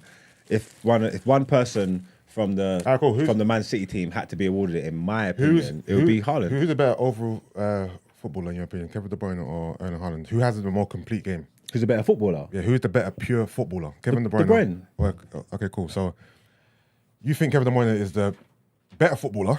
Yeah. Yeah. He also won the treble with Haaland last season. Yeah. But simply because Erling Haaland is the striker on the team, he should win Ballon d'Or. I think Haaland had the better season than him. Because he's a striker. Whatever, it doesn't matter. It's not my fault he's a striker. You keep saying that. It's not going to change it. He's the striker. He scored the goals. That's what he done, and that's what I respect. It doesn't matter. I don't understand. Okay, cool. If Onana had in the Prem this season, for example, 38 clean sheets, and Haaland scored 39 goals or 38 goals, whatever, in the season, right? Would you say because he scored goals, he deserves more accolades than? No, I'm trying to ascertain whether or not you just put a striker above everyone because football's about scoring goals and he scored the goals. Therefore, if you scored the goals, no matter what else happens, you are the champion. If someone kept 38 clean sheets in 38 games, boy, that's unprecedented. I'd respect that highly, boy. I'll be honest with you. So would you respect that more than 38 goals? Probably, yeah. Seems like it's hard. Probably seem harder to do. You think keeping 38 clean sheets is easier to do than going 38 games in the Premier, not conceding a single goal is tough. Obviously, the defenses in front of you, they're helping in that, but that's a crazy achievement. I've never seen nothing like that in my life. I'll definitely put respect on that. That's crazy. That's what I'm asking. Do you think that's a harder achievement to have 38 clean sheets? Yeah, especially if you don't play for Haaland plays for the other team and that as well. Yeah, that's crazy. Obviously it's hypothetical, but that would be mental. I'd put a lot of stock into that. Right. But again, it's not just the goals. He never got 38. He got 50 something. Like this is I get it. It's just goals, but come on, man. Just I don't know. I don't know how to. No, you know it is. I'm not going to tell my nose to put that. Goals are goals, innit? But you know what it is? Like I said before, in terms of who is the better overall footballer out of all these Man City players, it's not Erling Haaland. I'm not saying he doesn't deserve to win it, but I'm just saying he's not the best. He's not the best footballer on this list. It's not about who's the best footballer on the list. It's about the year you had. Yeah, and that's the whole point I'm making. Hear me out for a second, right? Kevin De Bruyne, Rodri. No. Wait, listen to me. No, though. Why, I'm not even finishing my point and you say no. It doesn't matter. It doesn't matter. Haaland, bro. If you're in they all play for Man City. Haaland. None of them had a better year than Haaland. None of them. I don't care what they done. None of them. You know what? I'm losing energy. Let's go. All right, that's great. So, let's get into our only other headline that I get to talk about. It says Spain's Jenny Hermoso files legal complaint over Luis Rubiales' kiss after World Cup, after Women's World Cup final. So Jenny Hermoso has filed a complaint with the prosecutor's office over the kiss by now suspended Spanish FA chief Luis Rubiales following the Women's World Cup. Hermoso gave her testimony on Tuesday, and complaints will be processed as soon as possible, the prosecutor added.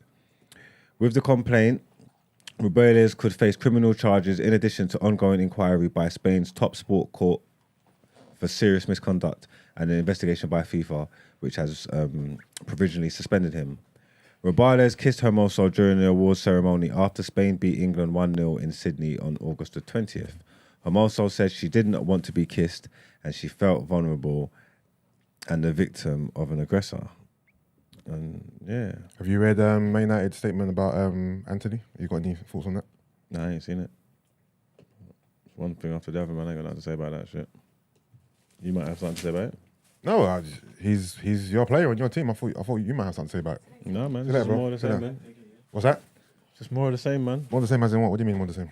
It's more fuckery with footballers. It is what it is. It don't hold no. That's a personal problem. And so I don't know. But it's United again, though, isn't it? Exactly. That's what I just said. It's more of the same. What do you want to do? It's just more of the same. No, I'm asking your thoughts on it, man. He's a United player. If Antony scored 5 goals over the weekend, you'll speak on that. So I'm not asking you what are your thoughts on this. If you haven't read the statement, then you haven't read it. My thoughts are I don't care. But you would care if he scored 5 goals against Arsenal. Yeah, because that will benefit me. That will benefit the team. So you don't care to talk on the facts. You haven't read the statement. I don't care what he's doing in his spare time. You don't care what your players do in spare time. You don't care if your players is being accused of rape. Nope. Just the same thing with Greenwood. Nope. I don't know Antony from nowhere. Yeah, man. Don't know what you want to say? No, you don't care, so we can move. All right then, let's get into Out Ere.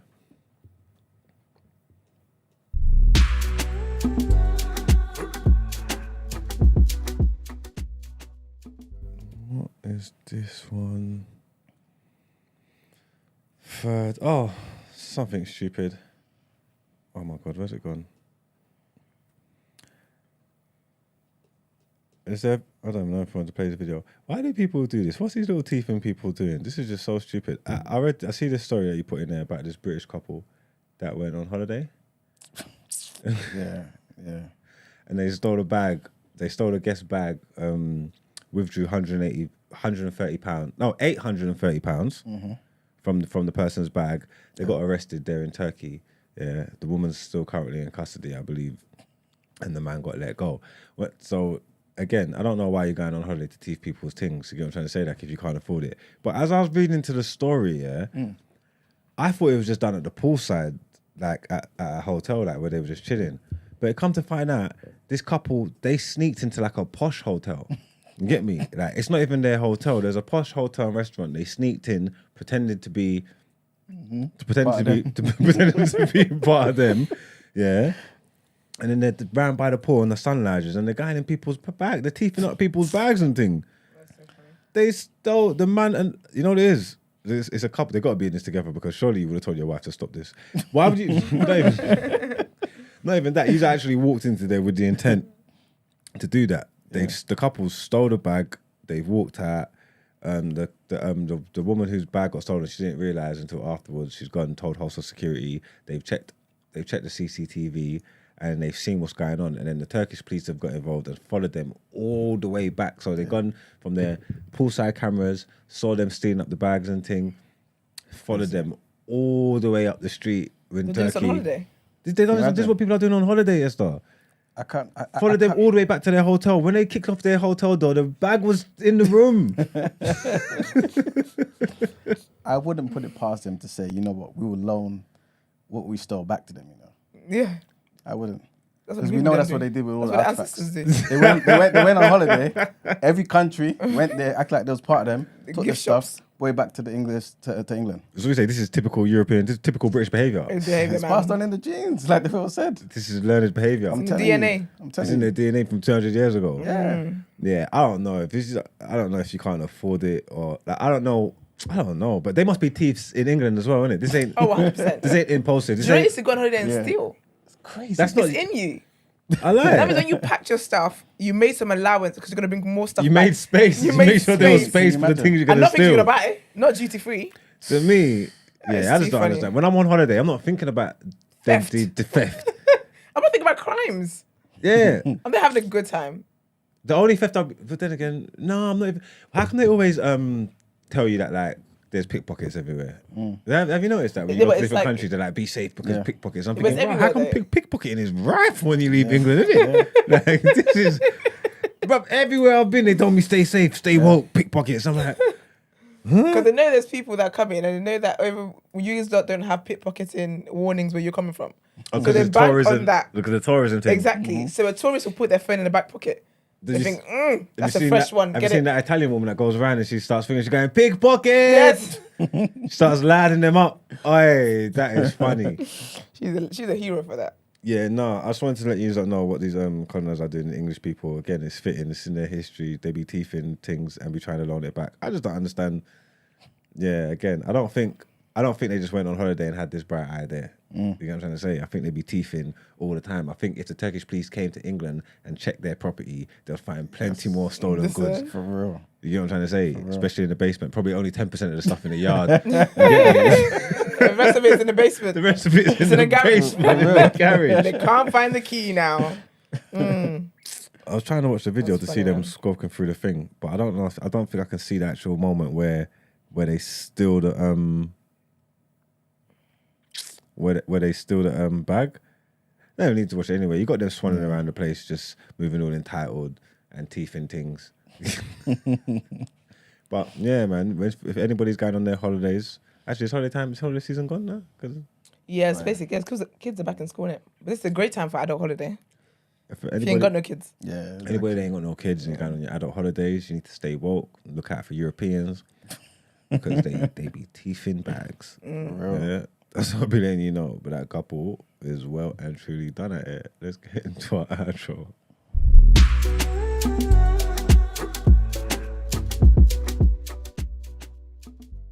That the soul is leaving my body. It's crazy. All right, well, thank you guys for tuning in as you always do. Showing up and showing out. Big up every single one of our callers today. They were amazing, amazing calls. It's nice to hear what everyone's thoughts are. So big up you guys. Please like the video before you come out of it. Share it as well. Let's share the knowledge. Let's share everything we've learned today. Share it on your timelines, all that great stuff. Your group chats. Big up, of course, our lovely guest Darrel Blake as well. Big up him. Follow him at Black Rooted on Instagram. Yep. You're going to go help? You're going to go volunteer at the school? You know what? I would love to, you know. But? And I'm going to try to. Oh, okay. Like that. Yeah, 100%. 100%. He's motivated me to want to learn more. Yeah. Because he was giving so many interesting facts. I was like, do you know what? I want to learn some more. So. It's good to know stuff, innit? It is, It's man. like, right, You just you reel know- them off. You just know stuff. His interview, I feel like that was the longest interview we've had. I think so. And he's great. Yes. Do you know what I mean? I feel like he's great. He's going to be great in that documentary. 100%. Because I wasn't sure if he was going to be shy or not. But he really was just like, he's so comfortable. He's just so knowledgeable and just with it. And he's funny and he gets you engaged. I see why them kids are loving the maths lessons. Yeah. I see it. I love it, man. Facts, man. Big up him. Big up Darrel Blake. Follow us on our social media platforms, The Day After TNB on Instagram, Twitter, and on TikTok. If you'd like to send your dilemmas in, the number is 075 6484 1073. Sis, what would you do day is upon us. The last few dilemmas we've had, it's now a thing where I'm like, okay, what's going to come through the post? Yeah. But yeah, send your dilemmas in if you would like some help, because we do give great advice. If you would like to inquire about the show or feature on the show, our email address is thedayafter@thenewblack.com. Don't forget to like the video Yes, 100%. Can I say something before we go? Of course you can. Just to reiterate, yeah, because I know obviously I'm conscious of the fact that there's loads of listeners who are not watching the video, innit? Oh, yeah, so yeah. again, his Instagram is Darrel Blake. So DARREL, 1L, full stop, Blake, BLAKE. And then his company, Black Rooted. So just at Black Rooted. Yeah. And then again, at Black Rooted Academy. That's it. Yeah, so please check him out. Support. This You is know what I'm saying? His heart is pure. He's trying to do his best for his people, man. This is amazing. Let's support, man. Just Really like what proud we're of doing him. here. You know what I'm saying? I'm really proud of him, man. Everyone's talking about, yo, we need to do this, we need to do this. We're doing it right This now. is it. Let's support each other, man. This Let's is it. all rise. And he did say that if you would like to volunteer at the academy, if you just want to know more about what he's doing, you want to donate, all that stuff, drop him a message, and he will get back to you on that. And also he does the tours as well. Exactly. I'm gonna see if I I need can to go go on on one of that those. tour. I need to. 100%. That sounds so lit. Yeah. Bring some snacks with me though. I need to eat when I learn. Yes. But but yeah, man, big up him. Love that. And that is the end of the show. Like the video. We'll see you tomorrow. Goodbye. Peace.